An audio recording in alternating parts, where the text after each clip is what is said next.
Okay, we're back. Welcome those who have patiently waited. Sorry, I tried to make a new thumbnail, and that slows me down because I take a big screenshot. What does YouTube say? It says, screenshot is too big. Please reduce the size below 2 megabytes. Whatever. I just took a new one of a smaller screen, this little postage stamp thing. But that gives us a delay each time. I'm sorry, every 12 hours we have to restart the stream. It sets us all the way to the bottom of the search results again, and it kicks everybody out. People have to find their way back to a new channel, to the same channel but a new stream, and sometimes they don't. Usually just lose about 75% of the viewers. That's the way YouTube is. It's stupid. On Twitch TV and other channels, you just got one channel. You're either live or you're not, and it's the same website. It's the same thing people bookmark. They click once, and they're at the same. 2751 in quarter station 54. They're at the same place, but. 2751 0342. Thank you for being here, JB. Preston hit it up around noon. I don't know. I don't wake up before noon. That's tall order, especially not after a day like today. I have to find a way to calm down. But I'll try. If I slam down the day quill or the night quill, I'll try. So, but thank you, JB, and thanks for returning, guys. I'm sorry this is annoying, but I want the videos to be here for the historical record. And YouTube will delete anything that goes over 12 hours, period. The viral stuff that happens on the stream sometimes, it's totally gone. Like lightning striking my house live, it's gone. So I learned my lesson. If we were just live all the time, we'd have a 500,000 subs by now. We'd be very popular. It's possible to be live all the time. But here we are. Nothing would be saved. So that's what we have to do. So let me have to put the donation link back up. So, and I have to retweet that I'm live too. If we're going to be live, we have to have volunteer mods. So donation link, the best way to support the stream, you can do super sticker. The super sticker or super chat, super thanks after the broadcast is ended, but YouTube takes that 30%. PayPal, Cash App, or email me to get a mailing address to my post office box. If you want to send a good old-fashioned paper check, that's all good. People can also just send old gift cards. You have like $8 in a gift card. I don't care if it's to any store like that still exists. We can use it somehow. That's still $8 to spend on something else. Like if you want to give me an $8 Macy's card, we still have $8 because I'll find something to buy at Macy's that I need. So old gift cards, gas cards especially, doesn't matter. You can just email me the code. Take a picture in the back of the card and email me that if you don't want to mail it. Or you can mail it, doesn't matter. Coffee one, yeah. Smitty, you're still recovering from some sort of a surgery. You don't have to do all-nighter duty. See, we're listening to the radio. If they're not gonna speak that much, I'm not sure what we're gonna do here. Even the thermal cam's not even looking directly at the fire anymore. This is what I hate. It's like people go to bed with these cams. They park them not looking at the fire. What is the point? I'll look at the fire all night. I'll take control of the cams. But I'm not in control of the cams. Hey, Smitty. Let me put away the remnants of this. Oh. Thank you for your kind donations, especially to feed me. This roasted lamb shank from Lebanese place. And C-Pro brought me a bunch of dark cherries. I totally stewed them up tonight for dinner. I said, hey, we need to watch House of the Dragon last night. That's what I said yesterday. We have to watch House of the Dragon tonight. He goes, I'm not in the mood for it. I said, you know how bad the fires are going to be tomorrow? You think we're gonna have any free time today? Are you nuts? Maybe they won't be so bad. Z-Pro.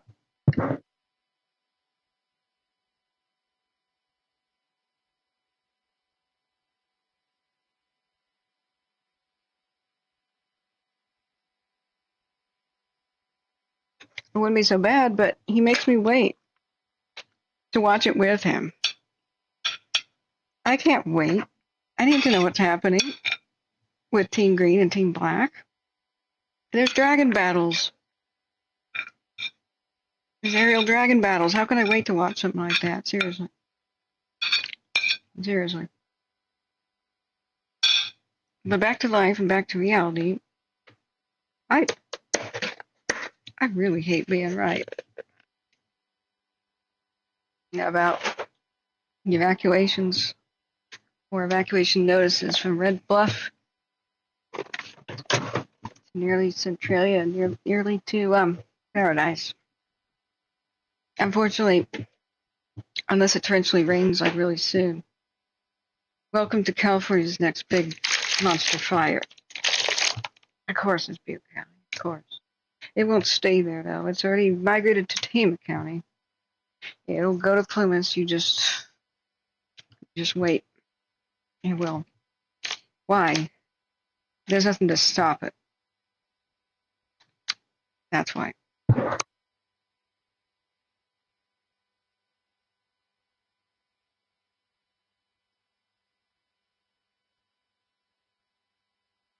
They would have to have the world's most cooperative weather.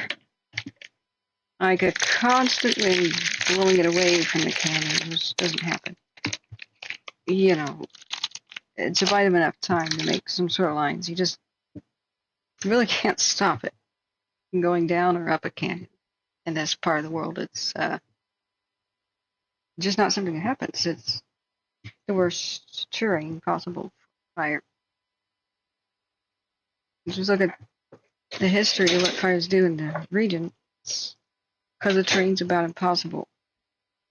If FDR's plan had gone into action and completion, the giant fire break plan, because in the 30s they already knew they needed one, it would be a different story. But then again, Paradise probably would never happen with that.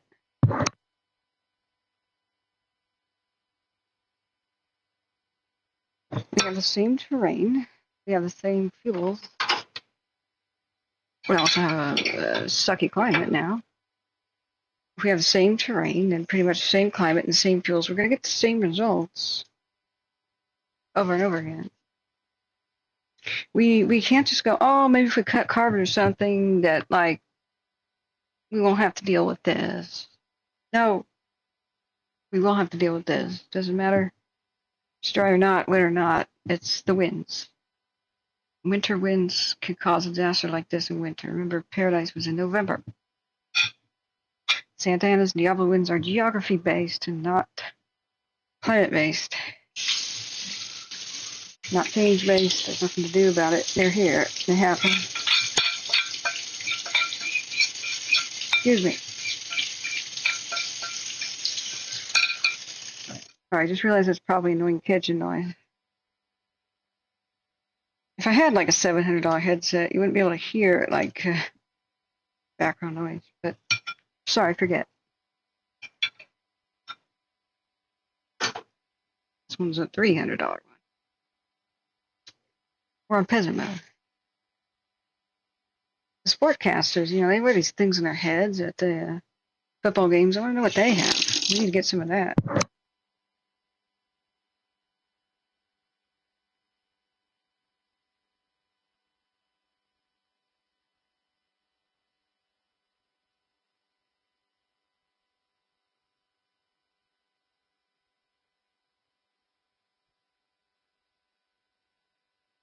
One second.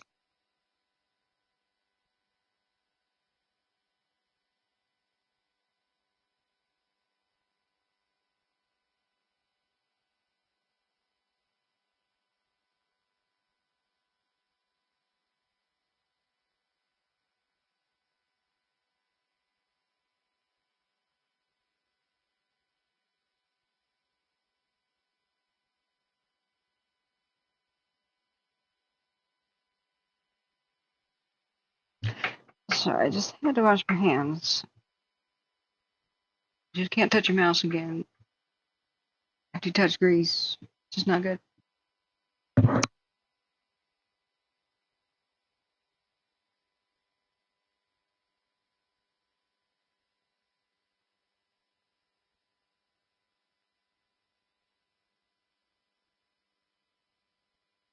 We are still listening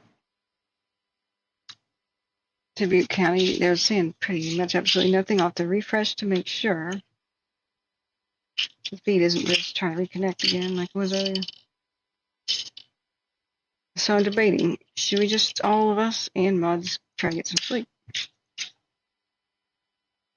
We really had a bunch of chaos today of yahoos and weirdos. You know, I'm starting to recognize the weirdos better, friends. There's hope. There's hope for me yet. But as soon as the guy came in and said weird ass stuff and immediately complimented me, that's what they do. They say weirdo stuff. Oh, but I like your voice. I just kicked him already. I give people too much of a chance because I figure I look at, okay, I'm still a noob when it comes to people. I'm too nice. But that's their MO, is in order to stick around and harass you and do stupid dip stuff,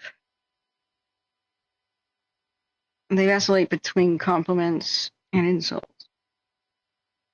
I'm getting an extra low tolerance for that. I think we need a true sign.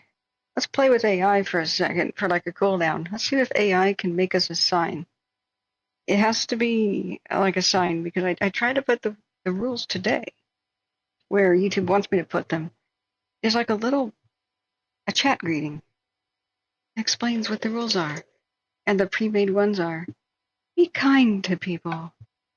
Remember, attack the issue at hand and not the person. Oh, right. That's so naive, YouTube. You even understand debate? You understand how childish most people are? Trying to have a debate? So I tried to just write the rules. No proselytizing. I'm not. You're not going to jump on my shoulders and use all the success of building a channel to brag about how your God's better than somebody else's. No proselytizing. Get your own. Not religion. This is not the religion channel. Those exist. Go watch them. No blaming the victim. Sinners, you're punished because of that. Shut up. You're a moron. Wildfires occur where geographically they're prone to occur. Not because somebody sinned, okay? You'll never see like a desert town with nothing to burn around it, burn down, or one in the middle of the Arctic Circle because people are holy there. It's because wildfires can't exist above the Arctic Circle. Well, mostly. Or above a tree line, really. But earthquakes, sinners, no, you're also being stupid there. Earthquakes occur where there are fault zones, not where people are holy. Stop being an idiot. So no victim blaming. No conspiracy crap. Every other channel has that. We pride ourselves on being the one that doesn't.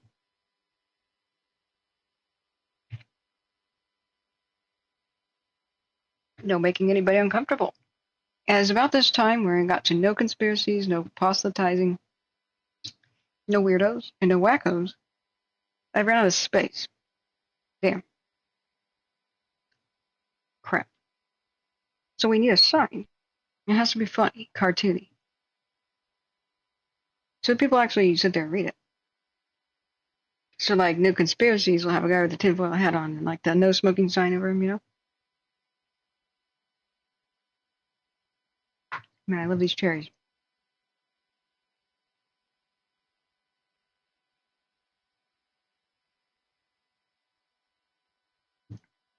Let's have more cherries and go sit back down. Yeah, I like these. These are good. So no tinfoil hats for like no conspiracies. Oh, and no predictions of doom. Such and such town is toast. I mean, I would just say no a-holes, but I mean, we got to be specific because what defines an a-hole is totally objectionary, whatever that word is, right? Hey, Mystery, how you doing? If I understand you, and JB will continue to pick this up around 1, hell no. That was his suggestion. Does it look like I wake up before noon and like could get around here? No, that was his suggestion. He says that wildfires start to pick up the pace around 1. You will never have a schedule from me because my health doesn't allow that. I'm here when I'm healthy enough to be. And that's just the way it is. Especially after a marathon, we've already been live for 12 hours. If I were to go to bed in 2 minutes, 4 o'clock, it would be 5, 6, 7, 8, 10, 9 hours of sleep. That's about what I need per night, 9 to 10. Because I have a sinus infection, I can't breathe though. I've been sleeping 13 or so. Because it's like having sleep apnea thanks to a sinus infection. And there's no way that I can get to sleep within an hour. That just won't happen. I really apologize. I'd love to be consistent. But if I was consistent or had that ability, I'd probably do something worthwhile economically.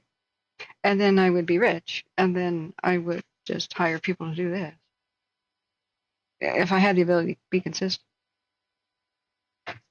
That's the true key to success. But you get what you pay for, and I'm free.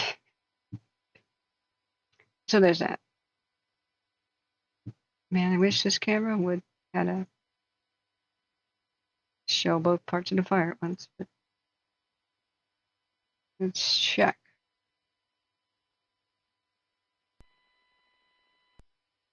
We're still listening to Butte County Fire, Cal Fire, and Chico.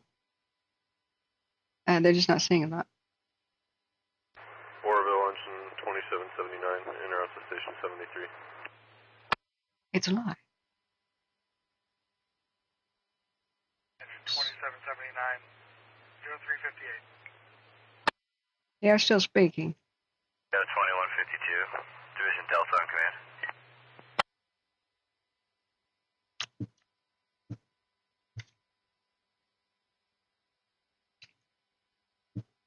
What?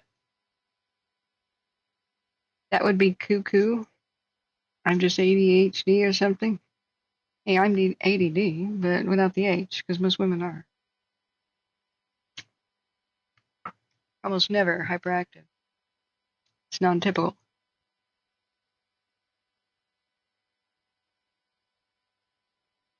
Oh, right. I understand you, Resort Dog. You were making a comment when I was talking about proselytizing and the stupidity of blaming victims for disasters. There's something that the hardcore conspiracy people, the ones who just won't be swayed by any kind of reason, I mean, those who are like mentally ill, those and the religious zealots have a thing in common psychologically. That is, they need to have somebody in control, or they're terrified. So for the hyper-religious, Yeah, 2152, Division Delta on command.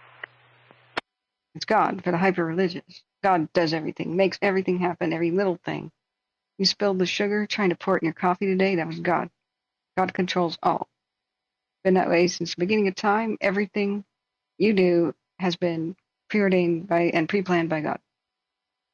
That gives them a psychological comfort that they need. It's not a desire, it's a need. Control. Believe somebody's in control. There are really only basically two types of people in life. Those where a higher power and control is a comforting thought, and those that are horrified by that thought.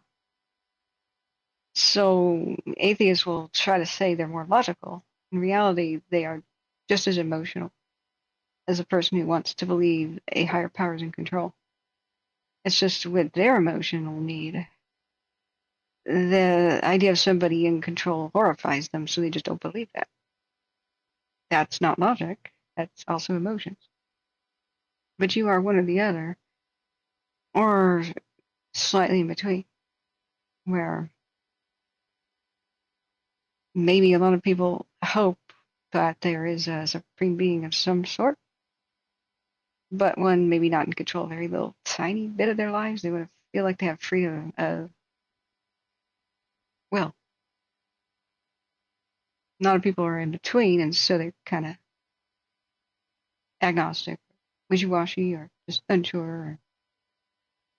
For those who have that emotional need, they'll be hardcore atheists or they'll be hardcore religious.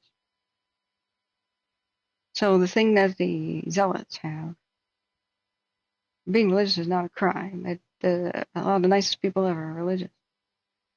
But the zealots, the zealots, the nuts, have something in common with the conspiracy theory hardcore nuts, those who are off the deep end. And that is, they have a psychological need, an emotional need for somebody to be in control. Therefore, there's nothing you can do and say to them that will convince them of anything.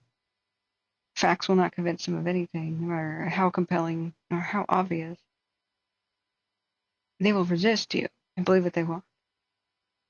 The only way to psychologically reach those types is to undo their cult-like propaganda. Yeah, it's basically anti-cult. I don't remember what that is called, but it's really difficult. You have to do it for people kidnapped by, jungle rebels who get tortured into believing something. It's really hard. Anti-indoctrination or whatever that's called. They had to do that with a lot of the youth of Nazi Germany. Try to get them to stop believing Hitler was a god and stuff. So the only thing you can do to help is you have to replace their psychological need of comfort that gives them. That if somebody's in control, then that means they are evil because they allow evil things to happen. They cause evil things to happen. Therefore, they are evil. No matter how much that sounds terrifying to you and me, they have a sense of comfort. They can rely on something. Somebody's in control somewhere. So facts don't work. They need that. So you have to replace their emotional need with another one, something of equal comfort level that can replace it. And that would take a long time. The only way you can even possibly break into that method of thinking is try to give them a sense of self-empowerment. So I try to teach survival and tell people, hey, it's your life. If you don't evacuate, that is your choice. You're hopefully an adult and able to make competent decisions. But here is how you can help and protect yourself. Here's your sense of power, your sense of choice. Here's what you can do. Home harden, increase your chances of survival, increase your knowledge, Division Delta, Branch 10 on command. So, Delta. I have Humphrey's dozer on TAC 22, headed from Barber, which is off of Meridian. He's going direct, heading towards your dozers from off of Barber. I copy that, perfect. We should have 2, possibly 3 privates heading your way as well. They left here about a half hour ago. What was coming my way? Private dozers. Okay, we could start heading them north. So you have Humphrey's dozers is going direct. So what dozer's out in the lead? You got somebody going direct to the north from your area? Affirmative, that'll be 2140. I copy. Contact 22. Please patrol the dozer line. Can you repeat? Put type 3s in on the Meridian side that can patrol the dozer line. Where is Meridian? Affirmative. I have no idea where the intersection of Barber and Meridian Okay, is. I'll wait a little bit and I'll get one of the Charlies heading that way. I copy. And then also, is Dozer 2140 on TAC 22? Aha. There. Affirmative, he is. And I think he has 2 privates with him as well. There they are. I copy. Okay, so here they're trying to reinforce this. Probably this road is lined. Division Bravo, Division Charlie, command. Meridian. Bravo. You guys wonder if we get face to face? I'm actually working my way out to the pavement to head up to Richards Springs. That's a good spot for you. Yeah, affirmative. And come up plan with the dozers where we can come together. See you shortly. Copy that. Oh, I forgot to say when we probably will be live. They'll be after 4. Sorry if you already went to bed, Gene. Because 4 is actually when things start really cooking. Yeah, 2 to 4. We should have a goal to come back. Unless some other crazy event, you know. So here at Barber and Meridian, that's where they're talking about making a nice, decent line, sort of by the Pine Creek area. So the places that are red are still having flare-ups within the last 15 minutes. Branch 10, Division Tango, command. I like what I see. Orange is the last hour. Beyond 1 hour is yellow. Branch 10, You want to see? available for a call. You want to see a lot of yellow. That's what we want to see. You're still up. Give me your number. 505.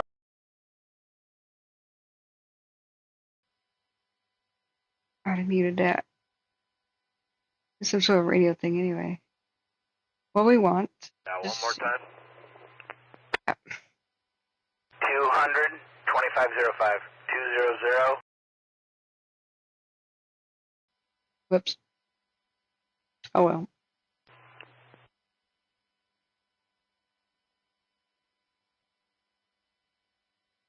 Yeah, so just what they have in common, if you're not religious but you need somebody to be in control psychologically,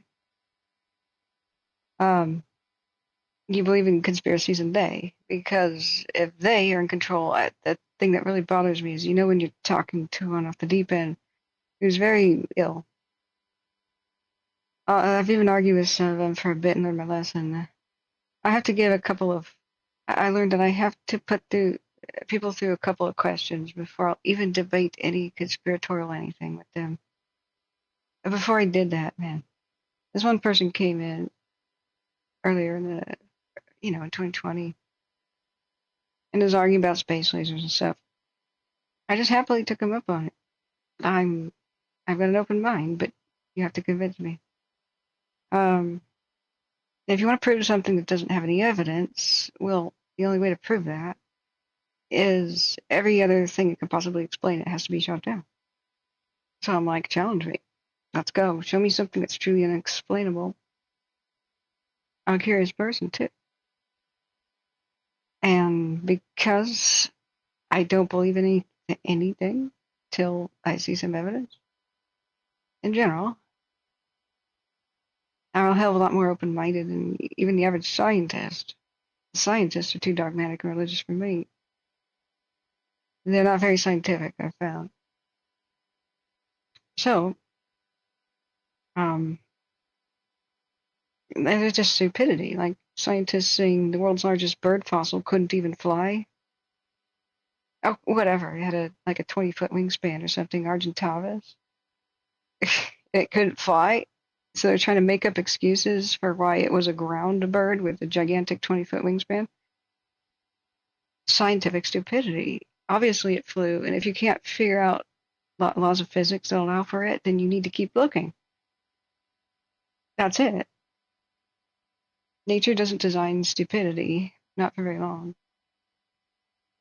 So if something is a perfect flying creature, of course it flew. Learn more about physics. That's what early 20th century people try to say. So you just have to actually have an open mind. But they get closed it because they thought they knew everything about physics already. There's nothing to learn. Nothing nature can teach us about physics. Emotional bull crap. Getting in the way of logic. But I used to eagerly take people up on these challenges. I realized I was absolutely wasting my time because most of the time you think you're getting somewhere. There's an obvious explanation, perhaps, or even a hidden one to something. You know, a photograph of twisted up power lines crumpled as if somebody just crunched them with their fist, a giant invisible hand from the sky. And then the ones next to them are fine. That was a little weird, I must admit. So I take people up on those. I used to. Or I had the rule of no conspiracy. And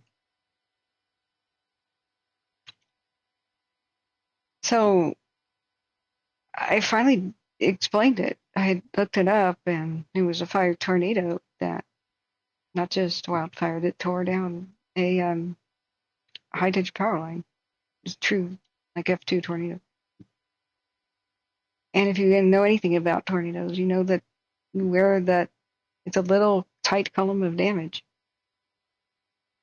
They can go through neighborhoods and not harm. One house is obliterated and one is fine next to it.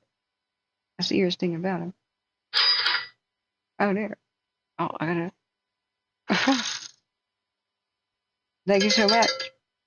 Thank you so much, Swordfish. So awesome of you. You get heart. So anyway, once I finally, it was proven. Like, it was not a debate. I read the articles about how it was a fire tornado. And so we figured that one out, and several others. There was one that was a bridge on fire. It was a asphalt over the top. So somebody said, explain how this bridge could burn. It looked like a steel kind of bridge. It has steel like guardrail, I think. So I dug deeper, and there was later some footage of the underside of it. So turns out it was your old logging style bridge, not particularly hardy or meant to be permanent. It was made out of wood. And just because a road was paved with asphalt didn't mean that they replaced the bridge. They paved over the wooden bridge with asphalt. So on the surface, the asphalt was bubbling. And they explained that it must have been lasers, microwaves, or something that did that to a metal bridge, right? But no, the grass underneath the bridge, because it was a dry creek, was on fire, and it lit the wood on from underneath. And there's a wind tunnel effect underneath the bridge, so it fed the flames. And the wood burning out got so hot that it started to bubble the asphalt above it, because heat rises. So I even showed this video. I said, did you see the rest of it? And that's where I get really upset, is they cut videos that have obvious. They would obviously explain something. These fear-mongering dip wads. Guys, sorry. In order to scare people, they cut the ends off and they say, this can't be explained. Then they're there to get the clicks, the likes, the advertisement money, fear sells. You know, so they try to scare people. So they cut videos that way. So I found the whole thing, and it was easily explainable. It's a damn wooden bridge on fire. What else is there to say? But when you cut it and act like an a-hole, scare people, well, that's what can happen. So here I'm doing this great job. I'm feeling like I'm going to relieve this person of their fear. They actually fear microwaves from the sky for some reason. It didn't work. And I said, well, why do you still believe in this? And every time I explained something, he goes, well, maybe it was something else. Maybe the fire tornado was caused by them, was his answer. I went, how the hell would anybody cause a fire tornado, dude? Nobody can cause a tornado. That isn't possible. And he goes, yeah, it is. What? He goes, they control the weather. All weather is under their control.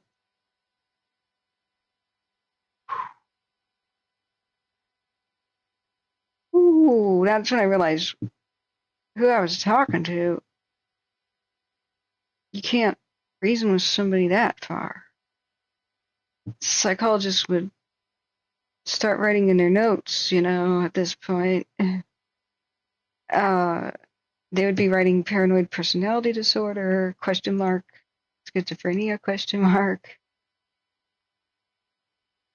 And etc. Delusional disorder, ? So I learned something. There's a couple of mental illnesses that are just super bad, and you can't. I am not equipped to deal with that. I'm not a psychologist, man. And that's who they need to see, not somebody like me. So I learned to ask a few basic questions, and they're sort of insulting to the normal, but one of which is, before we have a conversation about this, do you believe that human beings can control the weather? And do you believe that you're very, very important and that they are watching you? Those two questions will tell you everything you need to know.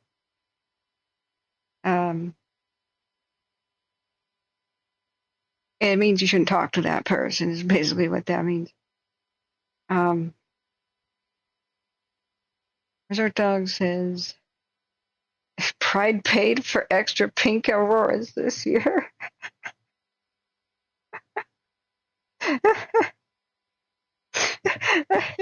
Oh, you get knuckles.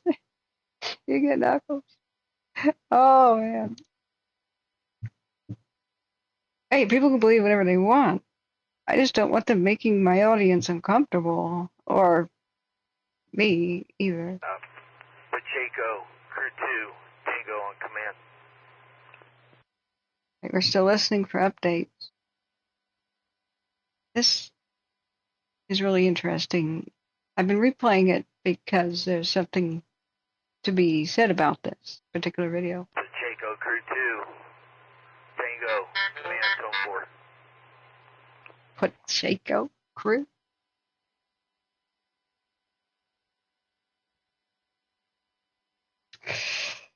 We have new evacuation orders right now. This is why we're still awake at 4:20 in the morning.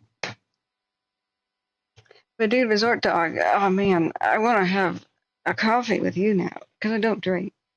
It'd be a replacement for a brandy and swishing it. We have new evacuation warnings. Have just turned to orders for the park fire, of course. What else?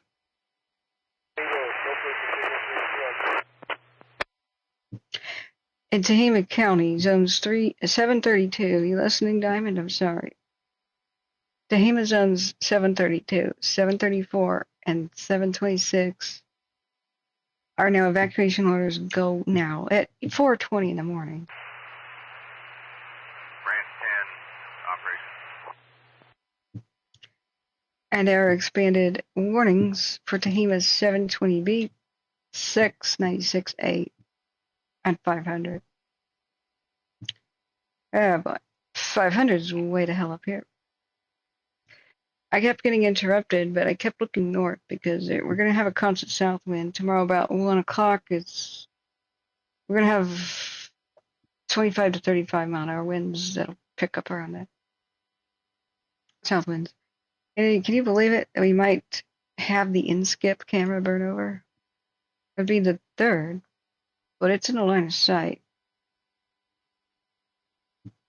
In-skip camera's nowhere by in-skip. Nowhere near it. Is it? No, yes it is. I was thinking Lovelock. I got them confused for some reason. Wait, there's an in-skip by Magalia, I thought. Oh, this is in-skip Hill. Ah. But Payne's Creek.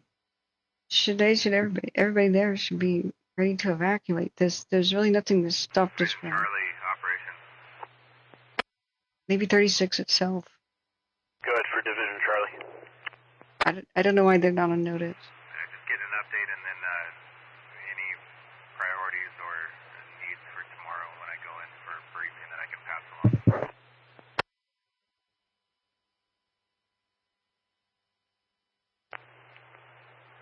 So we have control line from Cohasset. We're pushing it down towards Division Bravo.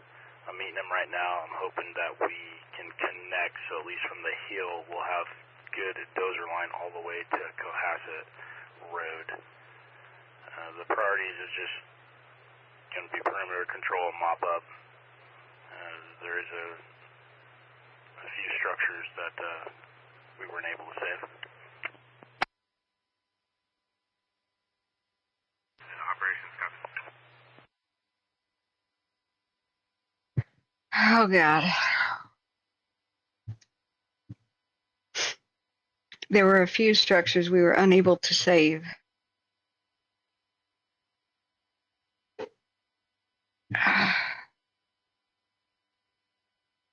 Alas.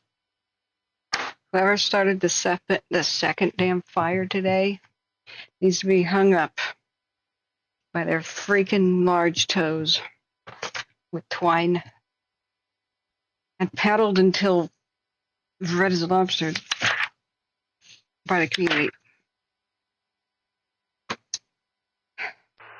Orville engine 2779 in quarters station 73.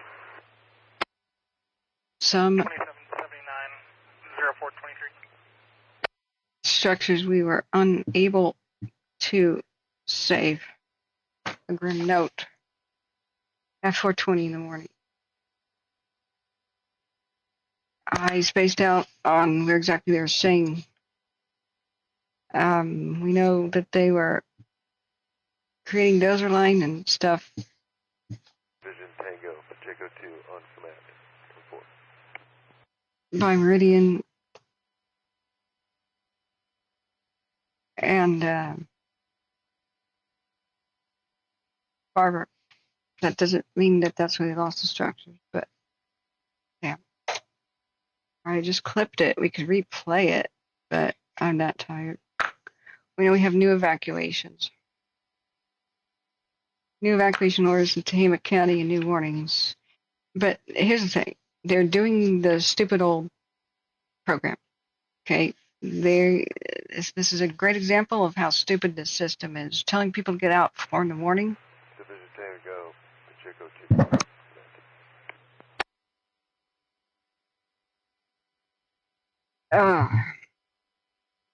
What I mean about people who started the second fire, whoever started it at Durham and Pence Road over by Butte College, all these units from Oroville were on the way to help.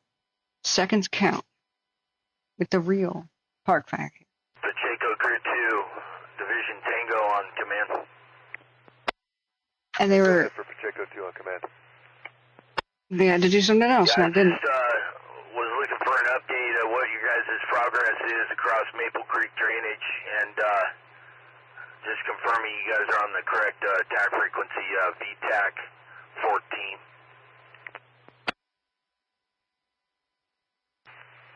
Copy that. Yeah, I just missed that. Our progress is we're through the drainage up. We're working up towards that ridge. Looking pretty good. Yeah, copy.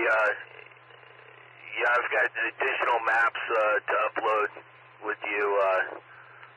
We're into the cave, what we had, the cave VMP, and we're well into those units. So we have control lines out there. It's going to take some crew work, currently moving 76 Golf over to that location along with the 2 dozers, so we'll get everybody together and get a plan in there, get you guys uploaded.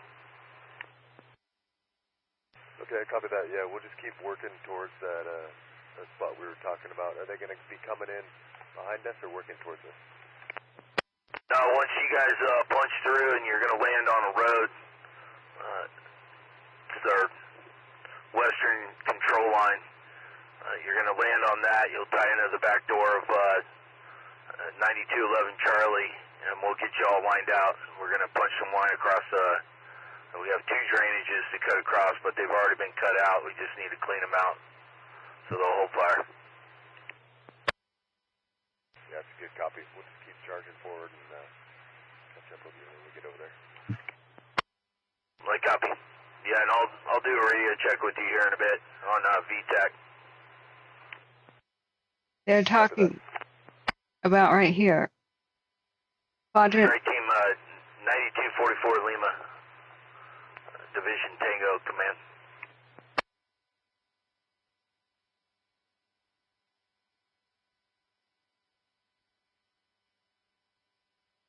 Cave Creek.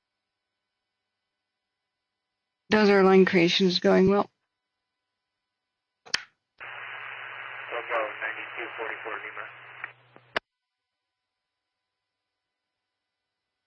They had a trail on the ridge already. They said they were punching through to something else. At least there's a tiny bit of good news, but they lost. Tango 9244 Lima, go ahead.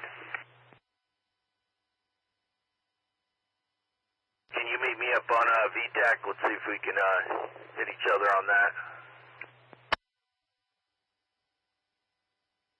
Okay. We've got Holashim, example of how the old antiquated system for notifying people of evacuation possibility is just out of date, stupid. I don't know why they're still using it. They apparently are still using trigger points and a couple other stupid things. What we were looking at earlier is logic. I was trying to apply logic. That's how I warned people before officials do. Logic, not rocket science. Logic. Fires continue until something stops them. So, where's the fire going? It's currently going and moving the quickest to the northwest. North by northwest. Okay, so what's in the path of the fire? Those people need to be warned. In the immediate path, those still in downwind, in the path of the fire further away also need to be warned. You have to think about how hard is it to evacuate in the middle of the night? How hard is it for somebody to wake up who's really sleepy or maybe took sleeping pills or a back pill or something? When you knock on their door and they're supposed to gather up their things, their animals and everything in the dark with no notice. That's not kind to them. So if there's a possibility that a place needs to be evacuated tonight, tell them already to do it before it gets dark and get them out. That's that. That's what kindness is. That's what logic is. That's how you help your community. The trigger point system is you can't tell anybody that they're at risk or in danger, and you don't until the fire gets close to them. And that may happen at 4 in the morning after they've taken out the hearing aids, after the TV is off. The TV is on, the emergency broadcasting can go, at least. This is when people turn the ringer off and it's do not disturb time. And this is when it's in freaking dark. This is guaranteeing that people have no time to gather much of anything. This is evacuation in the nightgown. That's how stupid trigger points are. And they're not logical. And they're unkind, and they piss off the community. This is not the way you win trust, affection, or cooperation. You need cooperation. You need to tell people straight the danger they're in. Delta, can you give me an update and any information I can pass along to the Deschutes? This BS is why people die. Affirmative.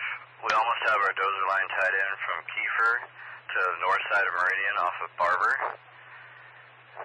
And we have several engines doing tactical patrol in the Rock Creek area, and that's going to be one of my priorities for tomorrow. Tactical patrol and holding the dozer line between Kiefer and North Meridian area.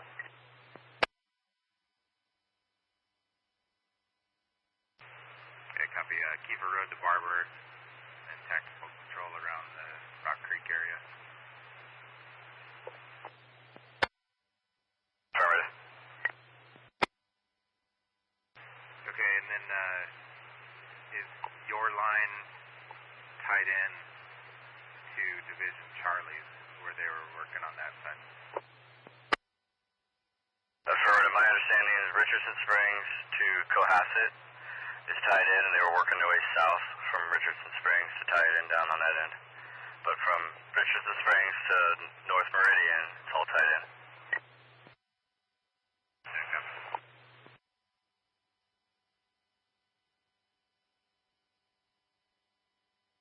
Okay.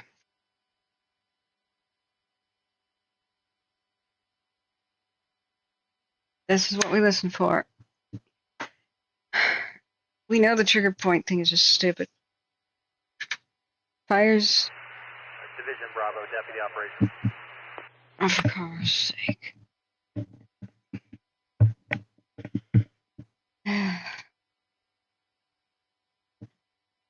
Let's listen now. There's some good news. They have some completed lines.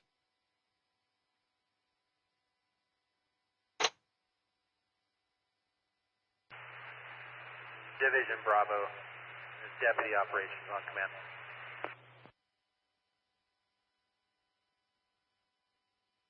Division Bravo. Yeah, Division Bravo, looking for an update, and if you could give me priorities to pass on for tomorrow's day crew. Meeting with Charlie currently, and we're making our two parts meet in the middle. Down to one dozer. We're still making progress to the north. Charlie's two dozers are going to continue down and meet the power lines, continue south until we have both forces meet somewhere in there. And they are following the fire's edge, which is going to solve our problem with the houses. And then my crews are following up behind on my dozer and just blackening in the edge as they work. Break. And continuing as far as tomorrow's priorities, we get this tied in today. This is going to be mop-up patrol.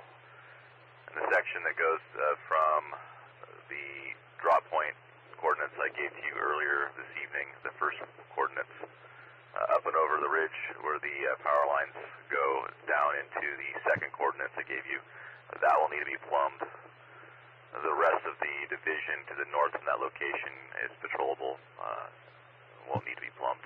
However, it is going to be technical in terms of the driving.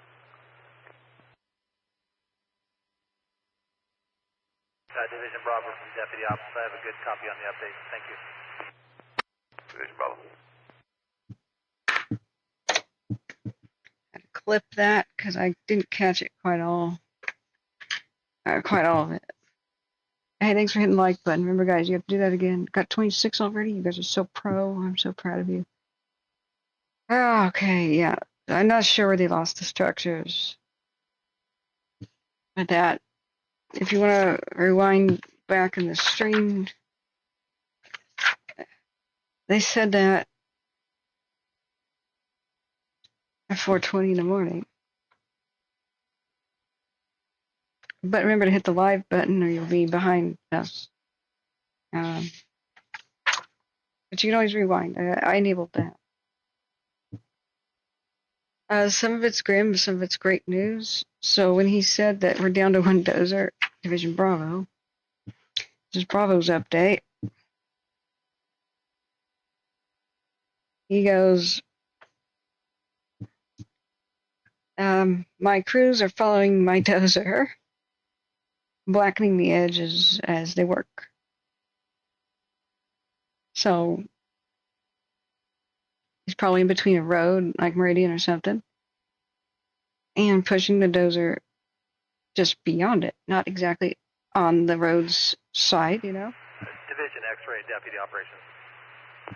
But they're probably putting fire on the grass in between the ditch and where the dozer is working to make that holdable.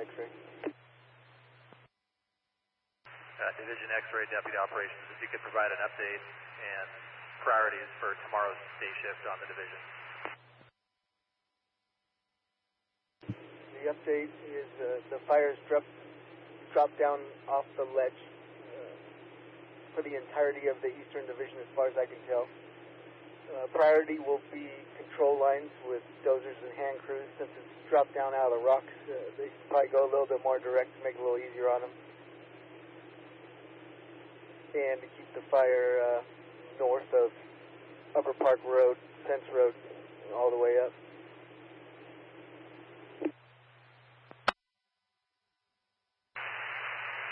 Division X Deputy Operations, I copy your update. Thank you.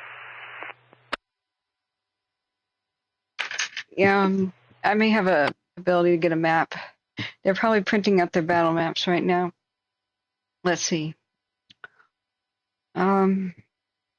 But this is why we're still awake right now. They'll have to have a briefing map for the cruise tomorrow. We know that the plane already flew over. So let's go to incident specific data and see if anything landed in my Dropbox. So let me leave you with a live cam review at the moment. These are all astounding. It doesn't really matter which one we have. But calling for level 3 evacuations at 4 in the morning when it was obvious the fire was going that way anyway. You can tell that they're continuing the problem. They haven't learned that the trigger point system is absolute dog crap. It leaves people perpetually unprepared, angry, and not very happy with you. It leaves them perpetually able to say nothing if you evacuate them in the middle of the night. If there's any chance that a fire can reach them and they have to leave immediately in the middle of the night, tell them while it's still daylight. People are not going to resent that. They'll be like, oh my God, really, thanks for the heads up. That's possible. Nobody can predict fires. If we could, they wouldn't really happen. Nobody would die, nobody would be in danger. We'd know exactly what was happening, so we'd respond accordingly, and they'd all be over pretty quick. But since nobody can predict it, just give people realistic. This is possible. I guess they're worrying because this is kind of stupid. Oh, but if we get too many people evacuated for no reason, they won't trust us anymore. No, they will. Because a lot of the times you'll be freaking right. You will get a grateful populace and one that spreads the word about how their asses, their properties, and their animals were saved, and their heirlooms were saved because they got warning. People don't trust. You keep them in the dark and then suddenly say, oh, by the way, get the hell out right now. We didn't tell you the entire day you're in danger, or the day before, but get the hell out right now. Just think about it. But nevertheless, that's the system. Let's go. Let's see. Specific incident. Let's see here. They must. Yeah, we've got a park folder already. Let's see what we got. It's gotta be a map of some sort, ready by today. We may have it. We may have at least something there. They may not have the ability to put on the maps this morning where their dozer lines are. But yeah, we have a basic one. We have their divisions and where drop point 35 is. Alright, I'll show this to you in a second. Let me save it. I'm sorry I can't reveal to you where I get these things. But I'll show them to you.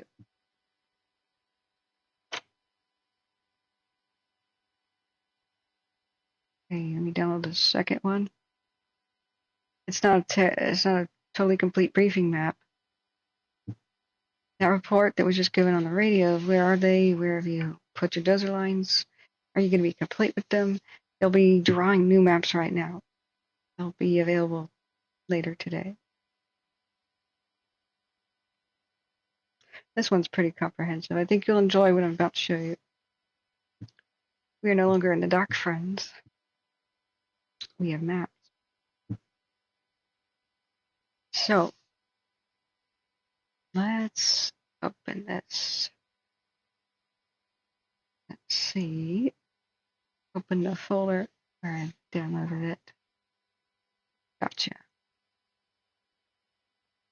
All right.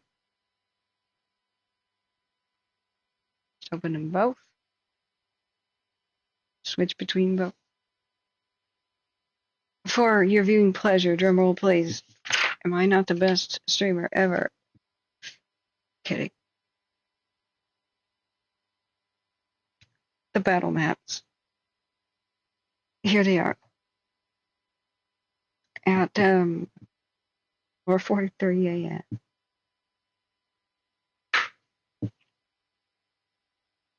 Are you doing the drum roll seriously? Because I need you to do that.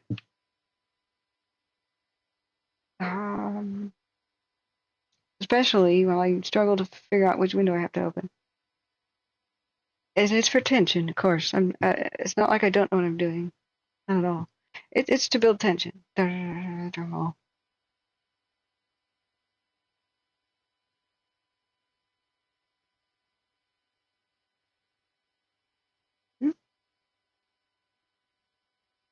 There. Here we have it. This is one of the basic maps they have. This is their overview map, which is a bit more complicated. Remember, the fire perimeter is obsolete the moment that this map is generated. It's been a couple hours since the mapping plane is over. It's spread out. It's spread out. But when they say Division Echo is doing this or that, Division Tango is doing this or that, now you know where they are. So let's get serious. We can zoom in as much as we want. There will be no blurring. Am I not the best streamer? Are you not entertained?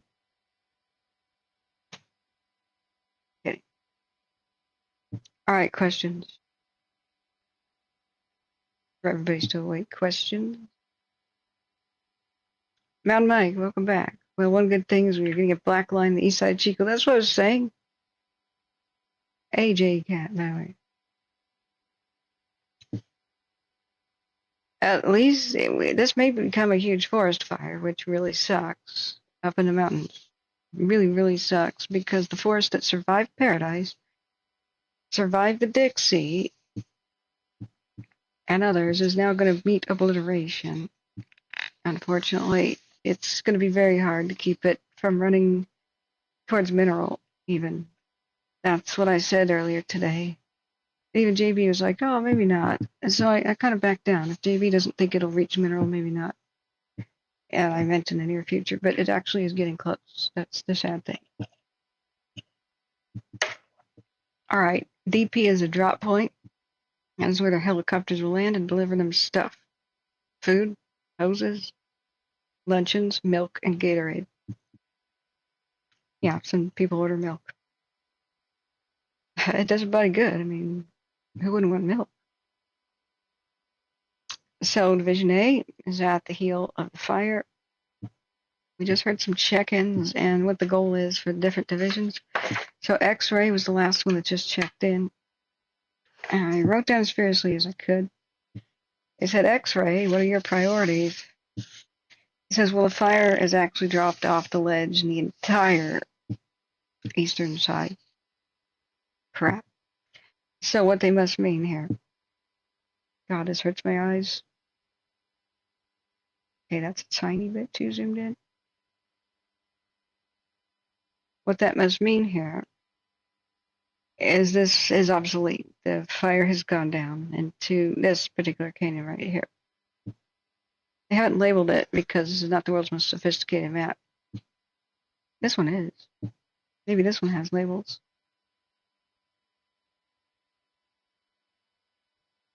Shows power lines and everything. I thought Division X. Wait a second. Back up. Back the truck up.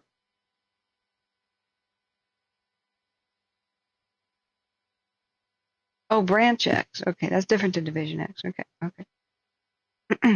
That'd be Branch 10. But this means Division X, like as an X-ray. Don't ask me why. It's not Roman numerals here. This has everything and its mom labeled. If you zoom in close enough, you can actually find your stepmother or your mother-in-law. And if you zoom in even further, you can actually see her tattoos. All right. So Division X has reported just now that update in priorities is what they said. The fires dropped down off the ledge. So it means it's into Big Chico Creek area. It came down.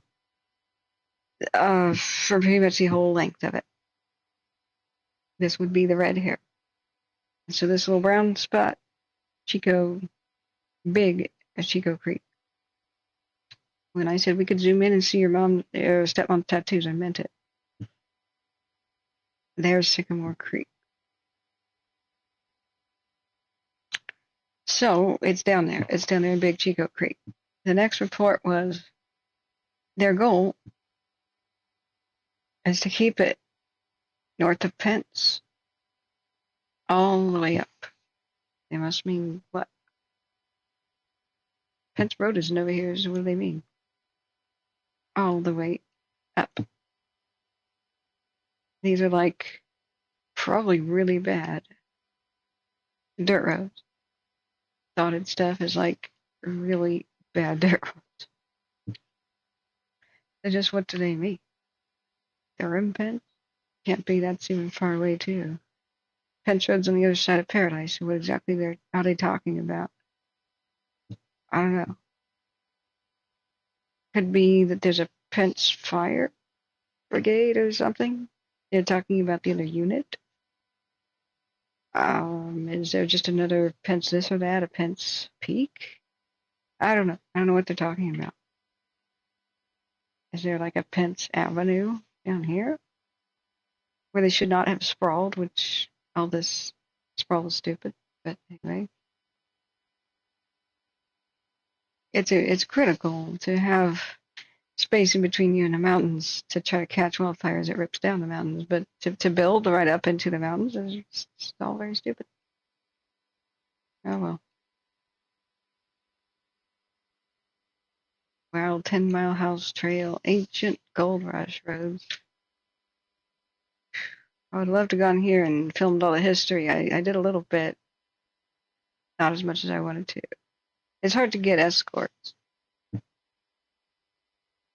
You know, I say, hey, let's go to the middle of nowhere and film gold mining history and old gold mining sites, and people will go, no? Yeah. Oh, I gotta work or do something else. Like, but there's adventure here, man. I guess if you don't have to pass, you don't have to pass. So we had good news, and then nothing to break that good news. That around Cohasset, they kept it out of the community proper at Sigla. And we heard them at Quadrangle 9 that they were building a good desert line. That's it right there, the Cave Creek area by Iron Canyon. So they are making a good desert line there somewhere. But they'll have to pencil that in because we just heard them report that. So they'll put it on a second map. For now, this is your basics. What is all the terrain called? What are these roads called? And this is interesting that there's a 14-mile house here. Mile House is where the stagecoach stops in the Gold Rush days. It's about in between the mile houses where it's just as far as a normal team of horses could go before getting exhausted and everybody needs to get out and rest, like a day's work. So every once in a while you'll still see an old building like that, or at least a bar that replaced one that burned down or something ages ago, where the mile houses used to be, but they're fascinating places. I don't have any full memories of going to Forest Ranch proper.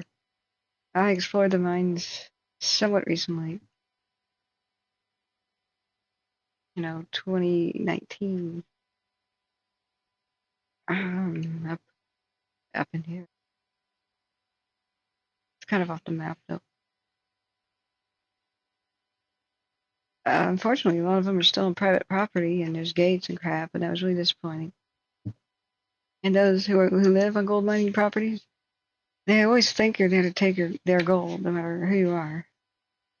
So they're not too kind about somebody wanting to come around taking pictures. But hey, there's a museum at Centerville. I would love to go there.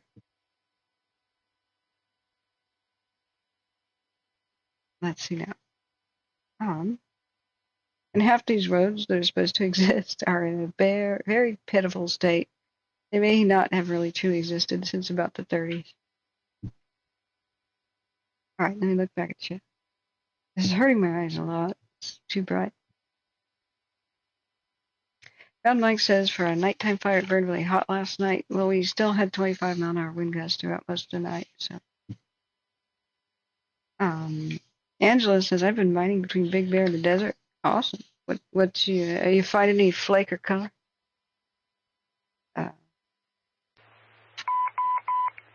Remember, wind is the biggest factor. One public assist 4559 BE Avenue. Honey Run. There was a Honey Run covered bridge that burned up in Paradise. That was real sad. 91 public assist help up 4559 BE Avenue between V6 Road and Rand Lane 0453. Okay. So what were the other updates? We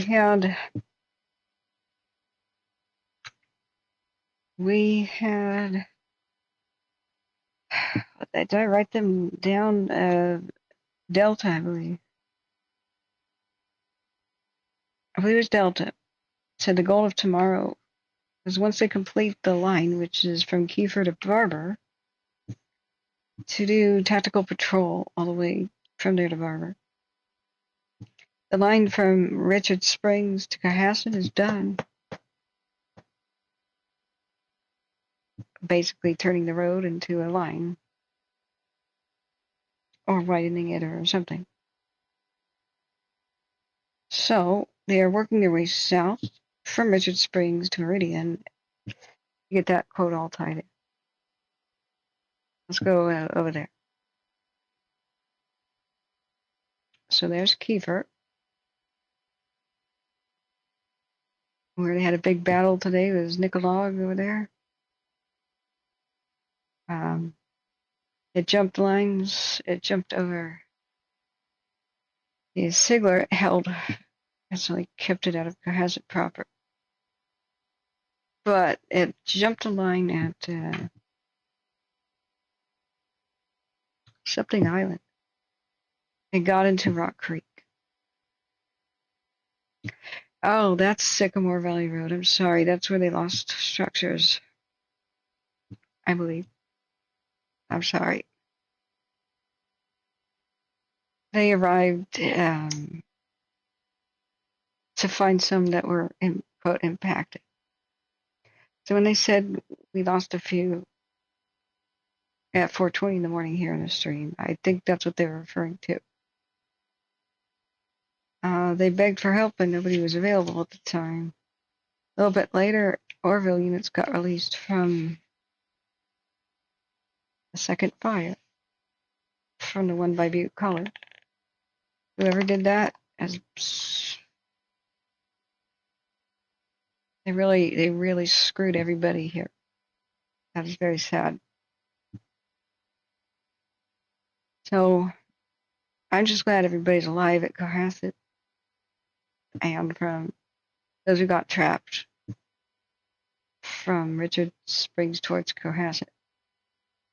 They did a great job, National Guard and local firefighters. I mean, it was like one engine or something that led 100 cars up Cohasset Drive to the radio station. I hope anybody listening took my advice. Go with the firefighters. But don't just take the random advice of a city responding valley law enforcement who might tell you to go on Cohasset. The fire was coming straight at it. It was impassable. Don't make your way down towards the valley on a sketchy road.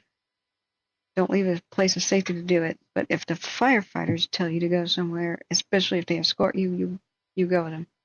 I don't know if anybody heard that, but that's good advice. Because the fire arrived and blocked Cohasset at Jack Rabbit or whatever that was called, 15 minutes sooner than they thought it would.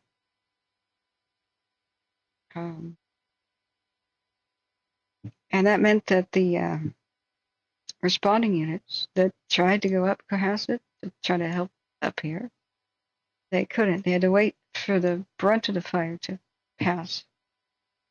And then in between flare-ups of the fire around that area, that intersection, they kind of snuck past it from time to time. And then a burning tree fell on the road. It totally blocked it. That is sketchy as anything. Everybody went uphill, which is against instinct.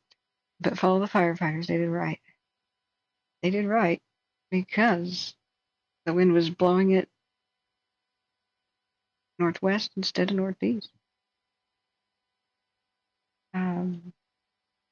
You can never outrun fire downhill or downwind. So if your back is to the smoke, you don't. It's like a riptide. If you're being dragged out to sea, you don't fight it that way. You swim parallel to the shore to live.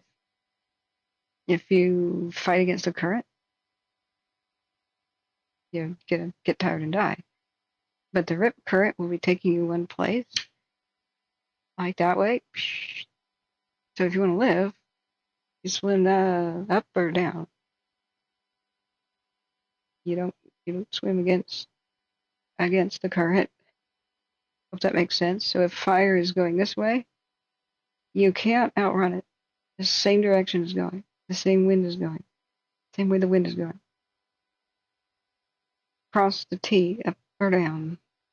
Don't have the wind at your back. Or sheltered place. You can't outrun it.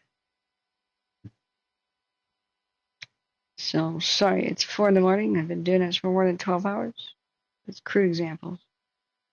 If we get the third monitor set up, which I think we now have some money to repair the desk, we'll have the third monitor there. I'll be able to draw pictures on the third monitor and make a lot more sense. So,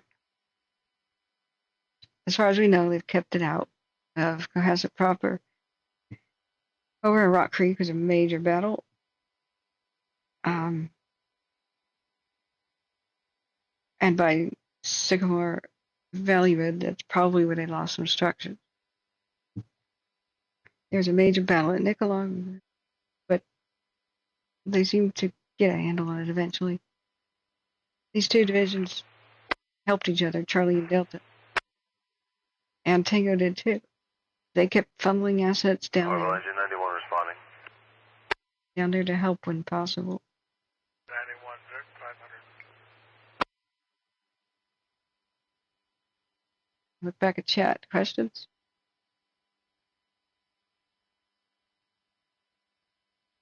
You recall Dixie Fire? Yeah, or can we not? Yeah. Oh, it is pretty phenomenal, but the first thing I said is never underestimate a fire in Butte County. And it even surprised me. So what I said to be safe about what in this region, remember, this is the worst place on earth to fight fires. And I'm not exaggerating. There's That would be a very rigorous debate, but you'd probably win. Because there's so much photographic evidence now of what goes on in Butte County with all these cameras. Nobody would believe this stuff without these cameras. We had 2 camera burnovers today. This thing marched 25 miles in 12 hours in one direction. Just this, there is no worse place to fight fire on earth except for Butte, Plymouth County. There are other places that are also not a cakewalk. Santa Barbara's one, and anywhere that the Santa Anas can reach, like by Pasadena. But this is different. You see all the ravines. Every ravine's a wind tunnel that funnels the wind and then accelerates it. And this is a roller coaster ride for the wind to accelerate. And it doesn't matter if you get a north wind; those are hot, dry desert winds. In the middle of July, you get a south wind, and those are also hot and dry winds.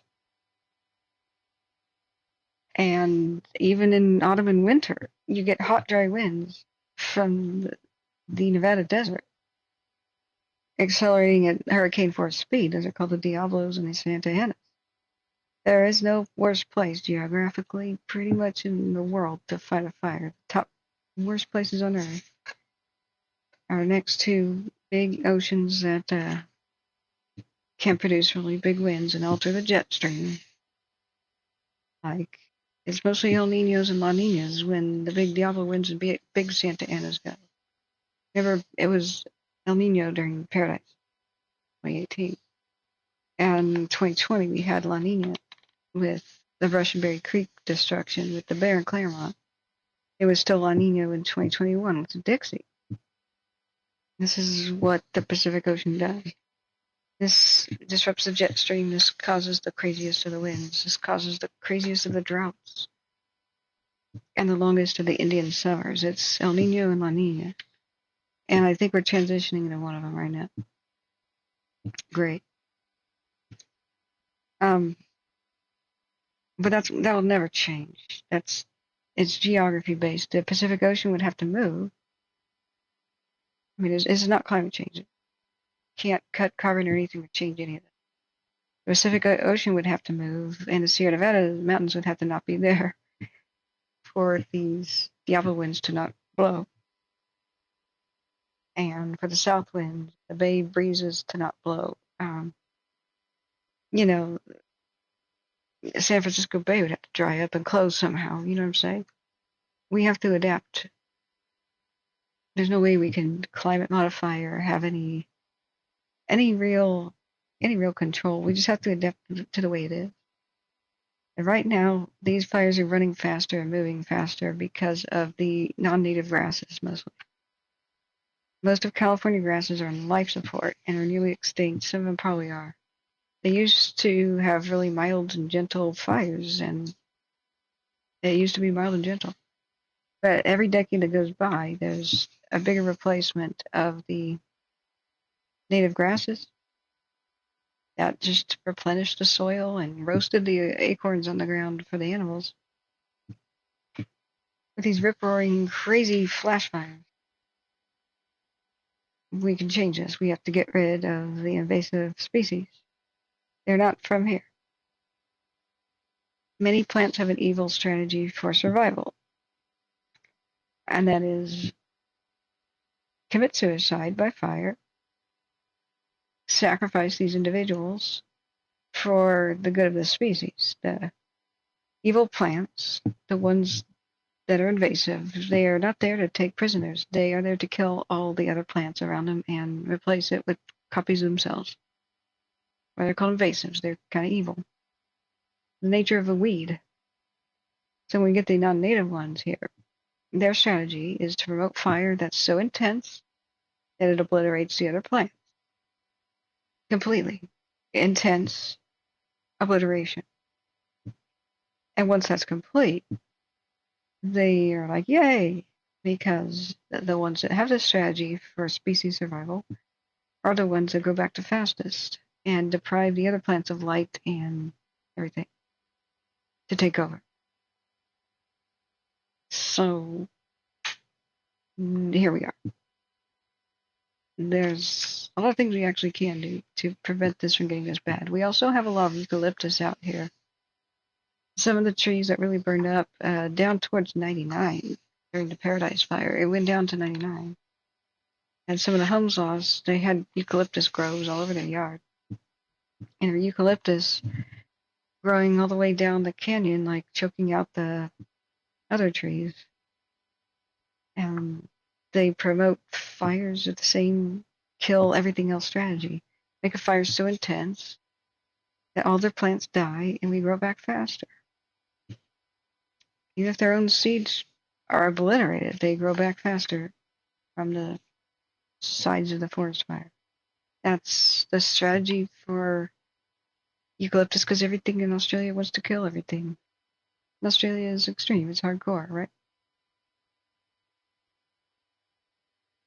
I don't think I have any more questions about the battle map. So there's but the reason I say this stuff is because we're in control. We can have a bounty on invasive weeds, and we can start from zero. We can get rid of the damn eucalyptus for one. That would be pretty easy. And then we can work on the non-native grasses and how to get rid of those things. Little by little, section by section. You grid the landscape and you remove everything off that grid. And you reward people and pay them handsomely to do it. And even if it's hard, dirty work, hand removal with hand tools or whatever it is. Oh, wait, what's that? I have a lot of people who are used to working in high heat from south of the border, used to doing agricultural labor, very skilled in that kind of job, wanting to find work here, that they'll work for less money than the average person, making this affordable. Oh, wait a second. Right, we've got millions of people like that ready to help. Maybe we could stop taking a crap on them and recruit them to help. Make a real path to citizenship that makes sense. Hard work and learning English and other skills in camps like we did the CCC programs. Send our youth there too to learn things like Spanish and how to take care of the environment. Oh my God. So many problems will be solved. Or those who don't give a damn about citizenship, they can still not be terrified to live here and trafficked like they're goods over the border. We could defund the criminals that do that human trafficking horse crap and let's call it what it is, slavery. Wow, so many things would be solved. Nobody would have to sneak across borders anymore. Wow, so many things would be solved. But here we are.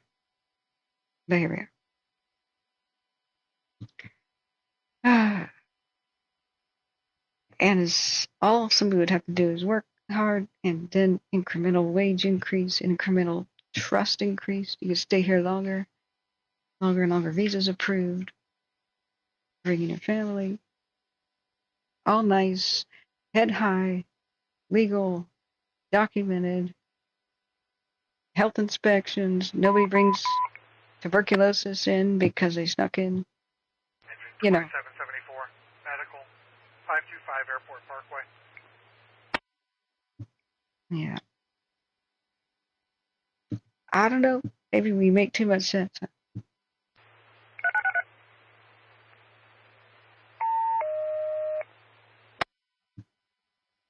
Just gonna mute that medical call. Now, I was looking at this. There's a very interesting behavior that the fire is doing here.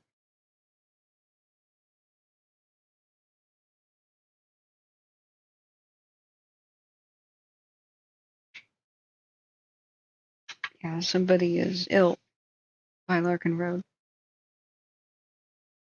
You know all the stickers and stuff where you walk in the dry grass? This is not native grass. It's there to promote fire and obliterate, so our native plants can't handle it.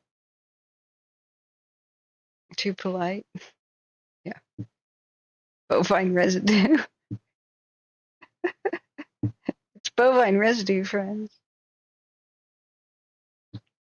So when the camera moves around again, what we see is interesting behavior on each side of the fire. You can see that the wind, which is a south wind, basically, this is looking to what, southeast wind? So the smoke is presumably blowing to the northwest-ish.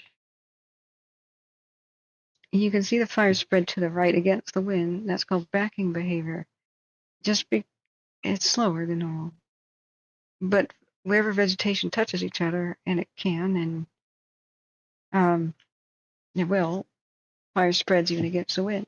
That's what the importance of fire breaks are. If they'd already had burned this section off in a straight line, it wouldn't be able to travel this way whatsoever, because the wind would keep it from doing so. They could have prevented pretty much all of this today if Butte County had built stripes, like diagonal stripes or east and west stripes of pre-burned strips of road and the areas adjacent. This thing ran north, so east to west. Make a bunch of fire access roads. Get some water tanks there, or some strategic ponds with some wells. You could man the station and put 2 dirt roads on either side and burn the grass in between both. Then you'd have like a 30 to 60 foot wide fire break. This was a mostly grass fire today. That could have been stopped in many different directions, especially the one on the right here, where it was backing against the wind. So of course, you can see the fire spread with the wind. That's normal. But it went in all directions, even against the wind. It backed down towards Big Chico Creek, which is now threatening communities down there because they lack this. There's a lot of oak there. Richard's Chachers. Yeah. Oaks are pretty fireproof. Which live view? Which camera do you want?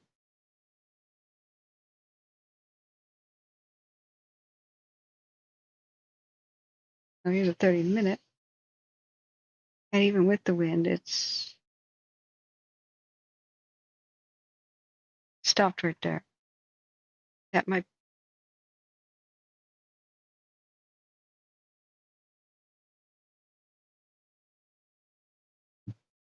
Sorry, there's still medical calls. This must be where they're holding it. This must have been where they created a light. They must have burned everything off to the left already. Or maybe it already spotted that way already. It's hard to say. But notice how it's not moving.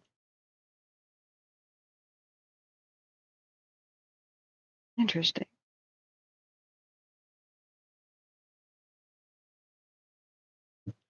Now, if we do the second camera, do the last hour there, the last 3, we have the backing fire going farther and farther and farther to the right against the wind. That's where any little burned strip could have stopped it.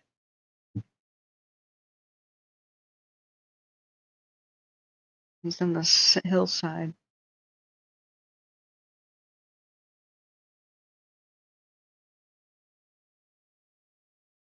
Let's play that.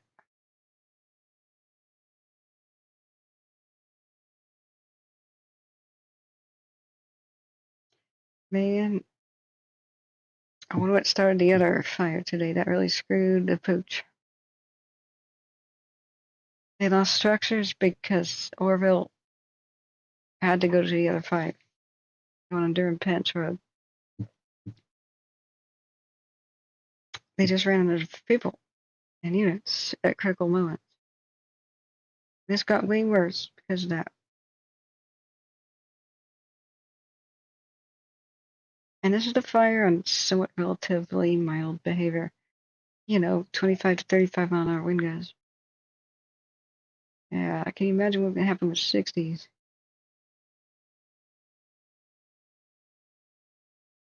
But that's backing behavior. Fire moving against the wind. or downhill, just unusual direction. It can deflect the usual wind for quite an area around, so I can't see. Yeah. Yeah, Lab Diamond, it surely did today create a lot of its own wind. It could have spawned whirls and mini tornadoes, or if they're not 75 mile an hour at least and not moving, they would call them fire vortex. We don't know what's in the center of all of these big pyrocumulus clouds. They're giant vortexes, a couple thousand feet tall. Because all heat, when fire hits enough fuel and produces a certain amount of heat, it tries to push up into the sky faster and faster. Hot air rises. And at some point, all the air can't go into the sky as fast as it wants to, but it has to. It's being shoved up from the bottom. That will force a twist pattern, which is the only way that air or water can move quickly somewhere. So just like if you pull a big drain in a lake or something like a dam, if you just have a dam and you pull the plug, like the bottom plug for water to pass through at the bottom, that will form a big hole to the top. It'll be like taking a 2-liter soda or something. Instead of holding it upside down, swish it a little bit and it'll create a whirlpool all the way down. It's a vortex. It will force that because it'll be drawn that quickly, but for that amount of water or air to move, it is required that quickly. It is required to form that shape. That is efficiency.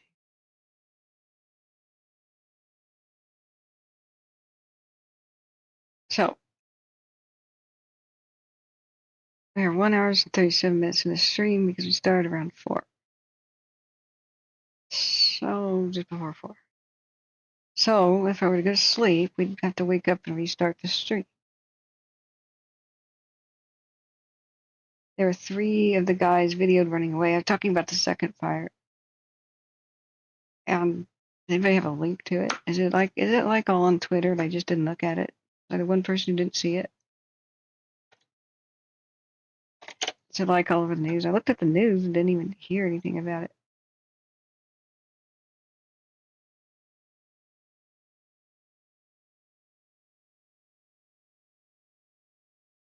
The hell is this? Clickbait horse crap? What kind of an a-hole? It's not showing sensitive content, that's spam. Reporting for spam.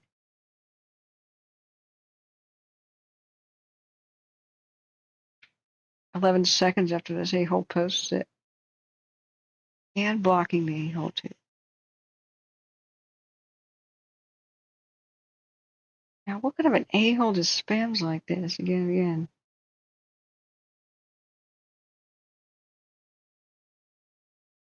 It says I have a message, but I don't. Okay. This is our live view. Or has it too? Let's do it 12 hours. Unbelievable. This person is spamming the park fire with some ass hattery.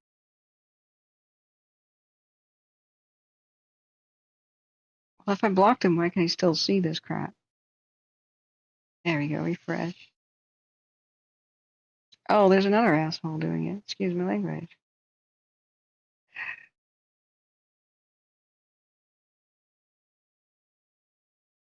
MHA spoilers.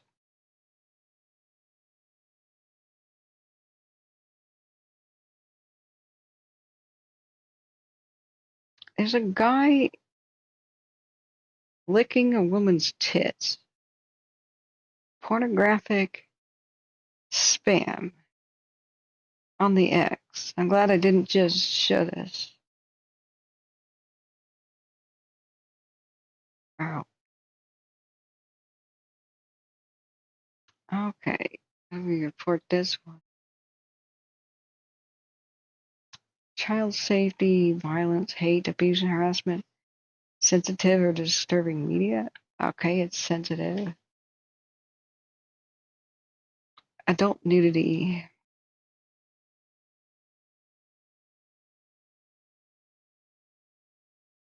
Okay. These people who take advantage of a disaster, I just can't stand them.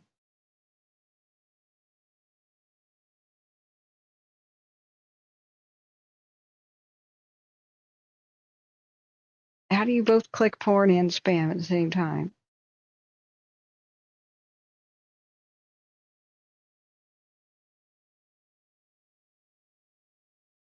Wow.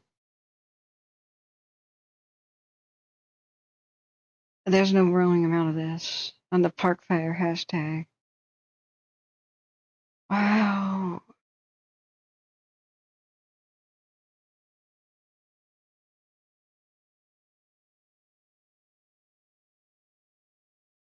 Jerk. Operation Orville, Dozer, Echo 53, landline dispatch advising he was separated from Division Delta, currently located at Meridian and Barber Road. I have his contact info if you want a landline.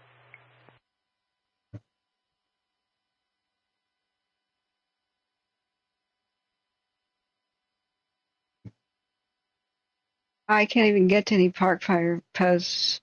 There's a gigantic amount of spam, as far as I can Go ahead see. with the information. Operation Orville, first name Matt, 530-403-0112,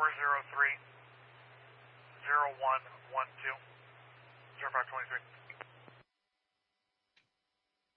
Copy, and what was his E number? Echo 53.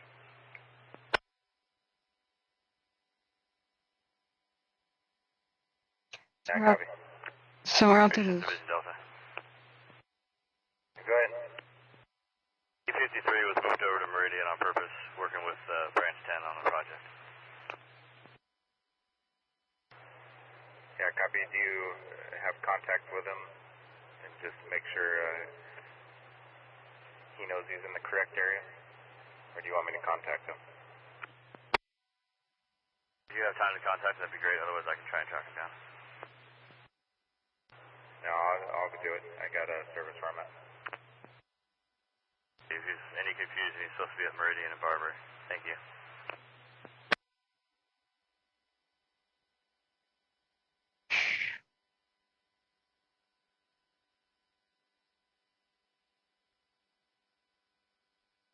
Alright, finally got to some actual Park Fire content. Witness testimony. Many thanks to his witness for bravery and quick thinking. She filmed the arsonist and reported to law enforcement. Okay. I don't know if it really was arson, but let me see if we can play the audio at least. I guess we can't. It's just a screenshot. Bill engine 27 towards that scene. The hell's the point? Engine 2774, 0525.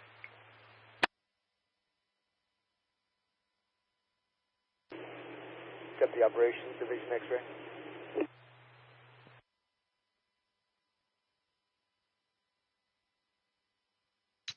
I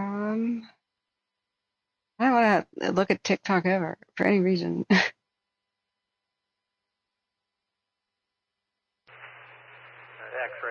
Deputy Operations.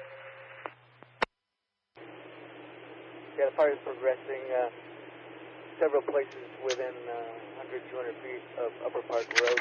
Request aircraft support, first light.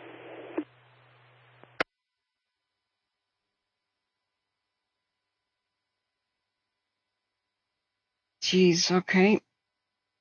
The fire is progressing in several places. Division X-ray, Deputy Operations. If you could repeat, I was unable to read your transmission. Upper Park Road. They are struggling to hold it all night with just 5 The fires units. progressed to several spots within 100 feet of the Upper Park Road, or Holding Road. Request air support at first light.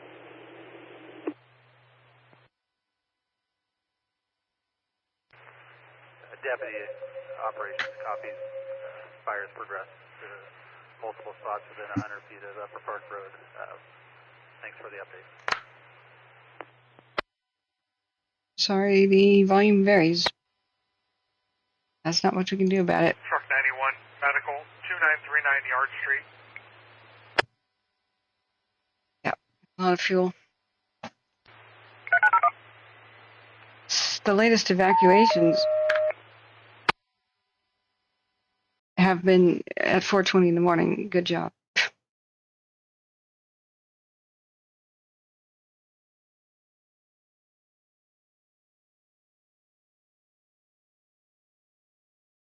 An ill male with an upper GI bleed. Ouch. Prayer sent for that guy.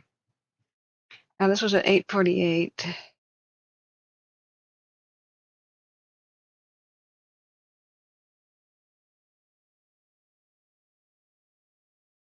Weather Channel was showing it.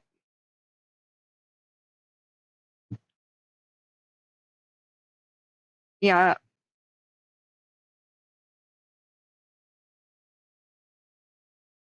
Yeah, there you go, John. JB. I think God gave us a brain for a reason. It was to be used, and a lot of this stuff is mankind's folly. A lot of this can be prevented. But let's see here. Sierra has good satellite views of the fires. Don't just tell me that. How would you post it? What the hell is Sierra? Where do I get it? You got mod powers, J-Cat. Can you post it for us? What a time lapse. What a time lapse. Beneath those towers where people were taking refuge. Do you never sleep either, JB? Tell me to sleep. You don't sleep. So, all right. This is who have we got to man the station until I wake?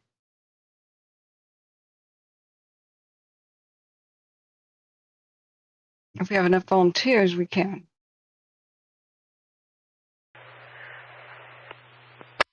Branch 10, did you have any water tenders check in? Standby. Break. Staging deputy operations.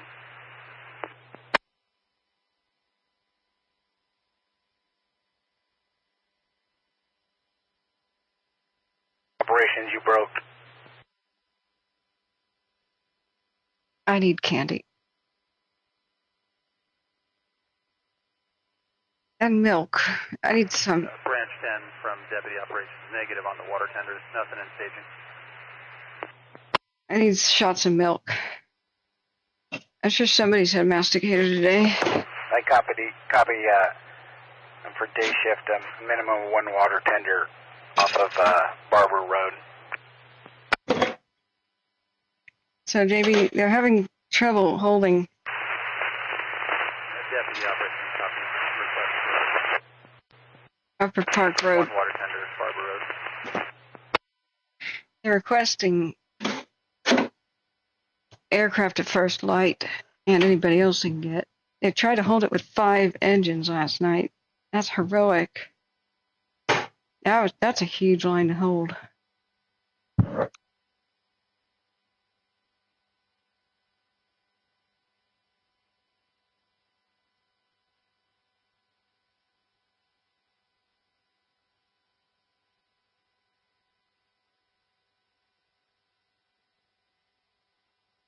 Okay, mods, who's on board? How long can you be on board? Can you trade off shifts with anybody else? Who's up to the challenge? So I can sleep. We got mint delectables. Trader Joe's mints. Dark chocolate covered. And we've also got Hershey Kisses. All the choices.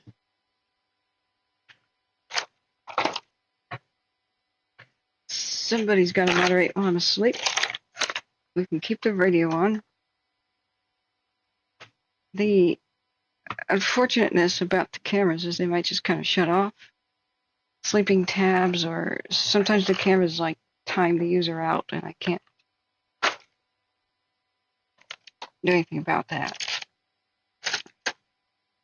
You have to every once in a while like to click something. In other words, they're like, hey, we don't want to show these images, waste our bandwidth to somebody not watching. Where's my milk? Here it is.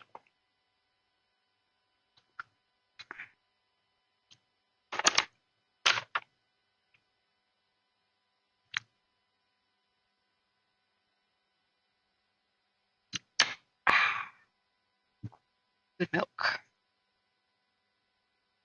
So Upper Park Road is still serious. That's just nuts. I had quite a lot of thick grass this year from a pretty wet spring. All these people came up and said, oh, look at all the water, the wet winter and the wet spring. That means we'll have a better fire season this year, right? No. You don't want a wet spring. You get all kinds of grass growing and then it dies.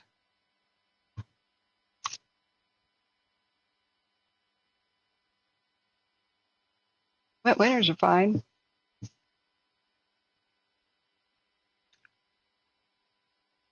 You want good snowpack, but not necessarily rainfall. Most of California's water comes from snowpack. And when it melts, it goes into creeks. Yay. But you don't want a lot of rain, because that makes grass grow everywhere, and then it just up and dies. And this is what we get. California just does the best it can to control water. Store it. There's too much of it in winter. You store it, and you let it trickle out through the canal system and irrigate it through the dry season. And there's one thing that's true, studying ancient history and modern history both. Wow, there was one of the planes. Is that the MD-87? I just noticed it. There it is. Hell yeah. That's the MD-87. One of the few ever that are still flying. Orville, strike team 9145 Golf, entering the unit, Highway 70 northbound, en route to Park incident.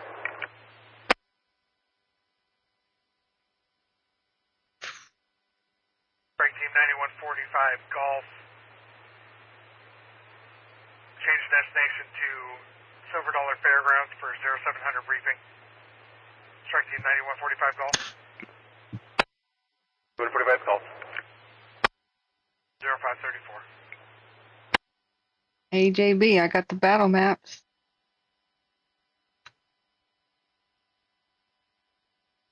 I've got the battle maps. You still with us?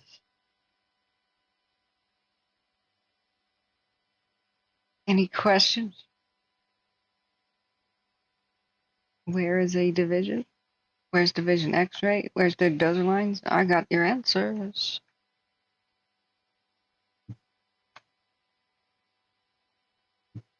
Here above Iron Canyon, they made an awesome line. Over here where it says number 9, we can zoom in as much as we want. Ultra detail. You want them, I got them. Negro Spring. That that ain't PC. Whoa.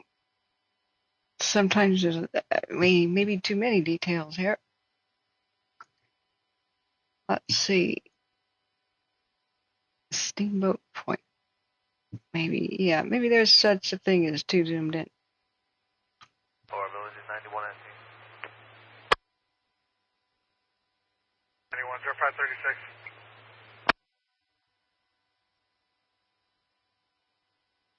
There's the high tension power lines. This is what the mapping planes do at night. So Sigler Lane right here, the big battle. SFR is available, returning. They successfully kept it 2774, 0536. out of the community Cohasset right there. God bless them. Didn't go so well by Rock Creek.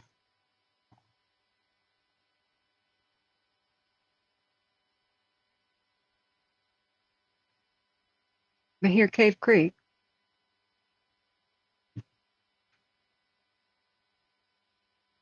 where it says 9, did a great job with Dozer Lane. And great success there. And at Sigler, it's holding. It doesn't mean they stopped it, but it's holding. And they kept it out of the community proper up there. Cohasset proper, but it got away from them. It jumped something island, Wells Island or something, and got into the Rock Creek drainage. Things seem to have held by Nicolog and Cohasset. They put a drop point there, but they seem to have lost structures by Sycamore Valley Road. I don't know what, unfortunately. But remember, the perimeter's long outdated. It was around midnight that they did that. It was around 2 in the morning that they printed this. Now here, Division X, the fire went down all the way, which I believe means into Big Chico Creek. They said our goal was to stop it from reaching Pence, and I don't understand them when they say that, because there is no Pence Road anywhere around here. The other two, Durham Pence and Pence itself, is east of Paradise. I don't know what the heck they're talking about.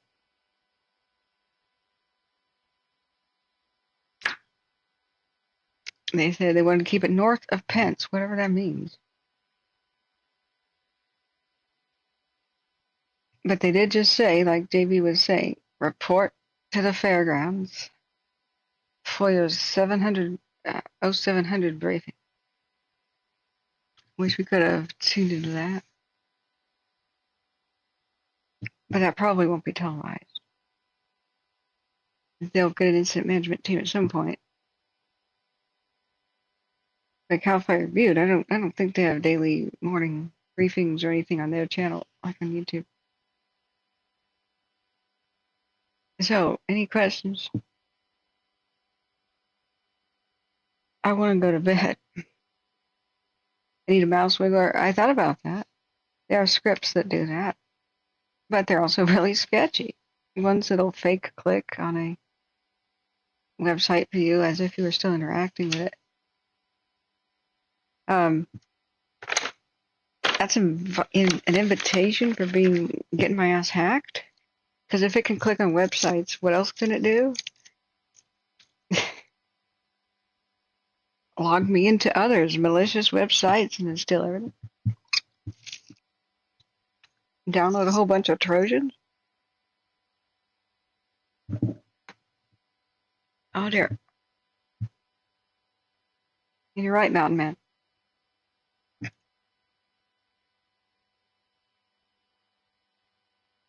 There's a massive amount of dead and dying fuel from the 5-year mega drought, yes. El Nino and then 3 back-to-back years of crazy drought-filled La Nina. That just sucked.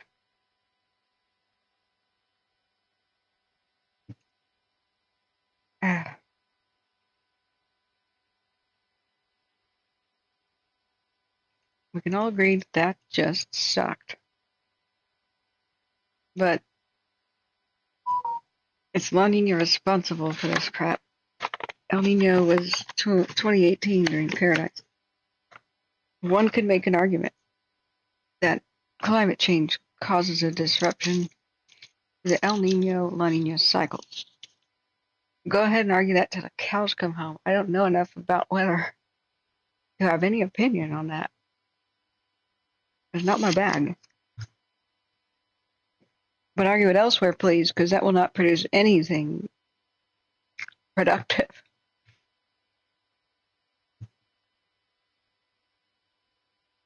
We've got to remember, California is a place of extremes because of the El Nino and La Nina cycle. And even the Spanish missionaries and all they described it. The Indians described prehistory to the missionaries that's always been happening. Ever since the Pacific Ocean's been here and the glaciers melted off, that's been happening to create today's situation. There isn't anything we can do to stop that. California is not a place that ever has normal weather. That's an unrealistic and foolish expectation. It's because of geography and the La Nina El Nino cycle. California fluctuates between extremes, extreme floods and extreme droughts, and that's normal for it. If you don't know that by now, you haven't lived here too long or studied much. So it's really disappointing when newbies will come around and just look at things like Diablo winds in paradise and just say, do you believe in global warming now? Look, all the pollen studies and everything from soil samples to tree cores explain this has always been happening. It always will. So just please use a different example. Like, the fact that glaciers are gone. There's no way to climate control that, to get around this. We have to adapt to this. And I won't allow any victim blaming here. I was so disappointed when I met that camera crew, 2 young puppies from England. In Paradise itself, they said they were interviewing victims who were crying their eyes out on them and describing the deaths of their neighbors. They wanted to work with me, They're like, oh, you have audio from the day that it happened? Yeah, I do. I was watching it on my computer. Can you share that with us? At first I was like, oh, okay. If you're going to document what happened here. Oh, yeah, we are. But you know what? The people around here are kind of stupid. I don't know why. I'm like, sorry, what? Yeah, like at the end we say, do you believe global warming now? And they just sort of blink at us. Oh, wait a second. You're blaming the victims of Paradise for what? Yeah, they're not getting it. It's their own fossil fuel usage that causes this anyway, and they're just kind of stupid. They don't believe that. Oh my God. Oh, I said, you better run for your life. You better get the hell out of this town. You're gonna ask the wrong person that question. This is, do you know what Diablo winds are? They're seasonal. They happen every year from October to January, right? Because that's when the jet stream changes, right? That has nothing to do with anything. It happens every single year, right? No, what's a Diablo wind? Oh my God. This is what's so frustrating. This is why people hate hearing about it. No matter what wildfire happens, some idiot will blame global warming, and that's all they say about it. Oh. So you know the power company keeps killing people by the dozen, right? That this happens all the time. They started thousands of wildfires in just the last few years. That they've caused over $1 trillion of damage to California's economy because they have a policy of not maintaining their power lines and letting them fall down. You know about that, right? You read Butte County Sheriff's Office report and the criminal investigation. You read about that before coming here, right? Halfway around the world. Well, we were going to get to that.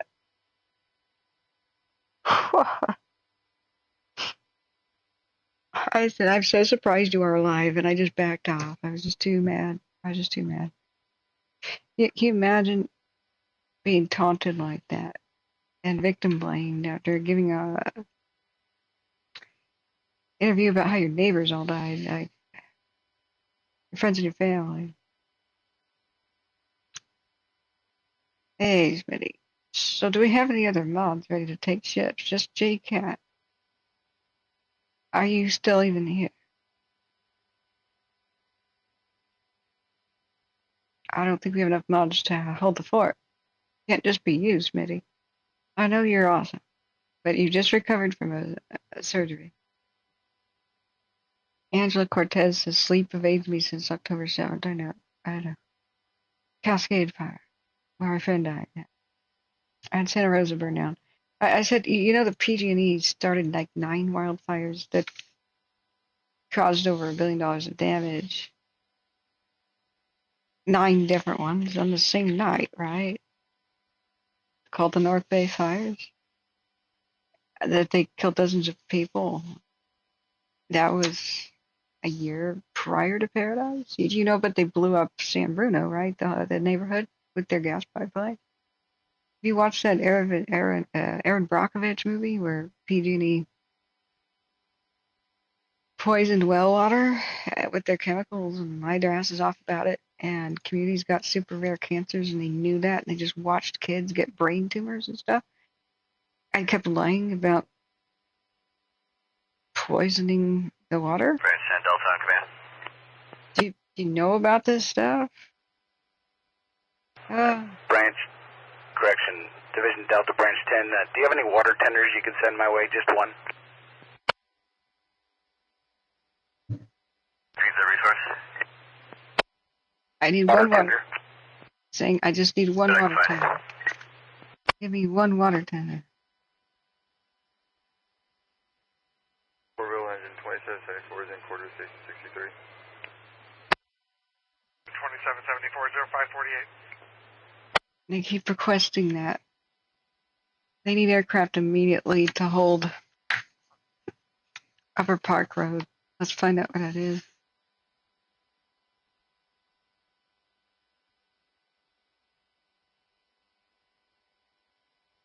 Heroes. 4 engines. They're working longer than I've been awake. What kind of shift have they been on? If they responded to the fire, they're probably on shift already. Mostly local units. How long have they been awake and doing hard physical labor that's brutal? J-Cat is going to bed. Okay. All right, then. Yeah, Mountain Mike points out the fire's over 19 miles long now. Yeah. And Dixie was nearly 1 million acres. California's biggest fire ever. PG&E. Yeah. I have no idea, but I don't think that anything solar has anything to do with wildfires, actually. At all. I don't see any unusual things. It's July. It's lightning strike season. So there are many lightning strike fires around. That's normal.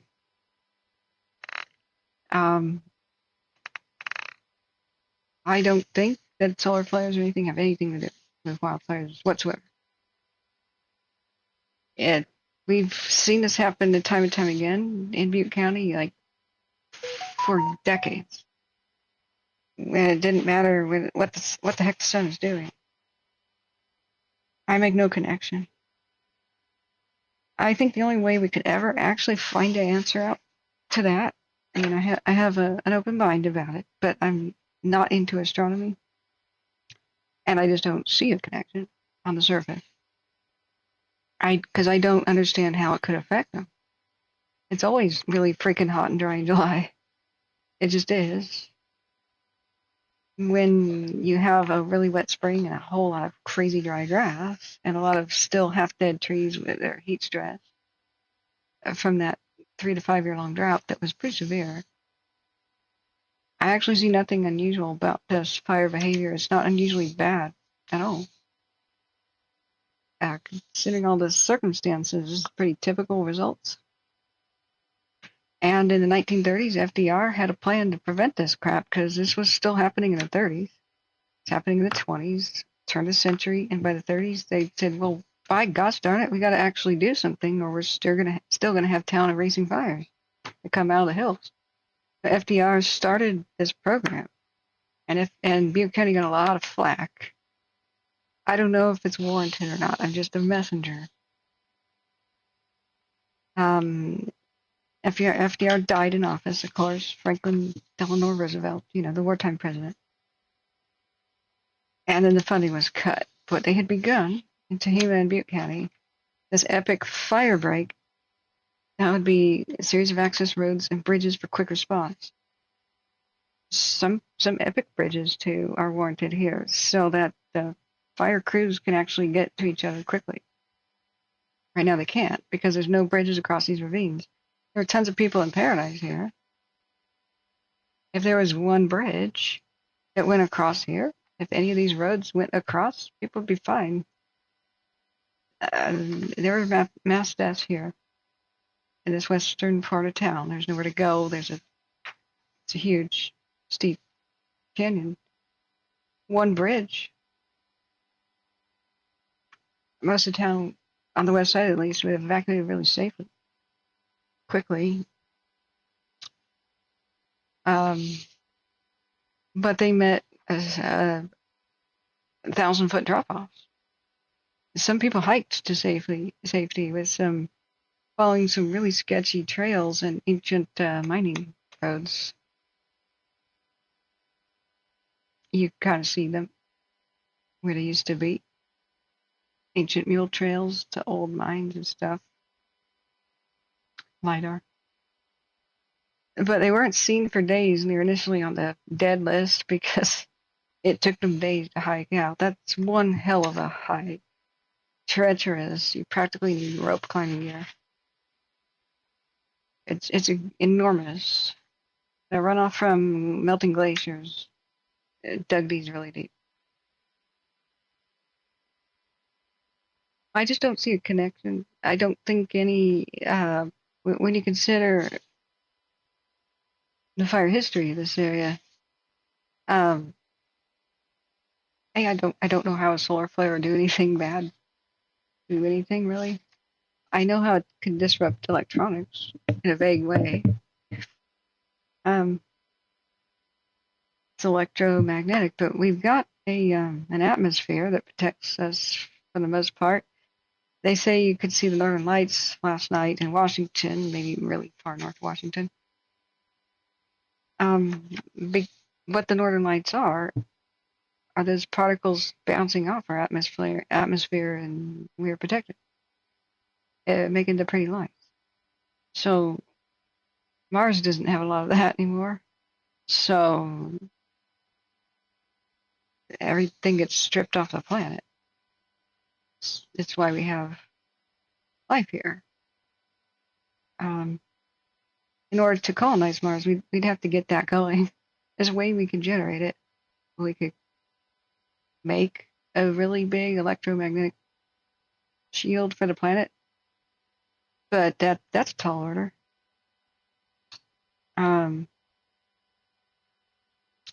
Right. I don't think solar flares actually heat up the land or the sky in any way. I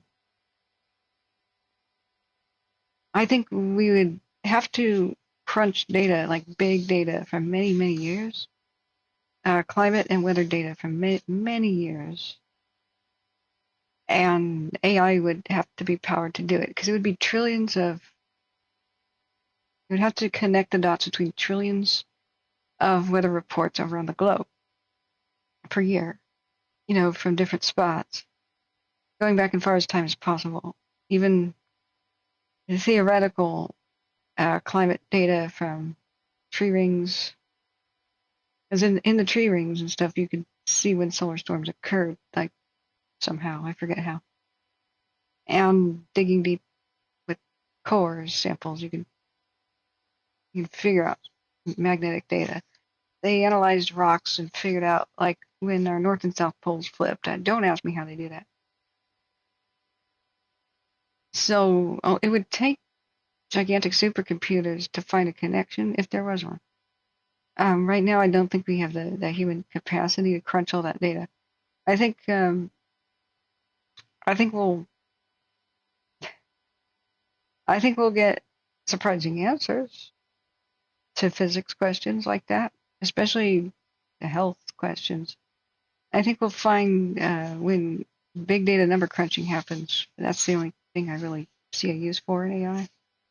We can draw us neat little pictures. You can generate art, but it's dumb as a post. Really, it'll never have common sense. It'll never, be that useful to us, except for doing the impossible, which is just being a giant calculator, basically.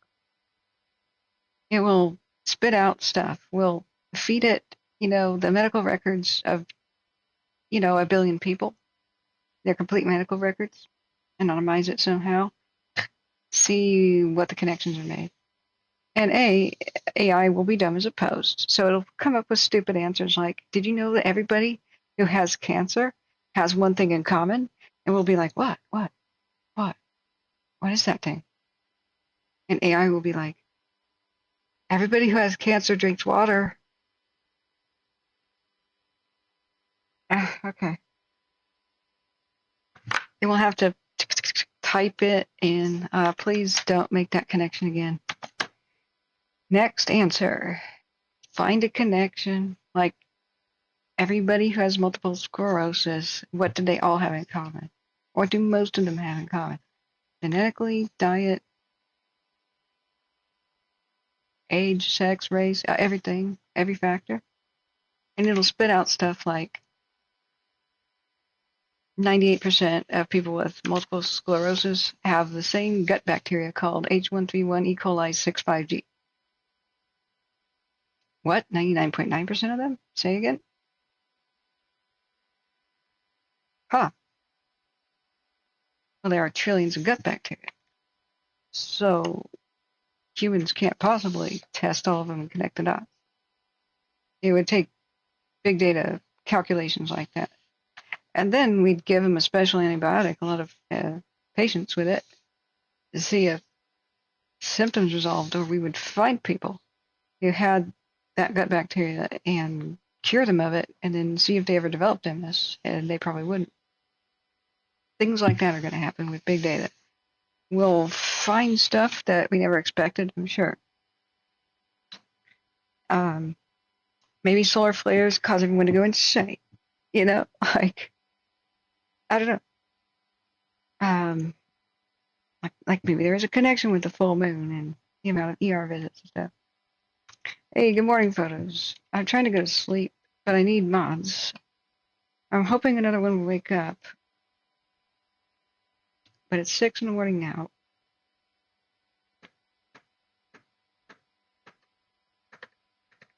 I need to go to bed like really soon. I already think that many so-called autoimmune disorders are actually just contagious. If you look at the Lone Star tick, if it bites you, especially in Texas where these are mostly found, ow, yes, we still are listening. To Butte County Radio, they just haven't said something for a bit. If you look at the Lone Star tick, something really bizarre happens to some people who are bitten by it. They become allergic to beef. Orville, Strike Team 9241 Charlie, en route to Silver Dollar Fairgrounds, a briefing from station coverage. I would love to 41 hear. Charlie 0600. I'd love to hear that briefing. So, why do people that get bitten by the Lone Star tick develop an allergy to beef? They go into anaphylactic shock and everything if they have a burger.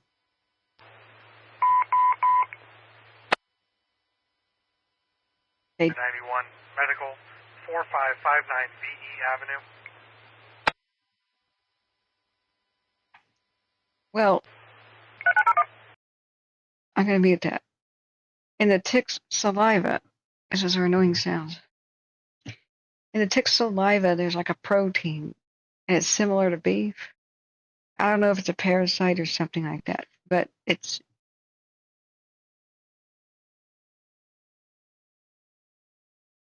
Sorry, I'm just listening to the radio. So the immune system has a response to it as a foreign body and attacks it, and it's a protein that shares a similarity with beef. And so what the immune system does is once it identifies a threat, it has a wanted poster. That's why you can't get chicken pox twice. Chicken pox has been identified. The wanted poster is on the wall. Anything that looks like chicken pox gets eliminated before it has a chance to infect you. So with the Lone Star tick beef allergy thing, it unfortunately looks a lot like beef. The water poster gets the immune system confused.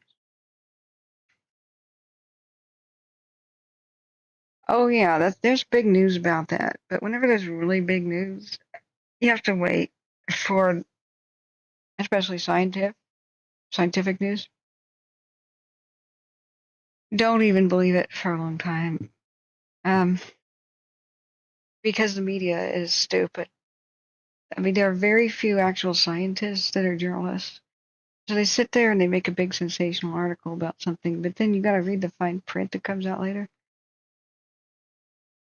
Like, remember a couple of years ago, immediately we could see blizzards in New York and ice age in New York because the Atlantic current's about to shift. It's about to shift.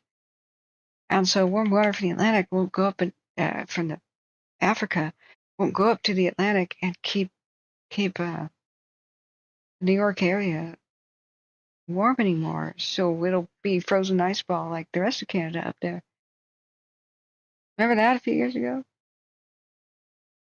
Oh, right. But the fine print was, that immediately in geological time is like 1,000 or 2 years from now. Oh, right. Okay. Sorry. Minimum 800 years. Yeah. So when they're talking about the poles flipping, isn't it like something that could take 1,000 years? North and South Pole. Remember the latest fake news was Splenda was bad for you, sucralose. It was some sort of super toxin.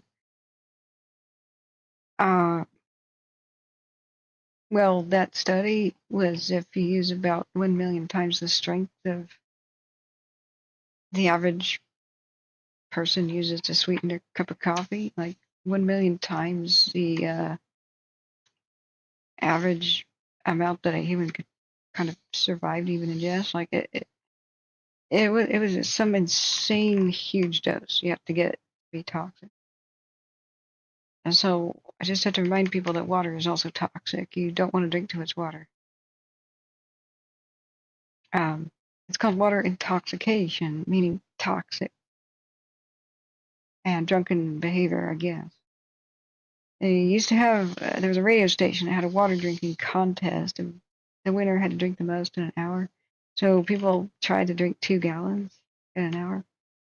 And one by one, the participants started dying and losing consciousness and seizuring. And because if you have too much water in your system, your cells can't talk to each other anymore. We are saltwater beings. We're not just made out of water, we're made out of salt water. The salt is, that in general, is the electrolyte that our cells use to communicate with each other, and so our nerves function that way. And if they're too diluted, first you get a headache. So if you already have a headache, don't just drink regular water. Drink electrolyte water, lemonade, or Pedialyte or something. You'll feel a lot better. Chances are you already have a lack of electrolyte for the headache to happen in the first place.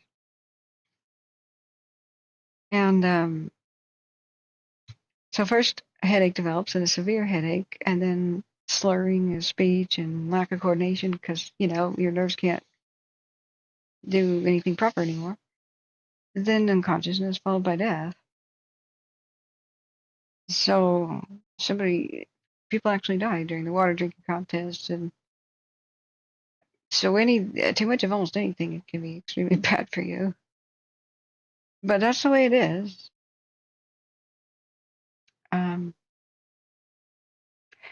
JB, I can. Where did I get the brief?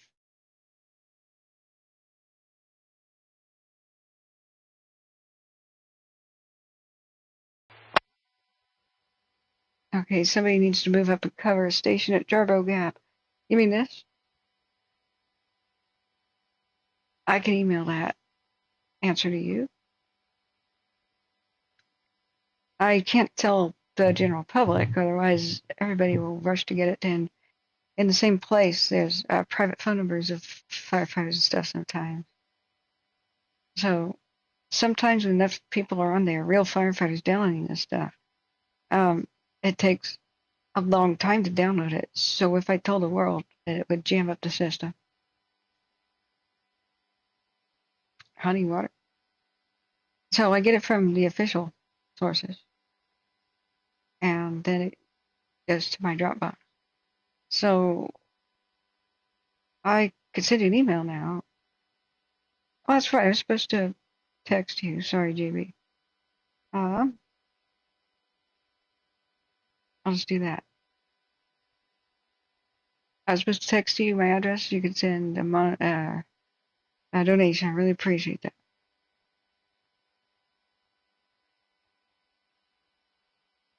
Oh, man. A relative of mine has been exposed to COVID. Jeez. I hope they're going to be all right. Oh, man. Well, I have to stay away from them. Okay, JB. I'll text you now. What is honey water? Is that a thing? Remember the hilarity of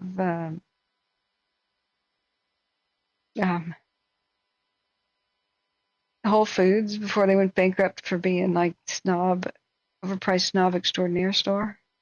I mean, the new Whole Foods is owned by Amazon. They just snapped them up, but they're not that bad. But somebody posted, it kind of was the symbolic downfall of the company, that there was water bottles for sale, pretty small ones, like 8 or 10 ounce clear water bottles, and it was asparagus water. It was literally an asparagus sock in a water bottle, and it was $8. So you can't make this up.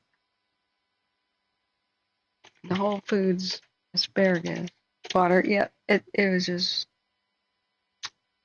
it was real. $6 to $8 asparagus water. Okay, if you're lucky, you got 3 stocks. Some of them only came in one.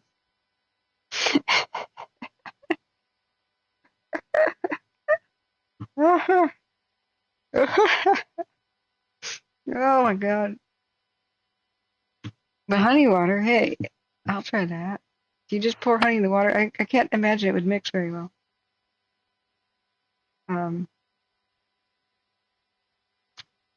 Yeah, but this was kind of one of the nails in the coffin where people just realized how ridiculous the health food craze was and how you go broke if you shop there.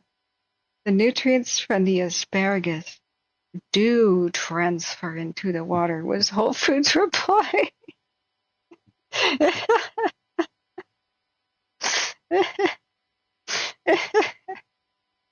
Oh my god. Orville engine 91 at 2 and medic. Oh no, just put honey in the water. Oh, you were memeing. Okay. Sorry, I didn't realize you were memeing. That means part of a running gag. I get you. I get you. Oh man. Epic. I thought it was a hoax. I thought somebody put a fake label on there, or photoshopped it. It turned out to be real. Before they went bankrupt and sold out, I went to Whole Foods and they had a salad bar, and I'm famously hateful of salad. I can't stand it. I hate the very idea of salad. Oh my god, I have so many tabs open. Can't see them all.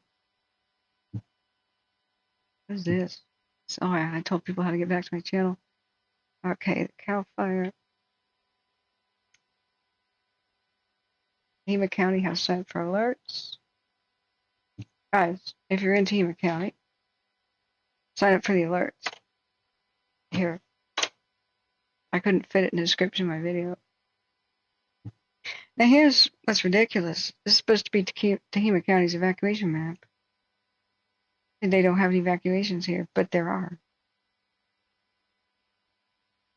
I mean, turning off the ad blocker and everything, but what's wrong with this?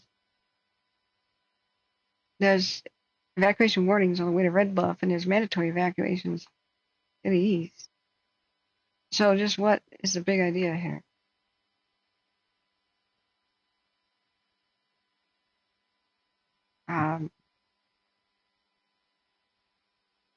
That was my top Google search result. It seemed to be real.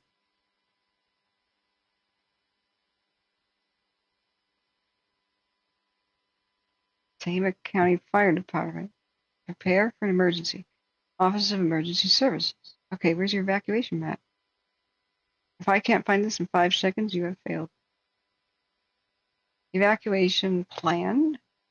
No, we need it right now. What? Download the app to see the emergency zone alert. Nope. Okay, where's your map?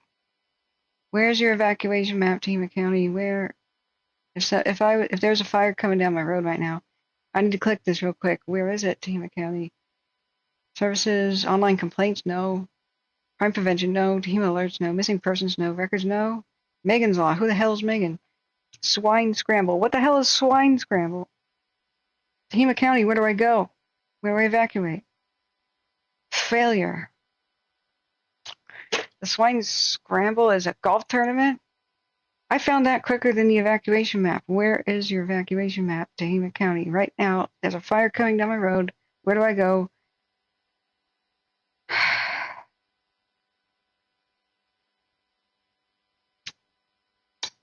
Okay, Tehama map. That's got to be it, right?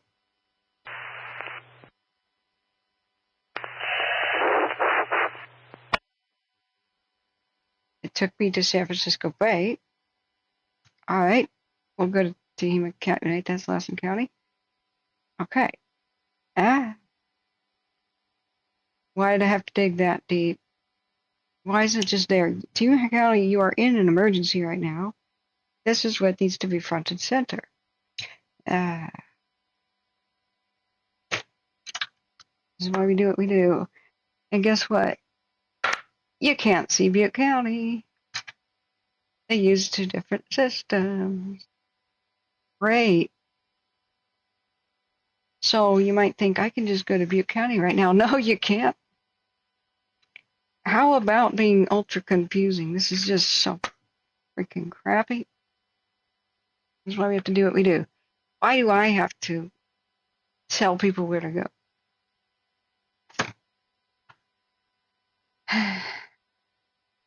Fail. Tehama and Butte County. You have to have multiple tabs open. Here's Tehama's. Oh, whoops, that's Oregon. Didn't mean to accidentally merge that one. Wait, where did Tehama County go?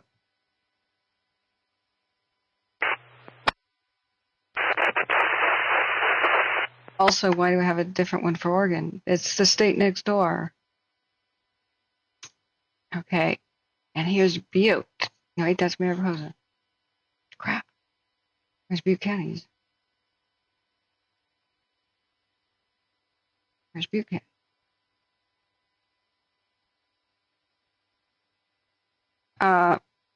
I guess this is Mariposa only. Okay. There's Butte County. You have to have multiple tabs because there's not just one for the state of California, of course. So here, we were totally ignorant. Me, watching the fires live, we were totally ignorant much of the time that any evacuations were issued for Tehama County because this is the freaking map that doesn't show it. You have to have multiple tabs open or you're lost. You're going to die.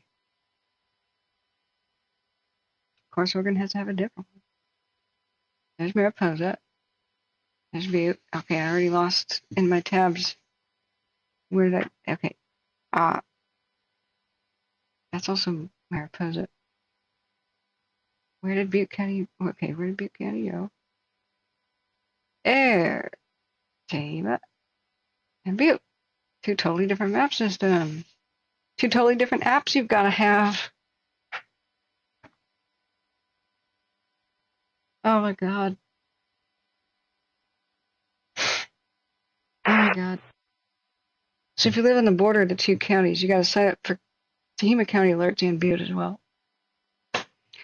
Remember Diamond when he came in here? He goes, "Whoa, is this Butte County?" I'm in Tehama County. I didn't know why there was smoke. Remember that? Woo. Failure. Hall of Shame. Thank God for watch duty. Watch duty is what alerted me because they drew them both on the same map. Thank God for watch duty. I was like pretty confused. I was like, wait a second. There's Tehama County has evacuations. It's not rocket science to put them both there. Watch duty can do it. Thank God for watch duty. Jay Cat and Smitty, can you handle this? Can you handle the fort? What we should do is we should create a grid of images. Oh, this is not our current fire, by the way. This is the bear, historic run of the bear. The one that killed so many people, but doesn't look so similar. I had that tab open. This one, the flashes are generating its own lightning, actually. The 2020 Bear Claremont. I asked Holt Hanley, who I respect a lot. He knows about weather. You know what? You should ask your weather questions about whether or not any solar flares have anything to do with fires. He would know, and if he didn't know, he could ask his professor. Holt Hanley is awesome. I call him Hanley the Kid. That's his cowboy name that we gave him.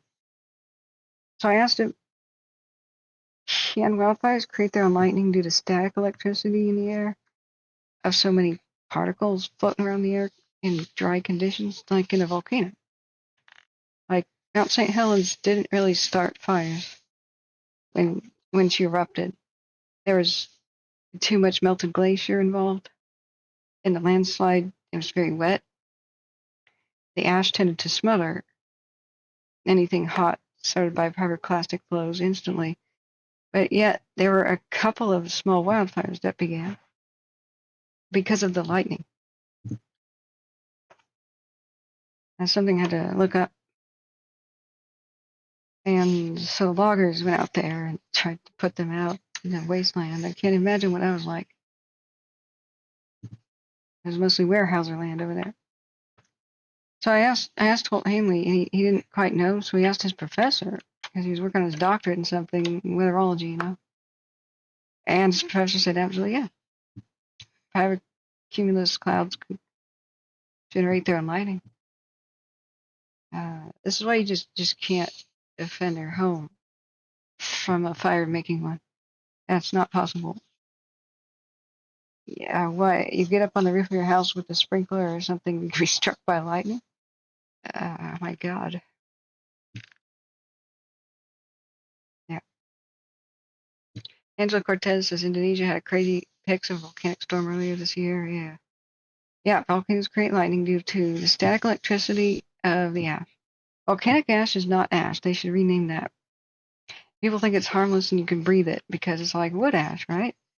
No, it has nothing to do with ash. It's another reason that scientists are kind of stupid sometimes, frankly, calling it that. Why don't you just make it easy for the average person to understand? If it is a life or death thing. So if it's not ash, why the hell are you calling it that? Just saying. It's mostly glass dust and pulverized rock dust. But the glass is the obsidian component. Obsidian is volcanic glass. And silica is a big portion of that. So if you inhale it, it goes up in your lungs and cuts them up from the inside out. It's gruesome.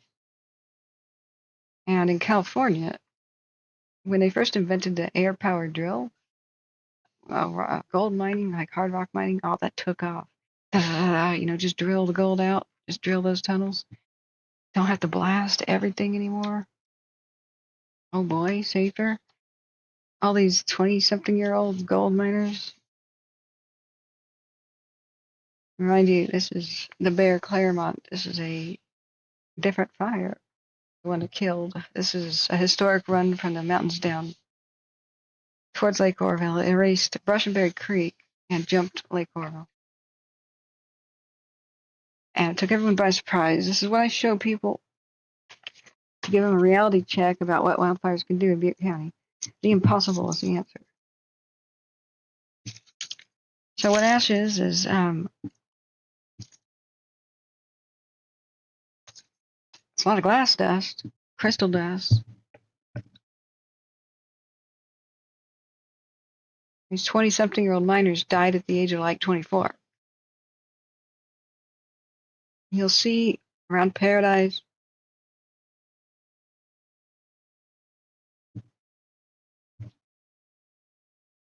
It looks like it's still hung up in the Sycamore Ranch towards the top of the ridge. It hasn't broke over the lee side of the ridge towards the east.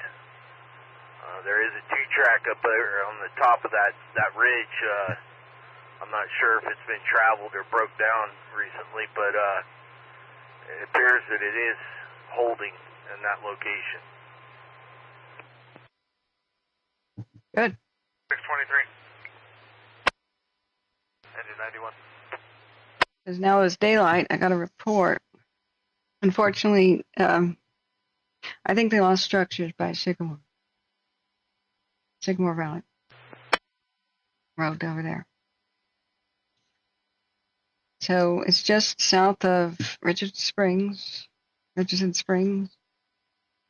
fires. There you go. Just confirm this is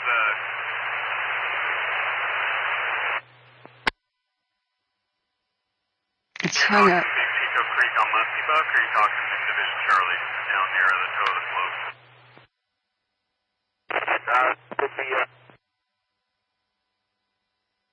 Richardson Springs proper and the Sycamore Ranch between Musty Buck Ridge and Richardson Springs.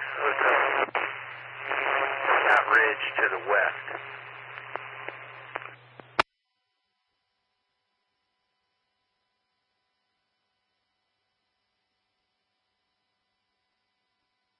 I'm sorry, I forgot to. Stand by, I'll give you a section number. I'm sorry, JB, I forgot to message you. I have the battle maps. Well, I'll tell you what section number that is. Let's see if I can do it first.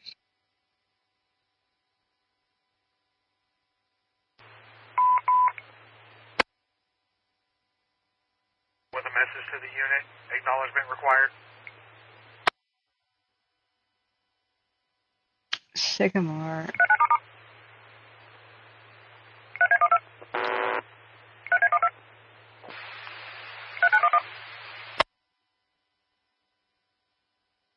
I don't know where the ranch is, but that's Sycamore Valley Road. Morrow with a message to the unit, acknowledgement required. Staffing pattern on CA CNR 10, Oscar 9. Hold all personnel on duty from firefighter 1 to battalion chief with fire line qualifications. End of message. Station 33. 33. Station 41. What does that mean?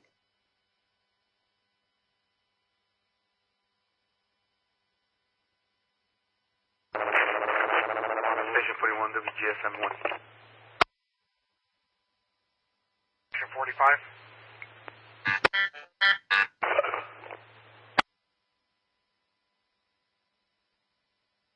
Station 64.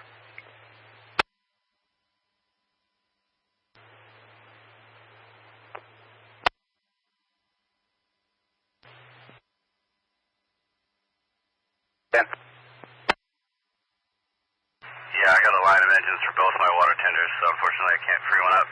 But if I get one my way, I'll send it to you. Night copy. Station 72. Station 74. Station 74.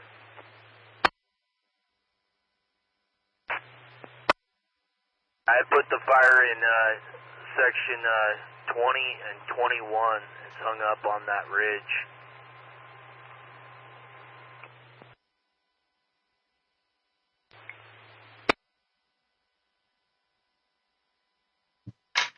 Oh, over here.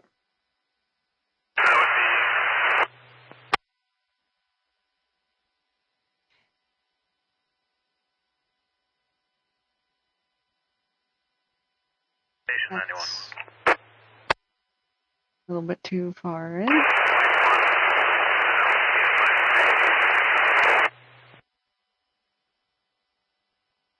That Richardson Springs, not the town. Just above the old Spanish Corral.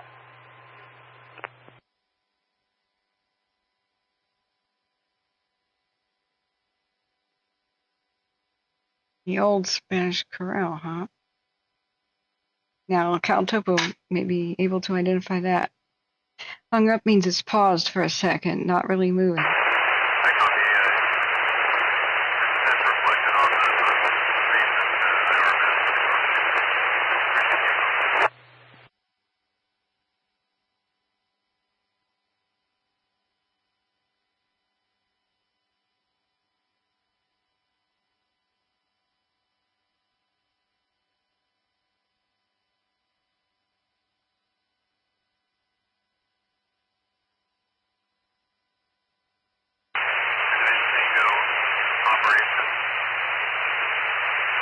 Confirm the access into there. Did you travel in from Richardson Springs, or did you come down off of Muscatatuck?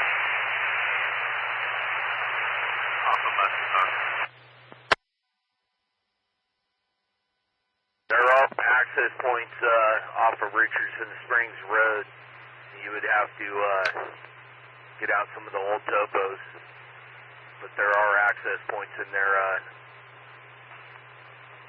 GIS shop in Butte might have some of those layers that show the old Jeep trails, but I have seen them when we were building the VMPs out here.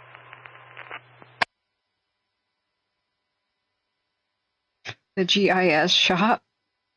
You mean like Caltopo? Let's check it out, friends. Let's buy Caltopo Premium. It's time. All right. So we go to Richardson's. Yeah, you guys call later this morning when you get to cell phone reception. Historic I map. copy. And just confirming you have an early up on aircraft.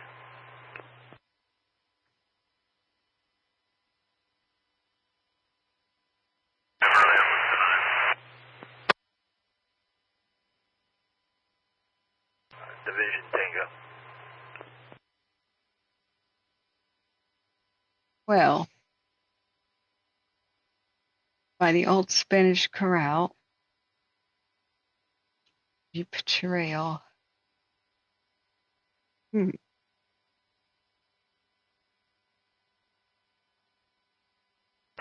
Water Tender 67 en route. Parts fire.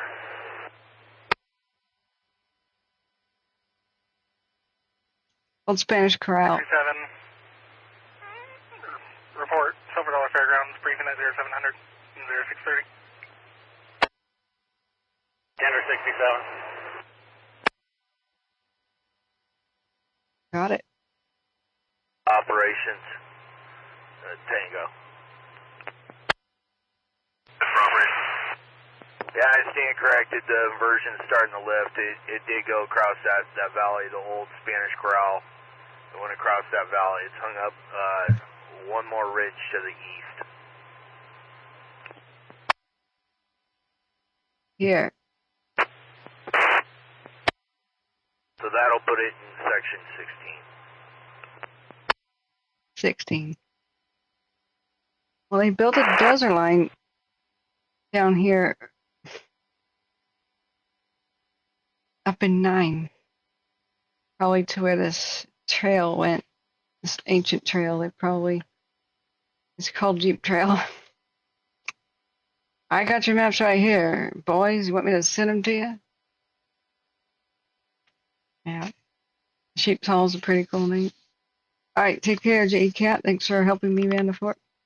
Hey, morning, John Sater. Thank you all for being here. Yep, this is all the Bidwell Park fire. That's gone into another county already. It seems to have run 22 to 25 miles. There are new mandatory evacuations all over Tehama County. And you better get ready to go at a moment's notice anywhere east or southeast of Red Bluff. They issued mandatory evacuations at 4:20 in the freaking morning in the middle of the night. I was pretty mad about that. So let's do it. Let's pay for Caltopo Pro because it has aircraft. Wouldn't it be cool to see aircraft flying around and weather stations? Wouldn't it be cool to see that? Oh, you can't see it's on the very right here. I got way too many things open. Central Oregon Fire Info. I have to make my own tabs. Okay, let's make a new Park Fire tab. That's a Durkee one. Watch duty for Durkee.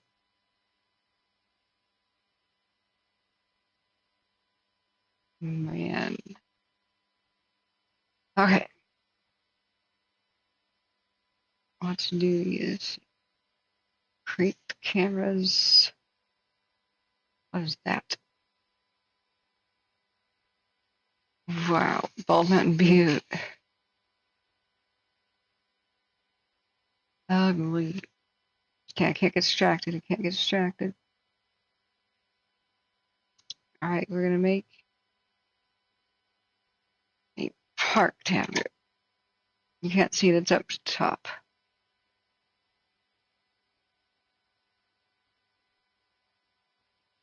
Here, I'll show you my struggle with tabs for a second. This is why we need a supercomputer.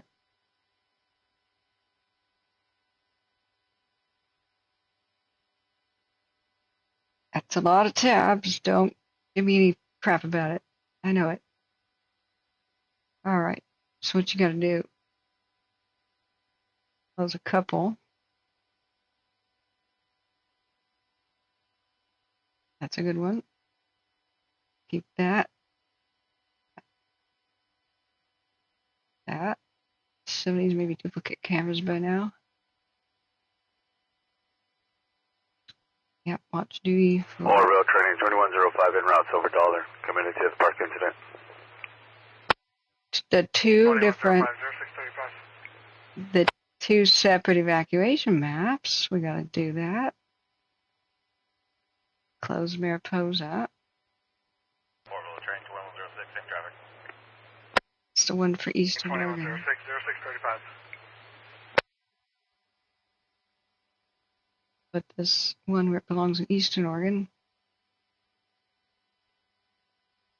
I really thought Eastern Oregon would be the star of the show, but Butte County upstaged.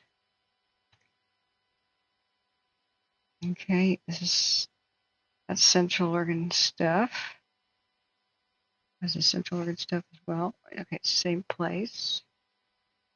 Close that one. It's Park Fire stuff. Stick it in there. Just more cams.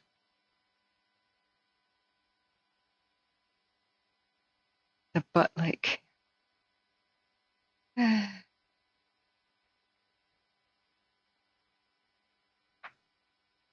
Yep.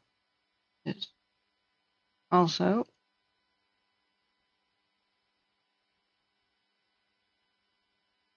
that's Eastern Oregon.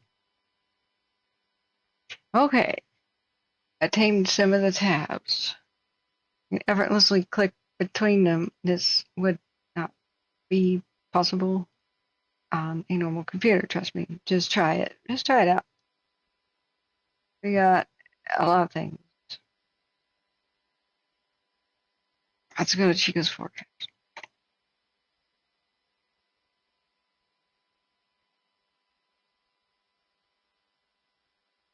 It's currently 77 and humidity is 22%. Winds are light and variable. Today's high will be 102 degrees.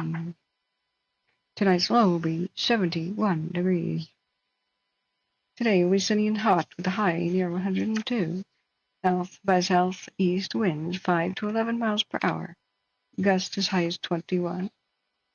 However, different apps are saying gusts as high as 35. So, hold on your butts. At least it cools off to only being 89 and 92 the rest of the week. Okay. Okay.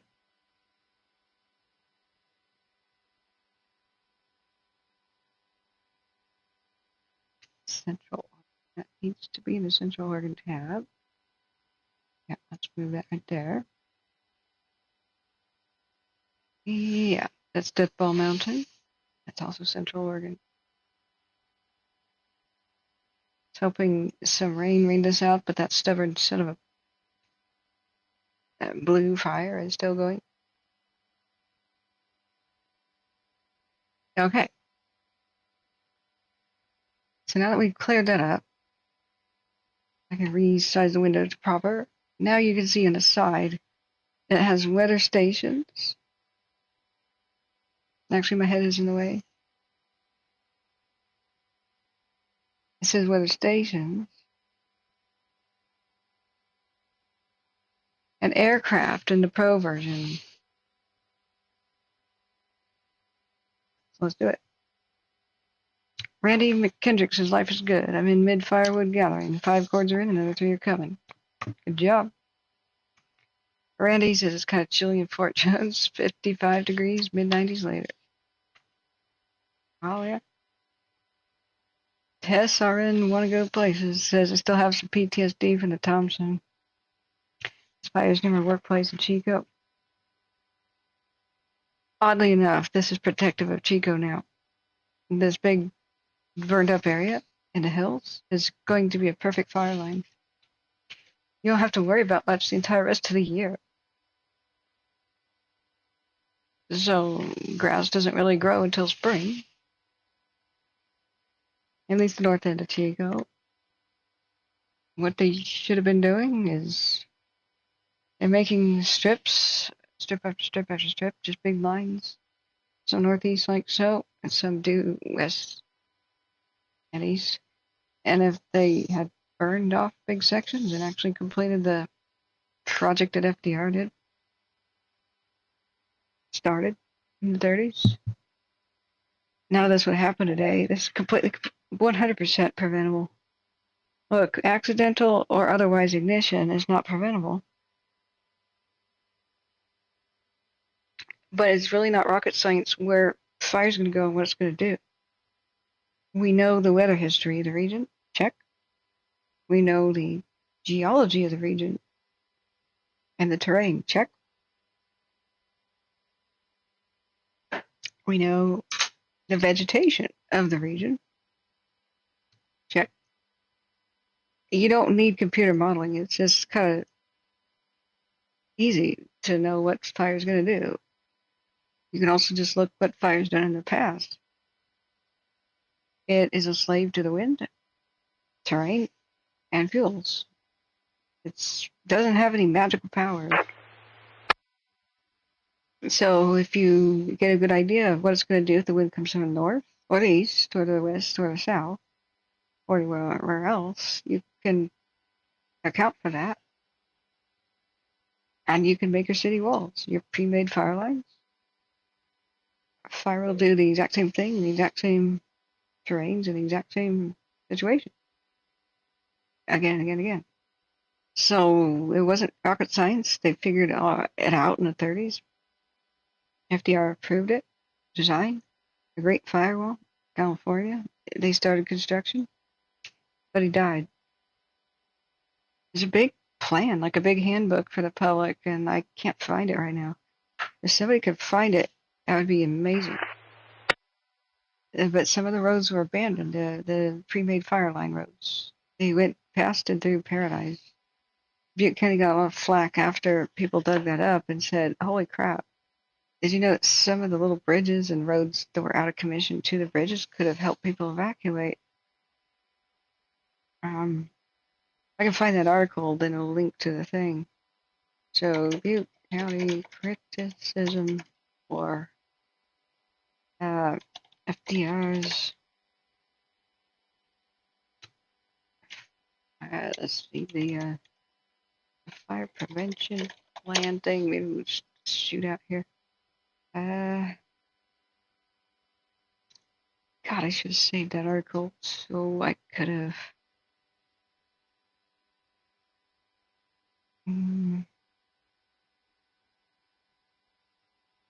That one's about Russianberry Creek. Oh God, I didn't realize that their fire prevention plan hit red tape and then it got erased. So, yeah, duty negligence, of course. I've looked for it time and time again. There was FDR era fire prevention plan, California. I mean, it helps if I spell California.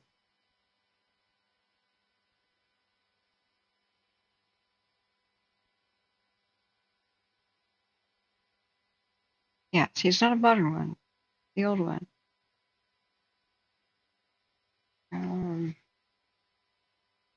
So they actually did create some of it, and one of them was a bridge. So Butte County was supposed to take control of it. It was like a federal program, and technically, the feds wanted Butte County to purchase it or take control of it, and they were like, no, maybe, sort of, we kind of want it, maybe, we don't know. Operations. Division Bravo. On command. Crap, see, I can't find it.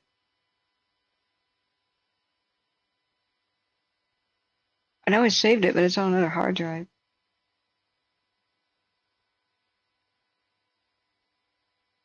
It was a public works thing.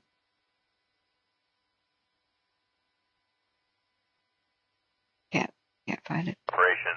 Division Bravo. On command. It was a happy little book with cute little illustrations and everything. So it was a headline that was like, could this bridge have saved lives during the campfire? Guys, Butte County. It was like an article like that.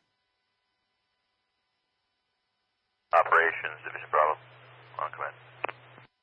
No, not the Hunting Run Covered Bridge.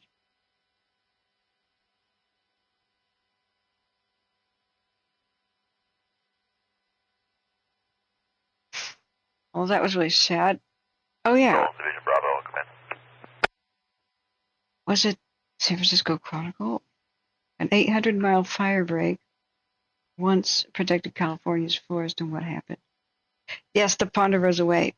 Got it. From Mount Shasta to Bakersfield was one of the largest projects of the Depression era, and it still holds lessons for fire-stricken California. The Ponderosa Way. Operations. Division Bravo. Yes. That's it. One huge fire access road and fire break. A place to stop it. a place to stop fire from getting up into the forest and from them to stop blowing down into the valleys. Defunded after FDR died. Yes, that's it. Here, if you would like to read it, San Francisco Chronicle does something good every once in a while. Hey, good morning, Shaz. How are you? Much love. Did you just come off your walk? What? Sorry, we try to keep it pretty no politics, but I'll see here.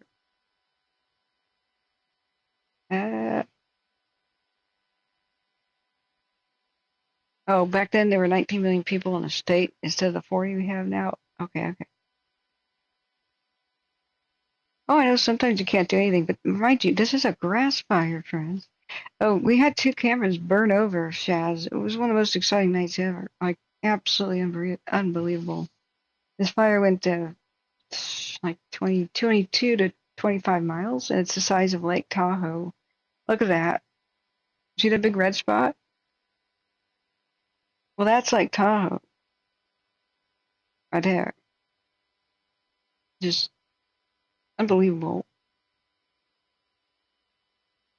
It's 45,000 plus acres and did that since yesterday afternoon. Oh, you got a bad back again? Oh, I'm sorry. Yeah. So,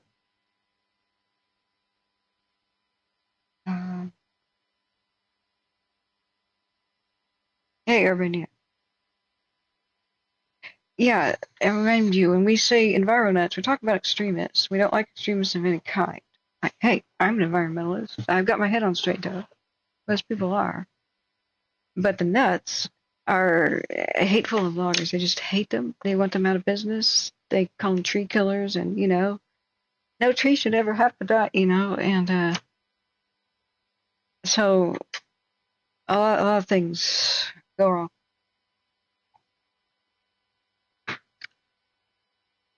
Protected? I'm not sure what you guys are saying, protected or what. But yeah, this all this was anticipated, and a huge project was budgeted because an ounce of prevention is worth many pounds of cure. Couple $1,000s is worth billions of, not having towns burned down. So the big controversy was this Ponderosa Way went past Butte County, and the residents only have one way out. Cohasset Road, holy living crap. Holy living crap. This is what the town that got evacuated. The National Guard had to evacuate people by helicopter yesterday on Cohasset. Oh, you can't make this up. This is a public road, Doug Laurie repeatedly whispered from his driver's seat as he drove his Subaru Outback along the pockmarked old fire break during a 3-hour tour of Ponderosa Way's remaining zigzag through Cohasset, a small community of almost 1,000 residents north of Chico. This is taxpayer funded, he said. Can't make this up. Lori, who is 69, lives in Chico, spent decades pushing for a government agency, any kind of government agency, to take control of the orphaned passageway. He worries for the survival of Cohasset, comparing it to the obliterated Berry Creek, a mountain town also in Butte County that was recently ruined by the North Complex, also known as the Bear Fire. That was what the video I was just playing. 16 people died in that one. Cohasset is a sitting duck.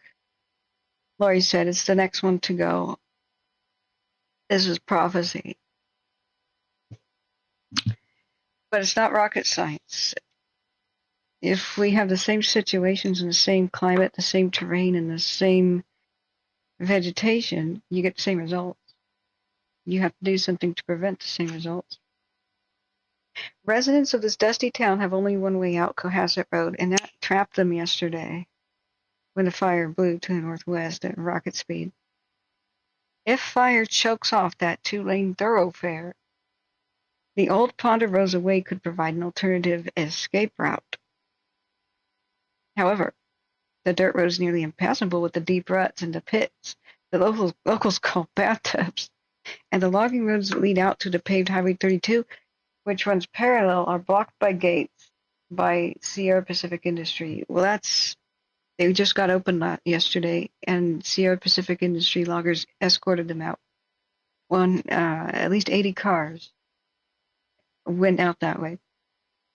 20 cars were rounded up later, and some of them didn't have enough gas to make it, and so they were helicoptered out to safety.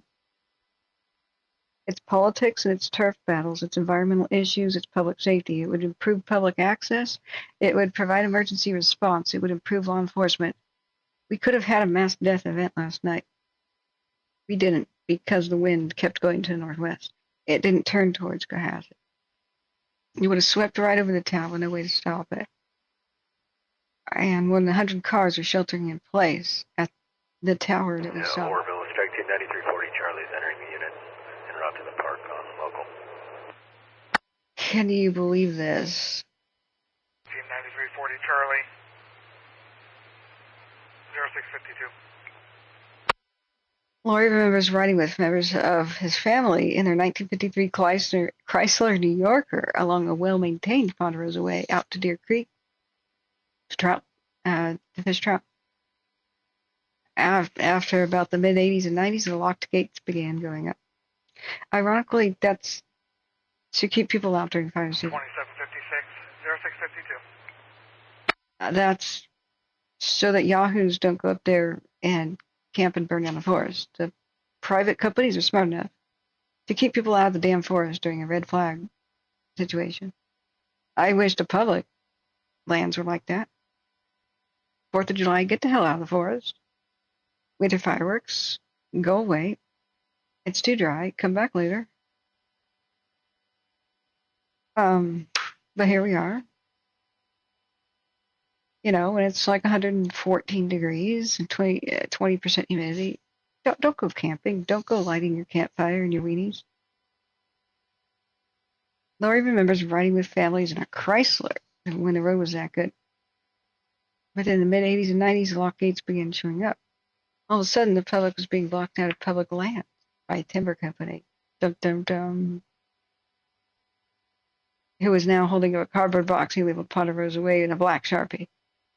2 3-ring binders neatly displayed a decade of letters to politicians, transcripts of conversations with forest officials, articles on Butte County fires, and warnings of fire danger, plus maps of his proposed route of improvements. I love this person already.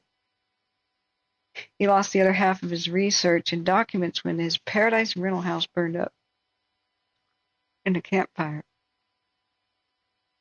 Over the years, federal, state, and county officials sought to push maintenance of Ponderosa Way onto each other. This is why Butte County got a lot of flack.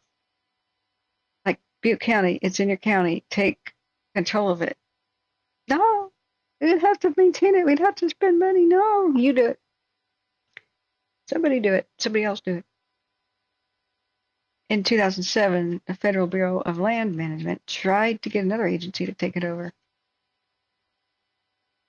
In response, state and county officials told that bureau that what remained of the road might be useful for public access, but they did not consider it vital for fire protection. Well, yesterday, just proved them wrong. No public agency much wanted the orphaned fire break or remembered the purpose for which it had been so painstakingly built, says Brechen, a project scholar for the Living New Deal, which chronicles the history of FDR's famous public works package. When the campfire swept over and virtually erased Paradise, few knew that the lengthy fire break transected the town.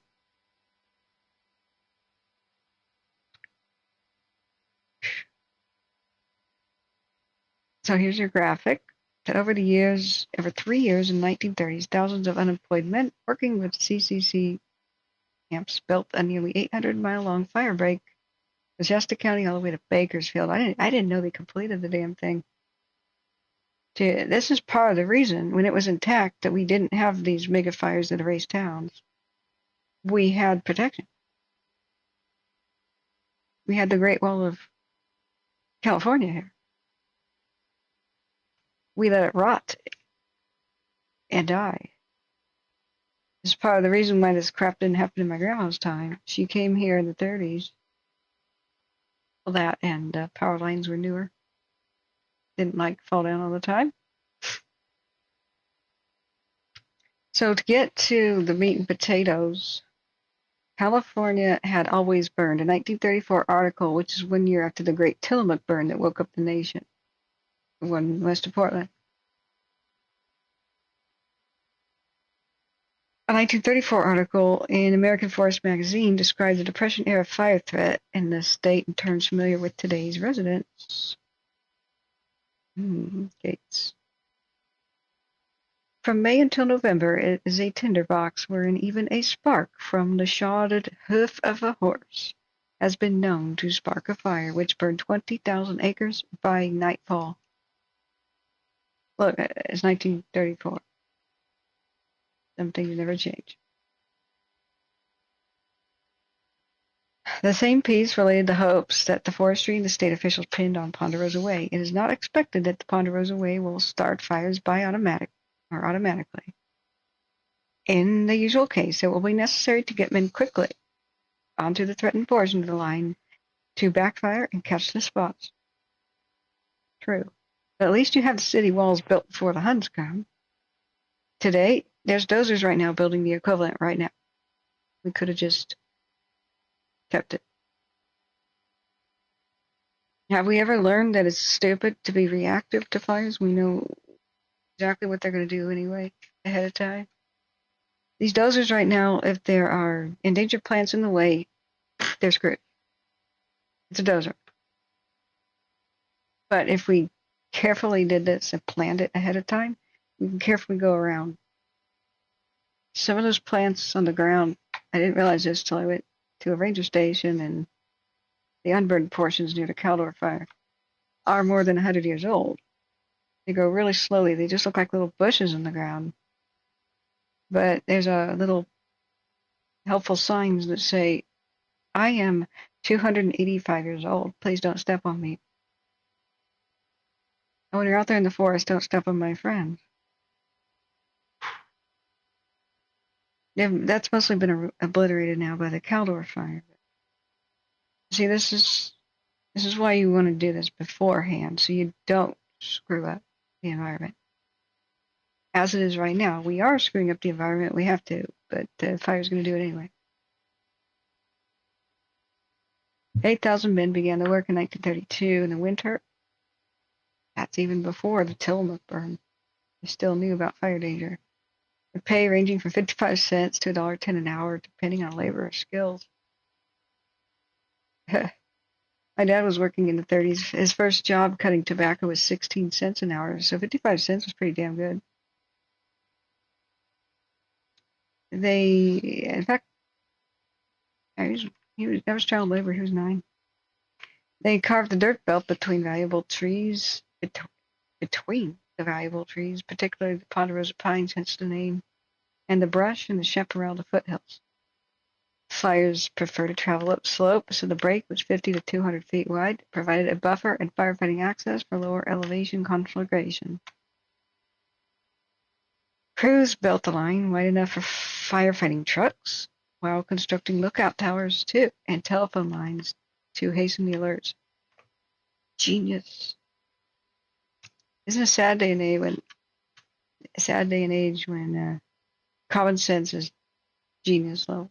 Just because we're surrounded by stupidity right now. But record scratch. Then came the squabbles and decay of time. The immense labor force needed to maintain it dried up with World War II. Yeah, we sent men off to the meat grinder. And then FDR died. He was one of the smartest presidents ever. And the conflict thrust the route into a new role, providing a secret highway for the U.S. military tanks in the event of a Japanese attack. Pretty good. Pretty decent usage. By 1949, the federal government ceded the brake to the California Department of Forestry. That was a terrible, terrible mistake, which had little interest in paying This is Charlie, command. for the maintenance.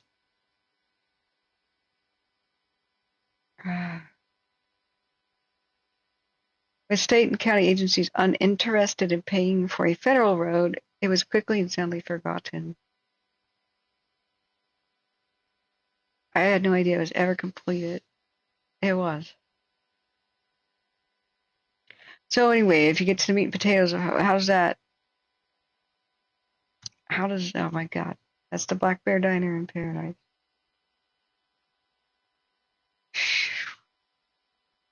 Power lines down.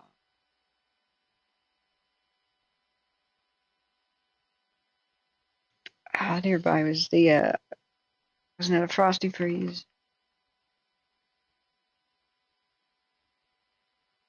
After the campfire killed 85, more than any other California wildfire ever, the governor, Newsom, announced a $30 million thing in funding for 35 emergency fire breaks surrounding 200 at-risk communities.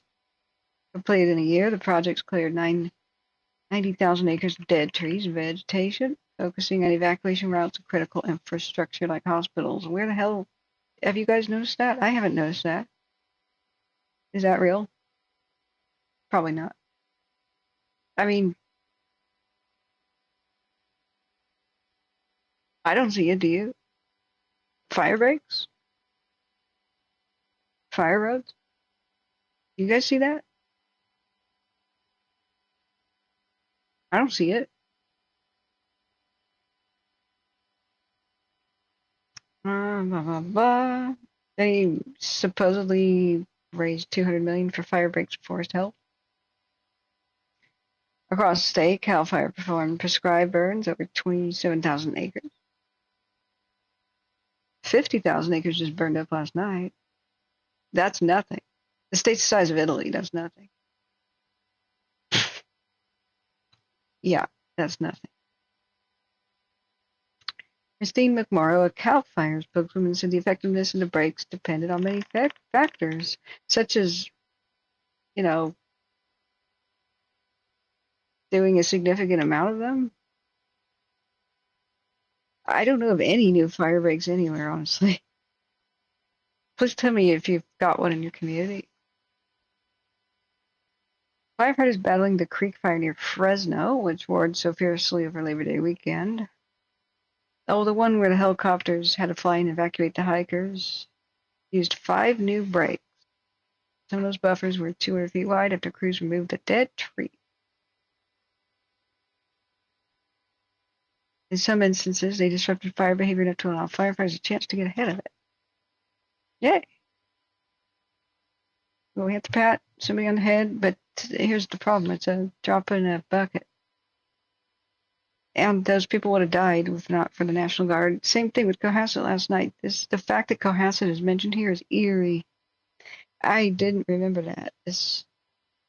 But this is all preventable and predictable. There's always somebody who really tried to tell the world about things. Like I'm trying to tell the world about the Dixie Fire 2.0 and the Keller 2.0, which is coming in a year now.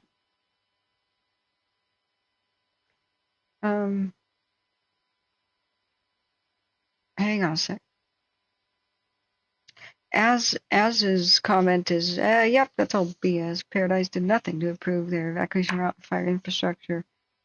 It's still a bottleneck and choke point in all the wrong places. Well, this is what I'm getting to. How is this all relevant? Oh, it maybe wasn't this article. There was a bridge for this Great Ponderosa Way that Butte County ignored. They ignored the road going to the bridge, and that could have been another escape route out of Paradise. I don't know where it was located. So it must have been a similar article to this. But I need to get a copy of this Great Ponderosa Way plan. This is really eerie, though.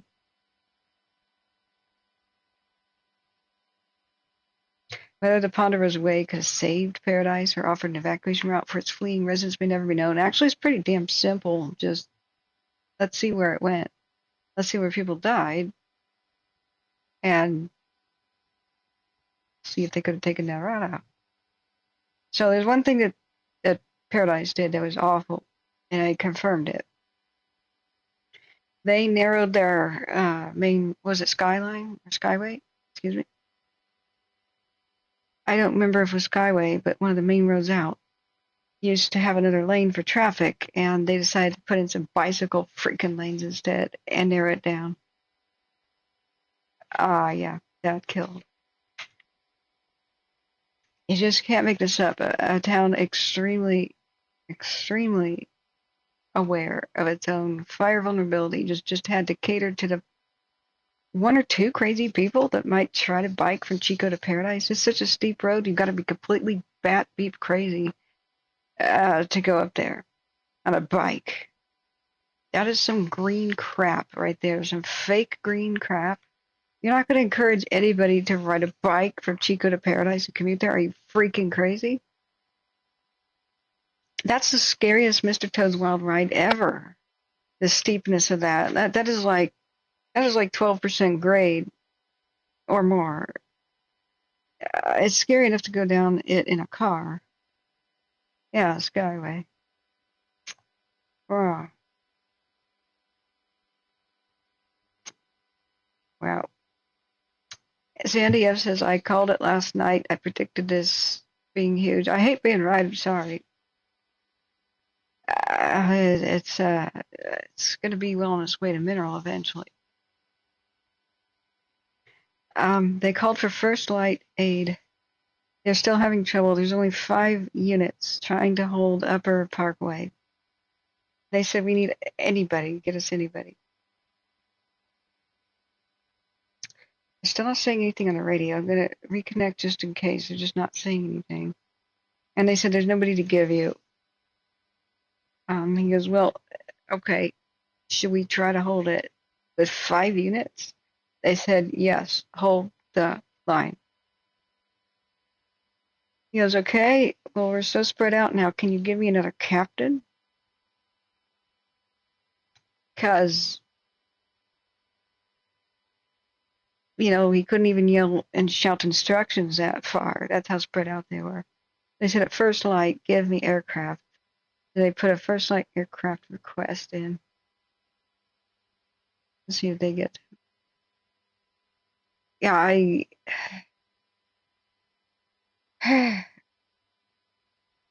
Mountain Mike says you make me feel so safe and thankful for all the pre-attack work the state has done under our leadership of our governor. Hey, he increased CAL FIRE's budget by 3% this year. You got to pat him on the head when he deserves. Okay, even if you don't like somebody, you still praise them when they finally do something right. Okay, there's one lone helicopter flying around. First light has happened already. Usually they don't take off till about 10, but in this case, the FAA may allow the pilots to get a little bit less sleep than usual. We hope. The whole area of the airport's under mandatory evacuation, but apparently the airport it may be safe already because of a prior wildfire nearby. It burned up the grass already. Cat Fear says, as I still don't know how I survived that day. Oh man, what did you endure? Good grief, 8 hours later and Catherine's still on. I've been live for 13 and a half hours. No. Wait, 12, 30, 15 and a half hours. Infinite God, Godakin and Brent says, Catherine, you're correct. In downtown Paradise that burned to the ground, they took a 2-lane road on each side, narrowed it to 1 for freaking bike lanes. You'll have no idea how steep that is. This is Skyway. You can't, okay, you will burn your brakes out on your bike. I mean, this is an exercise in terror to go on this on a bicycle. This is like mountain biking extreme. This is like when those insane people get on those skateboards and they go down mountains at the speed of sound because they have a death wish with like full helmets and stuff. You ever seen that extreme sport stuff? Butte Creek Watershed Overlook. Shit. I hate being right. So, but as I said, they started inching the evacuations. That's Maria Fire. Where do I put the? Yeah. They started inching the evacuations closer and closer to the Centerville and Irishtown and Helltown. I hate being right. I'm sorry. There's Centerville. There's Helltown.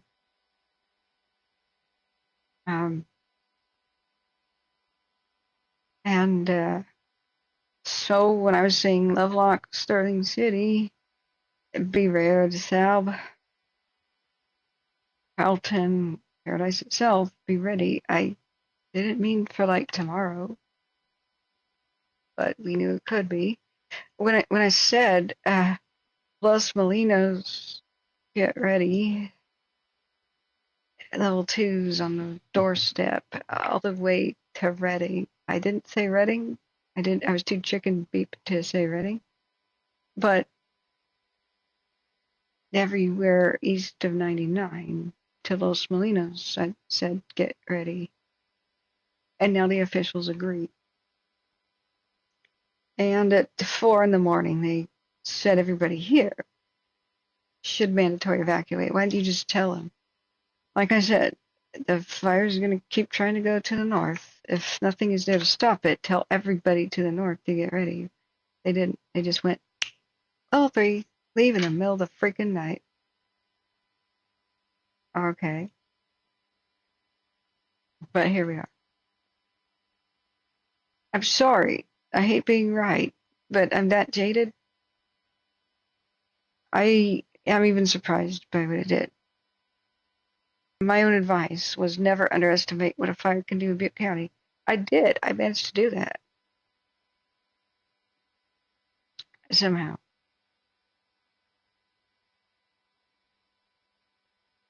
But it's just insanity. Just total insanity. They were smarter in the past, I guess, had more foresight, or maybe they just needed to employ people doing something. But to abandon an 800-mile fire break that California desperately needed, they just needed to put 2 more layers on it. We would still have a lot of towns right now.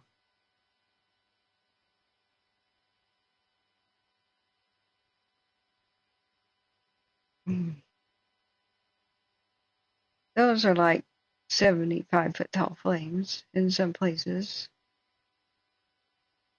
That's the airport in the foreground, and later the flames started cutting towards the airport. But they ran into something. I don't know if that's Meridian Drive or what. As says, for 18 years I lived in Paradise. Never saw anybody ride bikes on the Skyway in town or in between Paradise and Chico. I saw it once in my lifetime. My family remarked on how crazy those people were, how bat beep crazy they were. Like, what are you going to do if your brakes fail? You just, my God. Let's see. Like, here's where you just start. Yeah. That's a lot of devastation where things used to be. There's there's a big overlook there. This is why people couldn't evacuate to the west. There's a giant chasm. Very big ass giant chasm. I try to tell people it's much bigger than it looks. Is that Centerville down there? But yeah. It's a chasm. There's people who hiked down to safety must have had some freaking climbing gear. They were listed as dead until they climbed out. It was a father and his 2 sons or something after the fire. No, it's before. It's January 2018. Everything's just dead. That's right. It's winter. Here is after the fire when things are truly dead. Like truly, truly dead.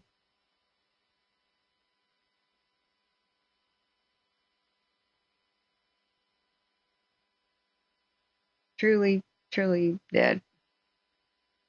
A month later, December 2018.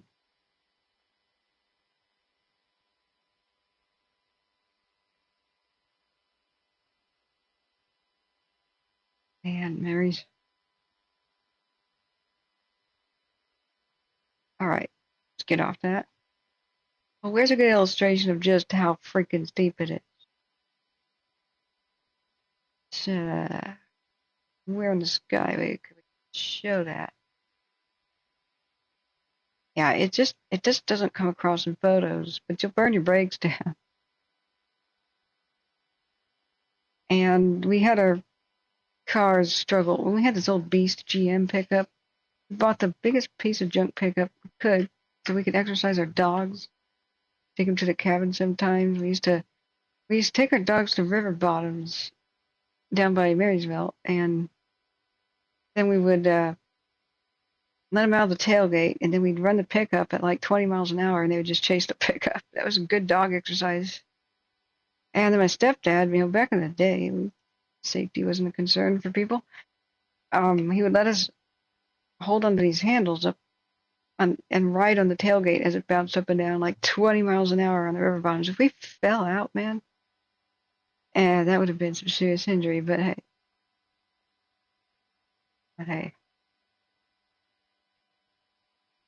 how do you run scenic? This is what Bidwell Park looks like. It's just magical. This is about where the fire started somewhere along this. And stuff that looks like this. Could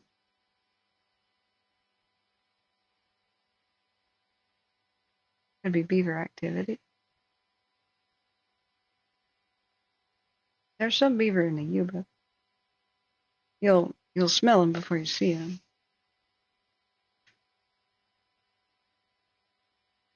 Look at all the dead vegetation growing up underneath power lines. Oh my God. Anyway, let's get out of that. What was our latest 2 hours ago? Yeah, we heard that. We're just not hearing the radio right now, and I'm not sure why. It just may not be saying anything. I guess. All right, let me look back at chat. As says we called it the mini Grand Canyon, the Butte Creek Canyon. Yeah.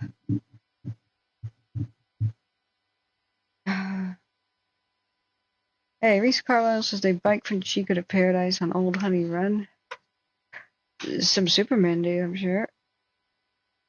But that means that they should not be on the Skyway with big traffic, with big trucks. Like, that's just suicidal.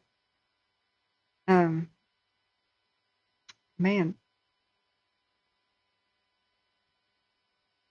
Oh boy. Let's see some of these old time lapses. They're just completely insane. Hasset 2 is in rotation mode. Here's our current view, our 12-hour. Underneath this tower is where 100 cars worth of people were sheltering in place with the firefighters.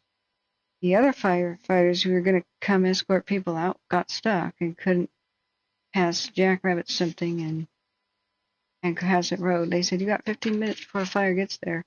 5 minutes later, like, stop. The fire's there. It jumped over already. God help anybody who tried to go south. They would have been screeching on the brakes, backing up. Okay, I guess I'm going north. Yikes. But I can't believe that article mentioned Cohasset, that Ponderosa Way went through Cohasset. That's nuts. And Butte County didn't take control of it. I wonder if the Forest SPI, Sierra Pacific, or any of the logging companies, I should call them just big timber companies, actually, owning vast tracts of land. if they eventually bought it or something. If they can put gates on it, I wonder if that's even technically legal. But the gates are there to keep people out during fire season. They usually open them up during hunting season. Just that's typical timber company behavior. They were heroes last night. They went and opened all the gates, and most of the vehicles left at every intersection.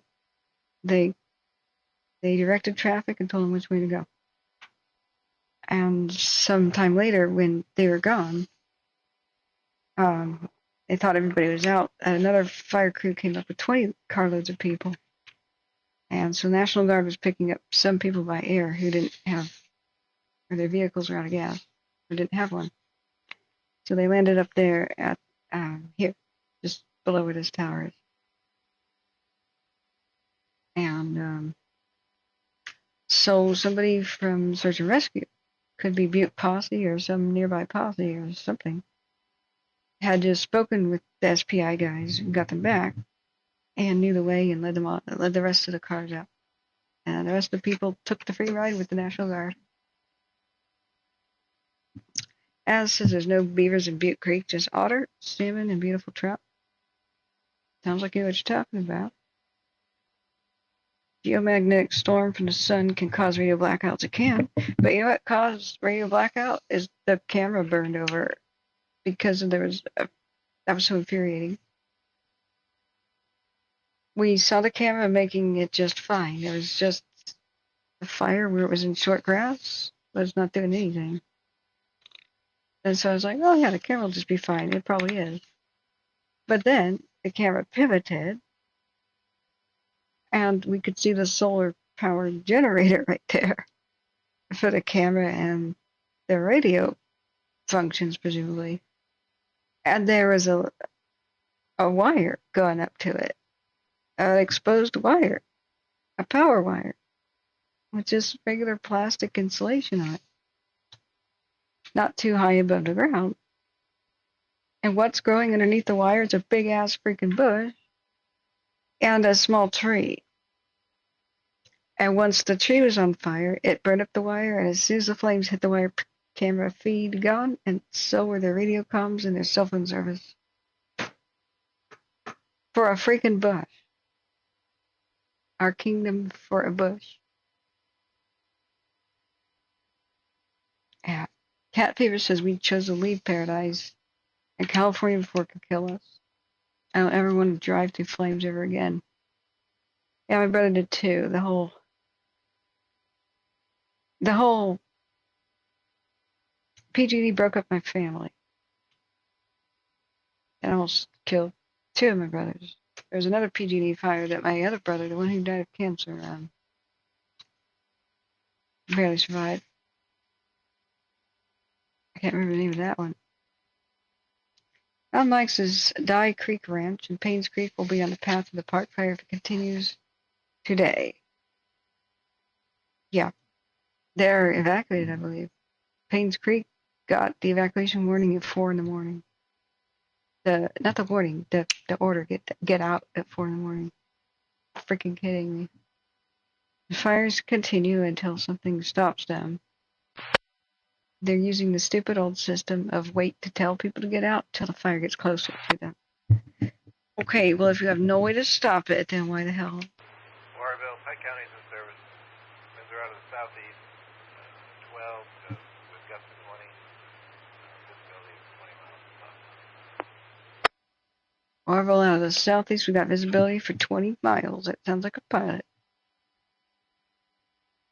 Pond Storm says I'm 72 and I can lead you around my town blindfolded. Which one was that, Pond? Welcome, by the way. Remember to hit the like button. Never hit the like button. Deputy Operations, Branch 10. JB is calling again. Are you calling to tell me to go to bed? Yes, I am. You were going to be sick again if you don't take good care of yourself. Yes, Dad, I'll go to bed. Yeah, and I would get at least 5 or 6 hours because it's going to be a real e-ticket ride here come 1, 2 o'clock. Operations Branch 10 on command. It's all open line, as you know. It's crossed almost, I think it's crossed Deer Creek drainage on the north. Yeah. And it's going to be ugly. You're very correct. I was waiting for a couple of mods to wake up and maybe hold down the fort, but Smitty's on the prowl. Well, So, I don't know how you do that, but that's nice. If you could put, like, don't you put it on some kind of, you monitor a camera and you monitor the radio. That's good. Yeah. Okay. Oh, you're on the air, by the way. Oh, okay. Yeah, I talked to several fellas who were on the Campbell Fire of 1990, and it behaved very similar. And so this is going to be very challenging because, first of all, the fire behavior. Second of all, there's a resource drawdown of resources, engines, cruise dozers, helicopters, air tankers. So that makes it challenging. And then, of course, you get these up canyon, up valley winds out of the southwest. It's very dry, under 12%. Temperature will be around 101, 102. Firefighters are exhausted on the west coast right now. It can be a very dangerous fire. So that's a big challenge. And it's not the easiest country to move around from north to south.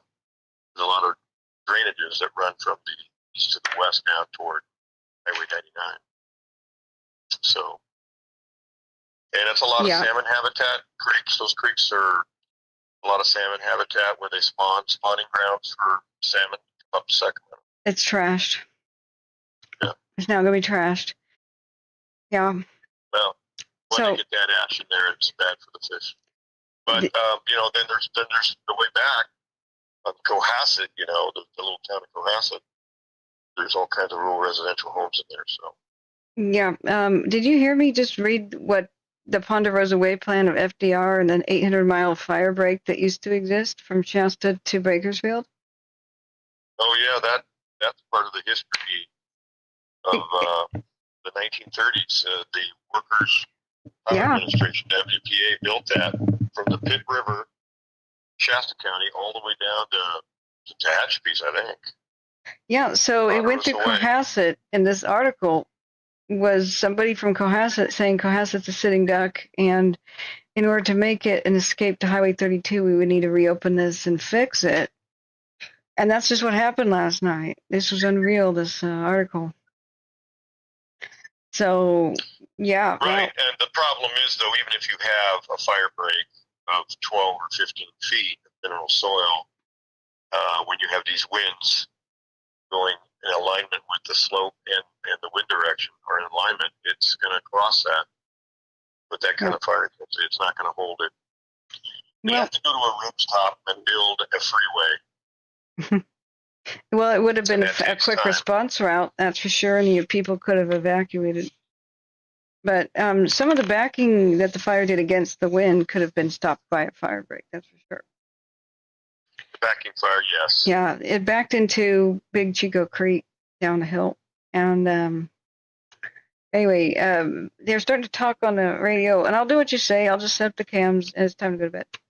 And I'll be back. Yes, ma'am, you've done a great job. You've done a great job, but this is a dangerous fire. They all are, but this, we're talking, like I said, it's very hot. People are very worn out. The same people that fought fire a month ago are still fighting fire. That's tough. It's tough on people.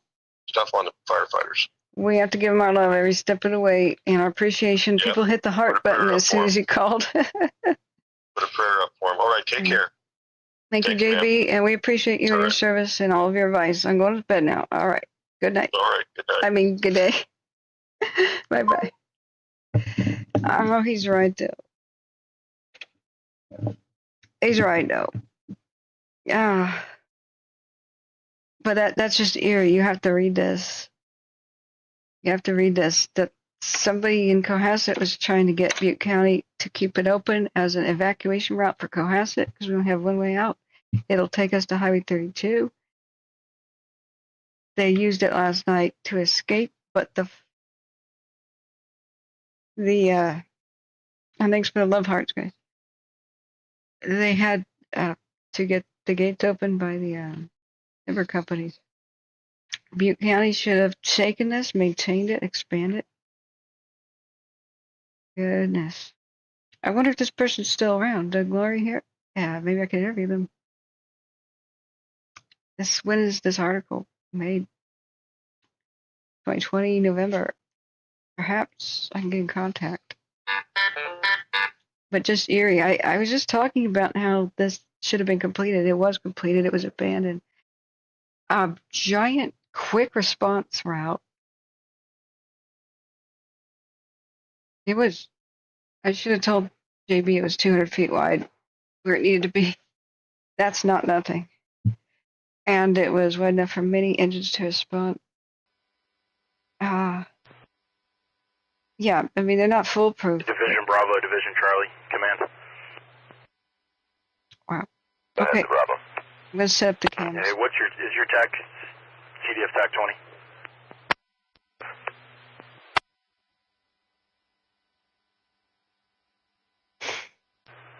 I copy that.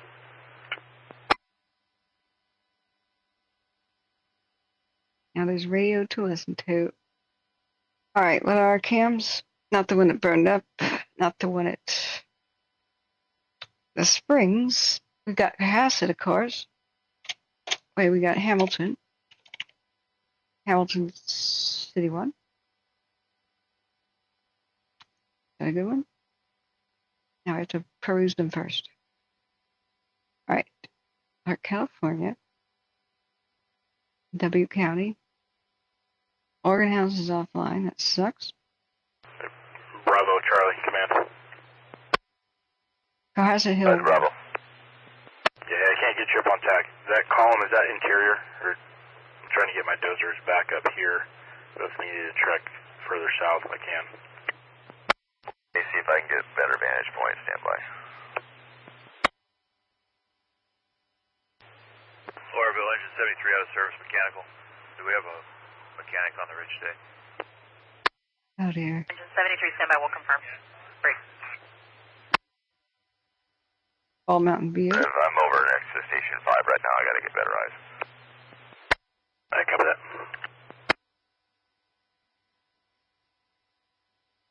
Bald Mountain Butte.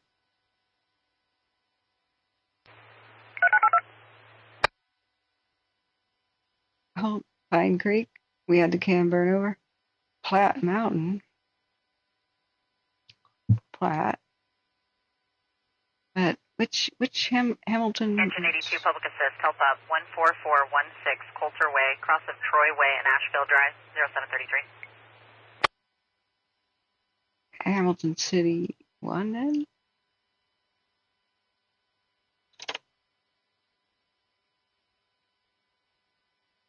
Oh, even though it's in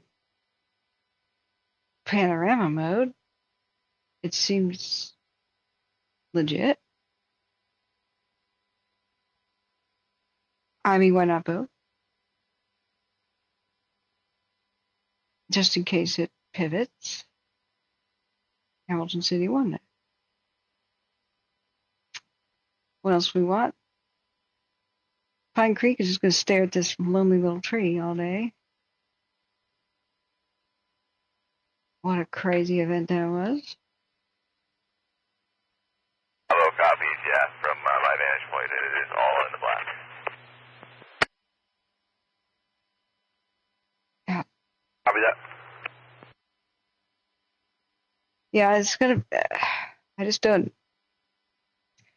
I guess I just don't want to believe it. So today will be bad too.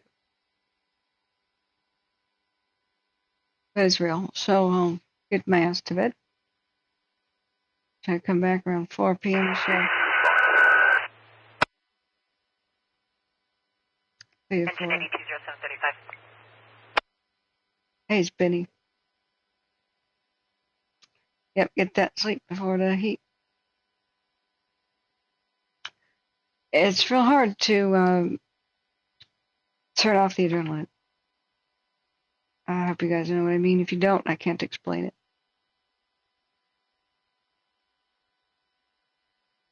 Platte Mountain 1 then.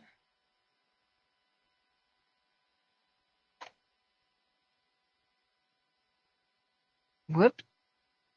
Oh no, don't wreck my thing. Ah, it wrecked my thing.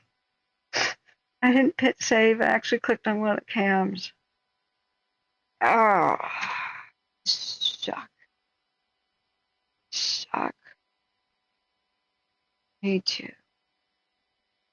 We hate it forever. Precious. I'm going to call my mom and tell her that the Butte County's on fire, so it's Tama County. And it started up in Will Park, and it's Red Bluff is on notice. She's going to laugh in my face and say, you know what really happened yesterday? Ah. All right, then. All right, we're just going to do this again. All right, so Cohasset.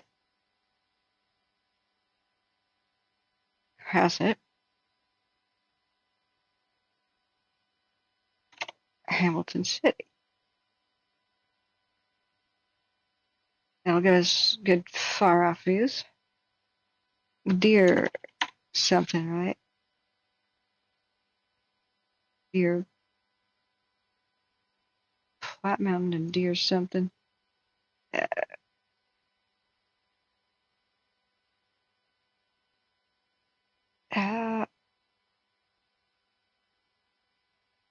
Oh yeah, Bull Mountain Butte.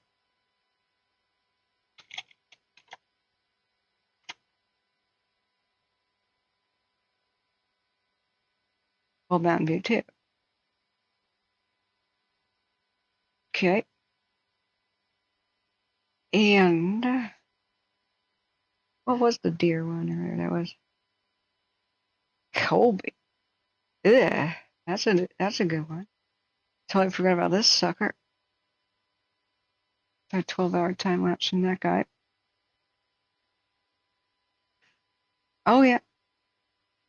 Take my magnesium for sleep and migraines. What is the mushroom that helps you sleep? I got my cordyceps militaris for my immune system and daytime energy, but I haven't tried it yet. I want to try it on stream. But somebody was telling about the mushrooms that help them sleep like a baby. That sounded awesome. But I've misplaced my notes. Yeah, we'll add Colby Mountain Run. This is insane. 38. And the airport thermal. I think we can do the airport thermal on Alert California. No, we can't. That's Alert West. That.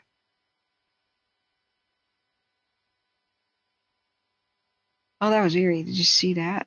Watch the column. Engine 91 canceled by medics. Available response area. Engine 91, 0739. The lid comes off. Look at the lid come right off and float off. Eerie. That was around 4:30 in the morning. Dawn today. 6 in the morning.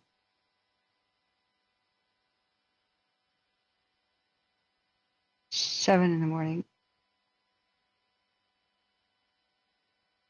And now. All right, we're going to add Colby.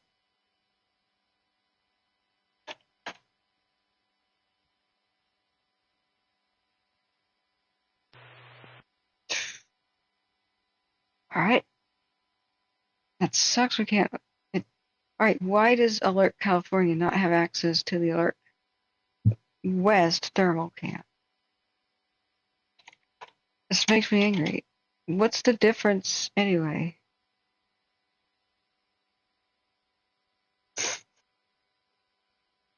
Catherine is angry. And our front row to everything, the Richard Springs is down. Dough mill, that's right, that was the deer.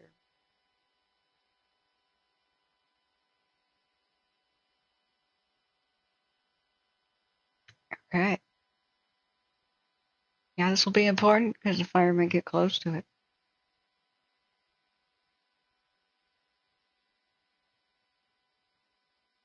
Yeah, Spyman, I'm sorry about your mom. Yeah. My mother passed away, Spyman says, in 2009, but all these fires in Oregon and California would just break her heart. She had a real love affair with the forest. Same thing with Auntie Faye, who was a legend, a nice, wonderful old lady, super old lady. I didn't realize how old she was. She's buried in Greenville now, and she was one of our neighbors, Eleanor, and one of the journalists during the Dixie drove past her place, and they had just saved it from the Dixie fire. They went down the same street. And I started crying that they saved her old cabin. Her family sold it, though, unfortunately. I tried to get my father to buy it. We should have never sold ours, but, you know, divorce does. So, but firefighters were smoking cigarettes and sitting on this danger tree that they cut down that would have fallen on fire on her cabin. When the journalist went by, Craig Philippot, I believe, and I just went, oh my God, started crying on stream. What else can you do? But that I can't imagine that the surviving old timers right now that saw it happen to Plumas County and my lifetime, none of those trees will ever be mature or anywhere near old growth. Unless there's some extraordinary technological innovation and I get to live to be to 100. What are the chances of that?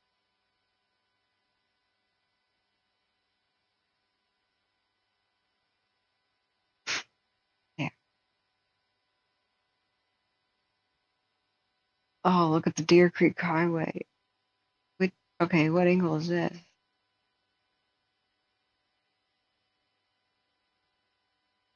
Looking north.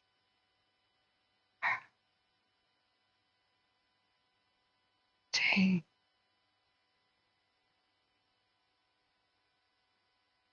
Yeah, we'll add Deer Creek.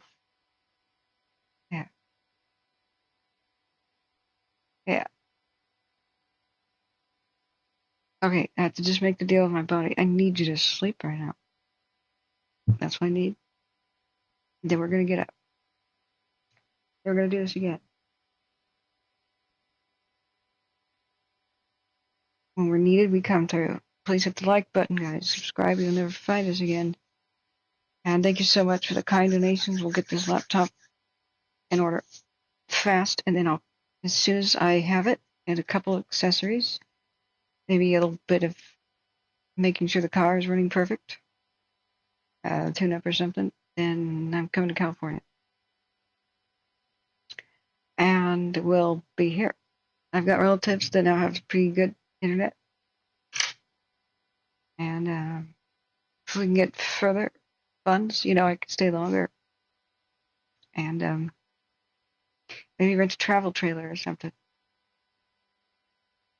So I need to be here.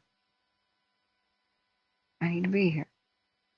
My dad's in his 80s. He's going blind, and I need to be here, not just here. I have people I know with dementia, and I have limited time to talk with them about the past in California. Engine 82, divert, gas leak in a structure, 1368 Nimshu Road. I made a sacrifice in 2001.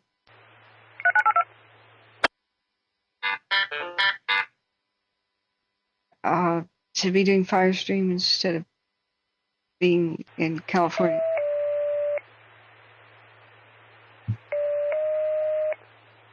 And by the time I got to a family reunion in December, Engine 82, divert, company 33, company 12.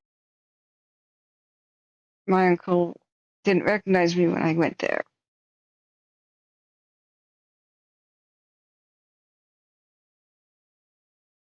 Yeah, all for kind of a lack of a laptop, really. The one that imploded. Morrow engine 2756 in quarter, station 36. And other things, but 2756 0745. you're very nice, Lab Diamond. Just sharing the stream. We get a bigger subscriber base. We can survive a lot more small donations. We just need more people to know we exist. When the Caldor happened, we had 29,000 people in the chat. And I told them straight up, you should evacuate South Lake Tahoe now. I don't know why they're not telling you. You will be asked to evacuate, so go now. There's something wrong with the system. They're not telling you. They didn't tell you this morning. They didn't tell you last night when it reached Sierra Tahoe.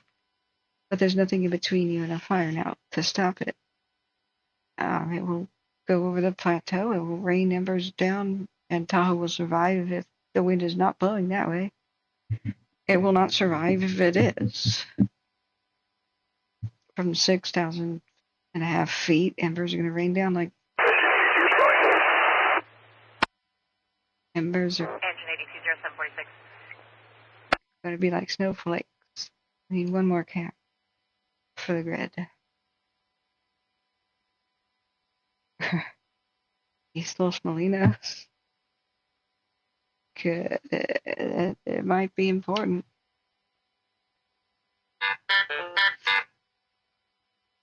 So many, it's about 10 to 20% of people that'll hit the like button and or donate a couple dollars. Vegetation fire, Kent to Washington by the Green River. They're requesting your support. Yeah, it's going to be a hard day in many places, Oregon too.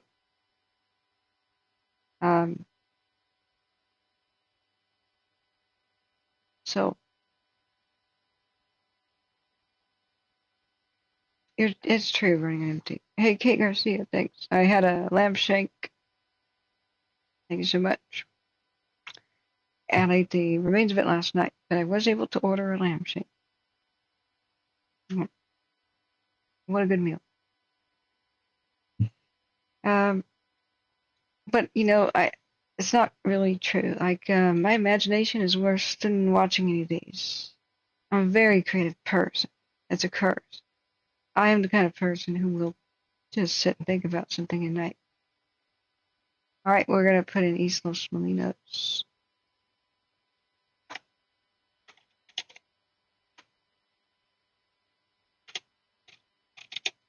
If it's there. I wanted to do the thermal one. It's not on.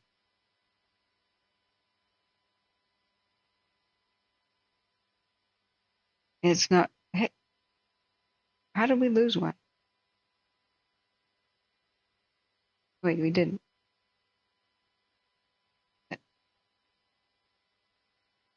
Okay.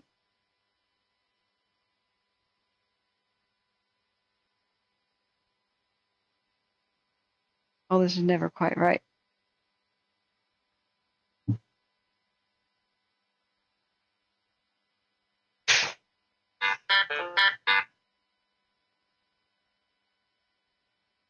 Okay. This triggers me. It has to be perfect. No. Oh, what is it now? No. What have you done? This app. It's driving me batty. Ah! It's a website. It's not an app, actually. Okay, it just needs to fill the screen like Brady Bunch. That's all I want from it. All right, we have to add another can. I'm gonna go batty here. One more. All right, what's our cam? What's our frequency, Kenneth? Got the Colby. Inskip. Tuscan Butte. It probably will go this way. Even Shingletown. I fear for Shingletown. Inskip. What typically looks this way?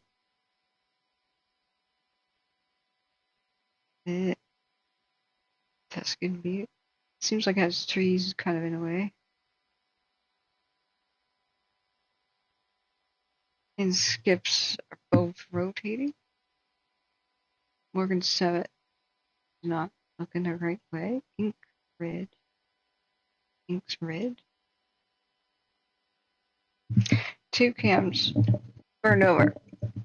Sorry, it's falling off my head.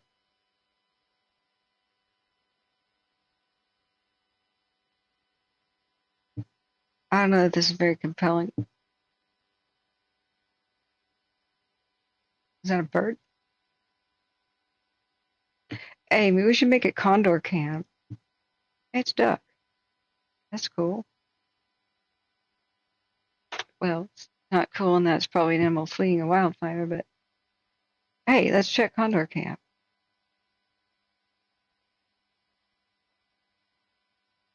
Blue mountain kern. Yeah? Oh.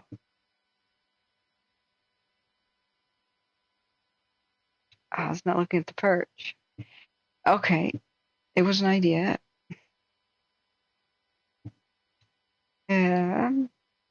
Next candidate. So we've got East Los Molinos. Inks Ridge is boring. Floor is not looking the correct direction. Got Colby. Got Bald Mountain Butte.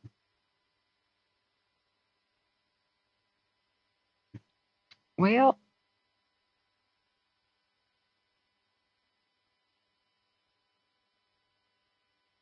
no.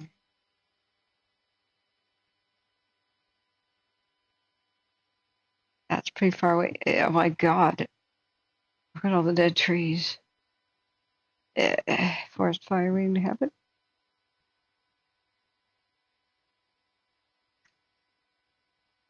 All right. How's it Shasta are not looking the right way? Although I'm sure this could be seen from Shasta last night.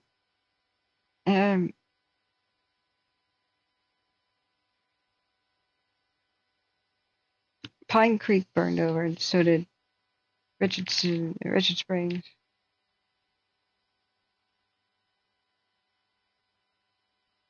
All right, it's going to be Tuscan Butte. Make an executive decision here. Customize and add Tuscan.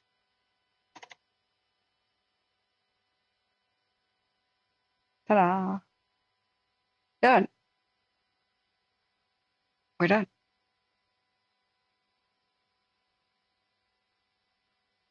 Oops.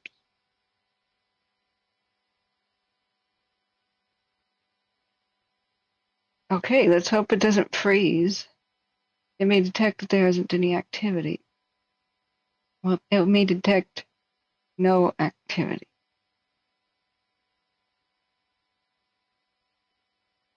Yeah, I can speak English. Play a time lapse. Let's do a 24-hour time lapse. Let's see if this website and my computer can handle it. Oh, you bastard. You don't want to work, do you?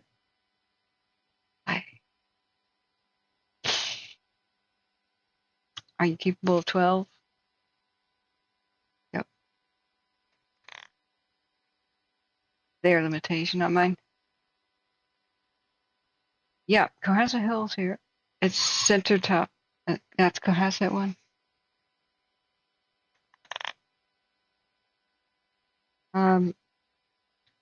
Perfect, now go to bed. Well, the time lapse is stuck. I need this to work.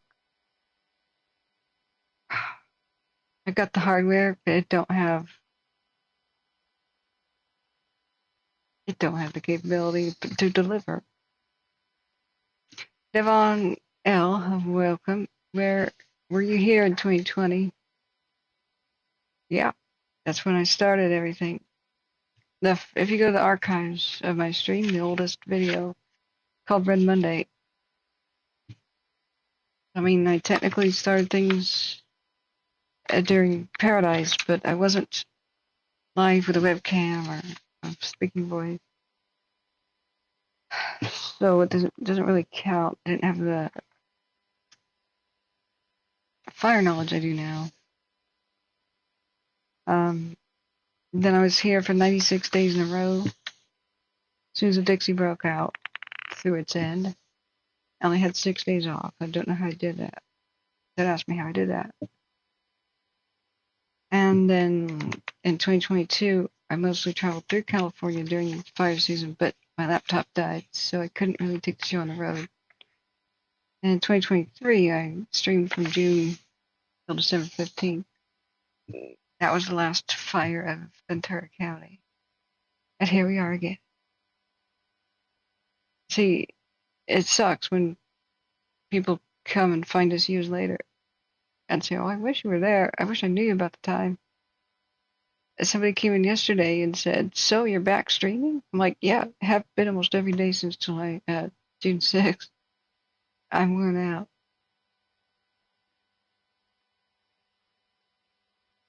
You run out like you, Larry, if you're a kind of nation. Buy me good snacks. You're a super supporter and you deserve your hearts. But I can't just stare at the ceiling. Like, I lost the ability to go to sleep. I put on something like religious historical lectures from the Center Place or ASMR historian. That's a great one. Or the French Whisperer. And I put that on a huge playlist in loop. Or Nick Zentner on the rock. Some nice soothing thing on YouTube. Because if I don't have a human voice, I can't sleep. I have to hear something. Music doesn't do it. Well, time lapse is broke. It's supposed to do it for all these. We'll give up on that because it's not possible. Okay, here is the URL. If anybody else wants to see the cameras this way, camera link, you mods can share that if you like. I hope this tab doesn't go to sleep or something. We're 4 hours into it. So if it's 8 o'clock now, when is our 12th hour? When do we have to restart the stream? That might be an inconvenient time. Like if the fire is still running at night, we wouldn't want to suddenly stop it. So 8. So it's 12 minus 4.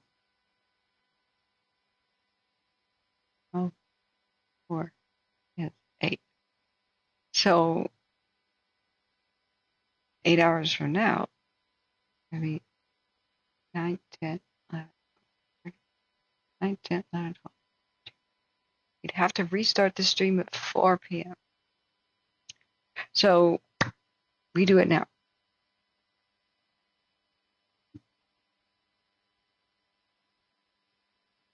No, we don't. I just have to get up by 4. So, okay. If I sleep now, 8, 9, 10, 11. Not a full 9 hours like I need. Have I gone back to Santiam to see the recovery from the Beachy Creek? No, I can't bring. I should. I should go see John Moon Flats and stuff, but I kind of fought for my life last year with the kidney problems. So,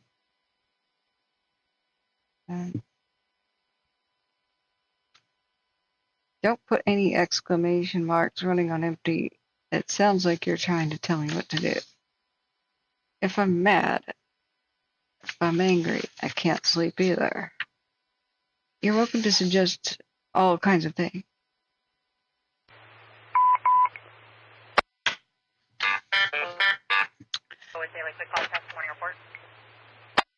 But I don't respond well.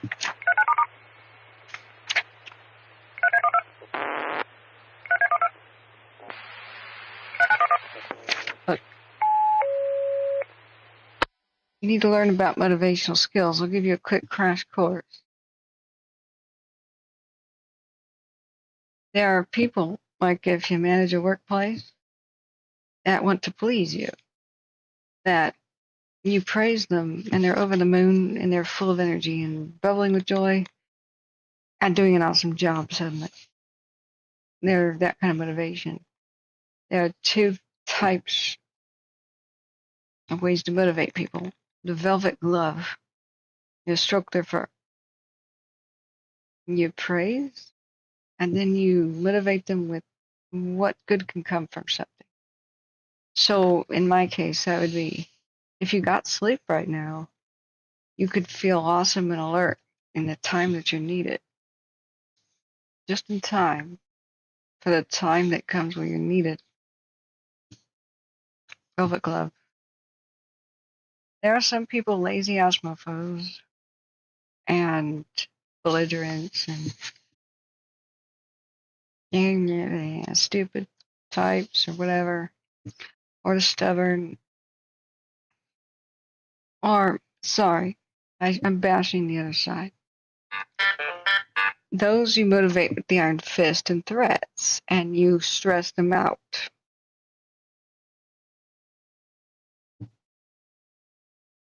Towards the town of Cohasset. Fire's starting to make a run. Are you in that area? Affirmative. I'm on Hagen Lane now. Taking a look at it. It's pushing up drainage, but it's still starting to push out into the wilderness piece. So I'll get a little bit higher and see if I can see something else. Yeah, and if you need them, talk to Delta. He might be able to free them up to help you guys. Yeah, copy.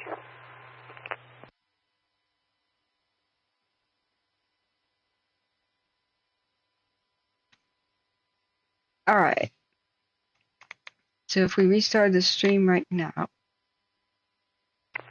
it doesn't matter where it comes from. I already know where it comes from, or I would have banned it. Right? What motivates me will not change. I can only give you a clue as to what it does and how to do it. If you're a good manager or a good leader, right? Good leader, I should say.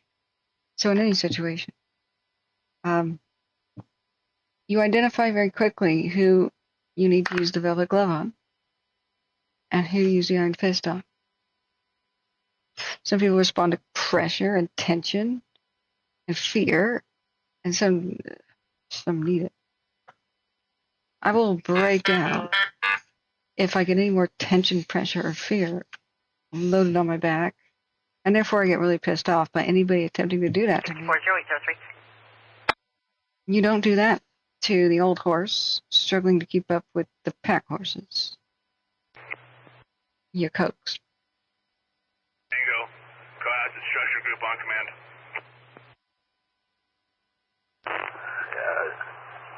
Structure Group, go ahead.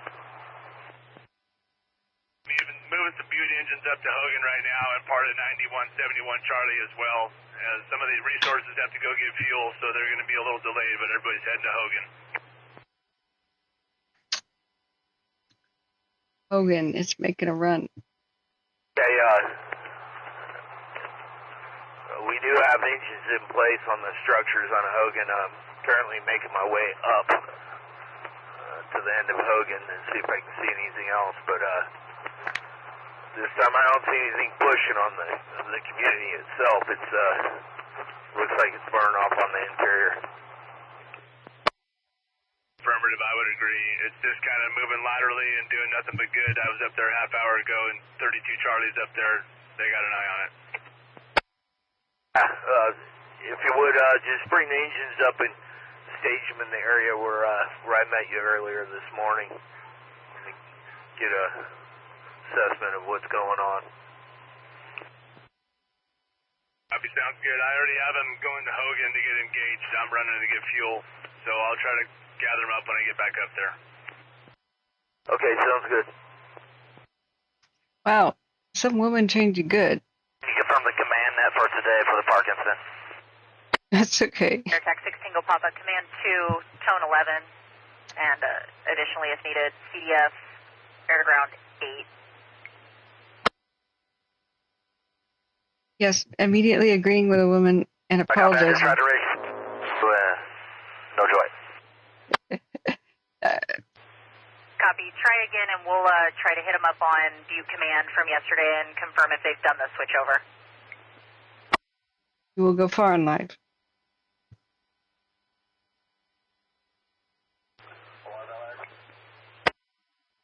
Now, I could totally recline in this chair. You guys should buy this chair. I could just. In fact, it's got a footrest. You know,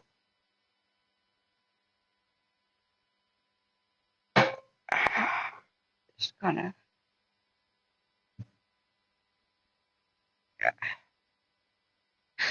Feels kind of good, actually. There's a vibrating seat cushion that comes with it, but it's kind of a gimmick. I mean, it doesn't really massage, it just straight up vibrates, so what's the point? He probably likes it, though. I said, you can have it. A little USB thing in it. This is a good kind of chair. My old one, I couldn't stream for very long because I started getting these incredible backaches, but I just didn't want to spend, you know, $200 or $300 on a chair. And so I just kind of put like cushions and stuff on it. But then when my neck between my shoulders began to burn and my back was burning, like your vertebrae, they shouldn't be burning. I knew something was wrong. My doctor ordered me to get a new chair. So I did all kinds of research because I'm here a lot, but everybody told me, oh, get this and that kind of chair's the best thing ever. And they're like $1,000, $2 to $3 grand. Okay. All right. Nice suggestion.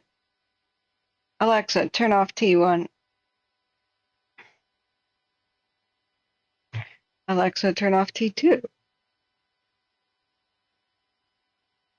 There we go. Ah.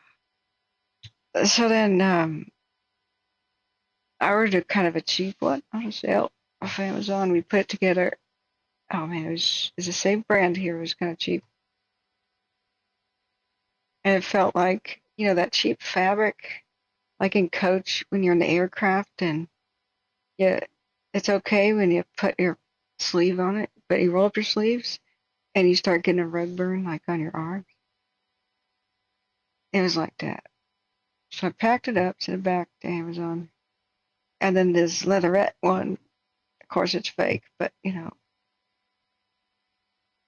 it came on sale. Good decision. Z-Pro helped me get it together. It fully reclines and has a footrest that folds out.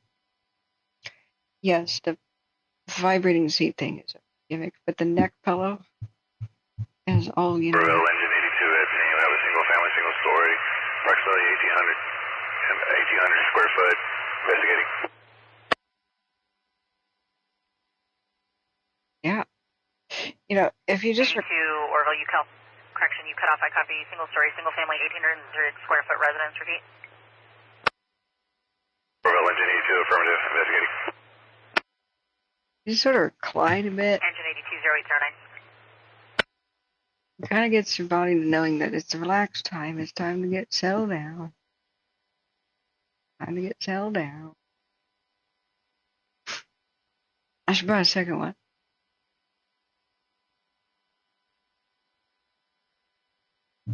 It really is the bee's knees. Ouch. Neck pillows are what you need. Okay. All right, so I've observed the camera. They are all animating, right? It didn't freeze yet. We'll hope that it won't. Does this sound good? I'll change the note. I'm still torn.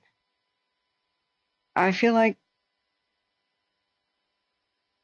we should restart right now. Engine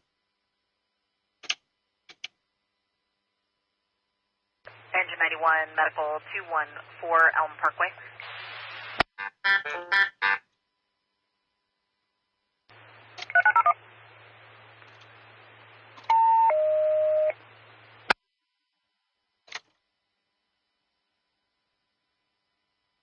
Butte Medics Medical, chest pain, 214 Elm Parkway, across of Willow Parkway and the dead end, 0810.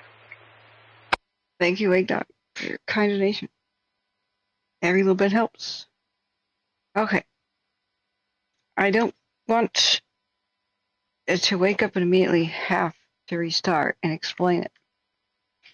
So it buys us an hour, 4 hours and 30 minutes. So we're going to restart the stream, guys. Hit the like button. Subscribe if you forgot. Thank you, everybody who's studied here. And Shelly Dean says, good morning. I hope you're feeling better. I am now. You get hearts, man. So here's how you find the stream again. And if you don't want to make an account to subscribe, I'll just show you. You know, you go to said YouTube, you click on the logo, you know, the K logo on any video. Oh God, September 11th. But it takes you to the channel page.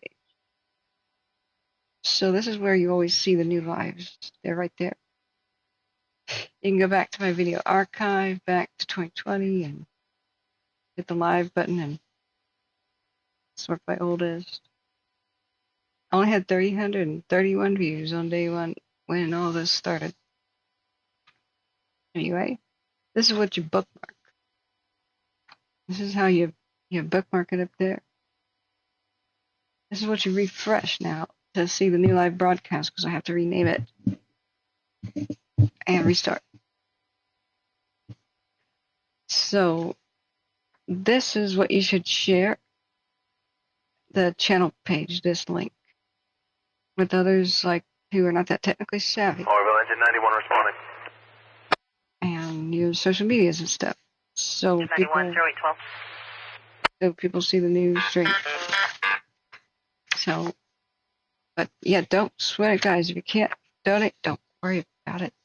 You can help by sharing, spreading by word of mouth, because every time we restart the stream, we have to, because YouTube won't share, won't save anything.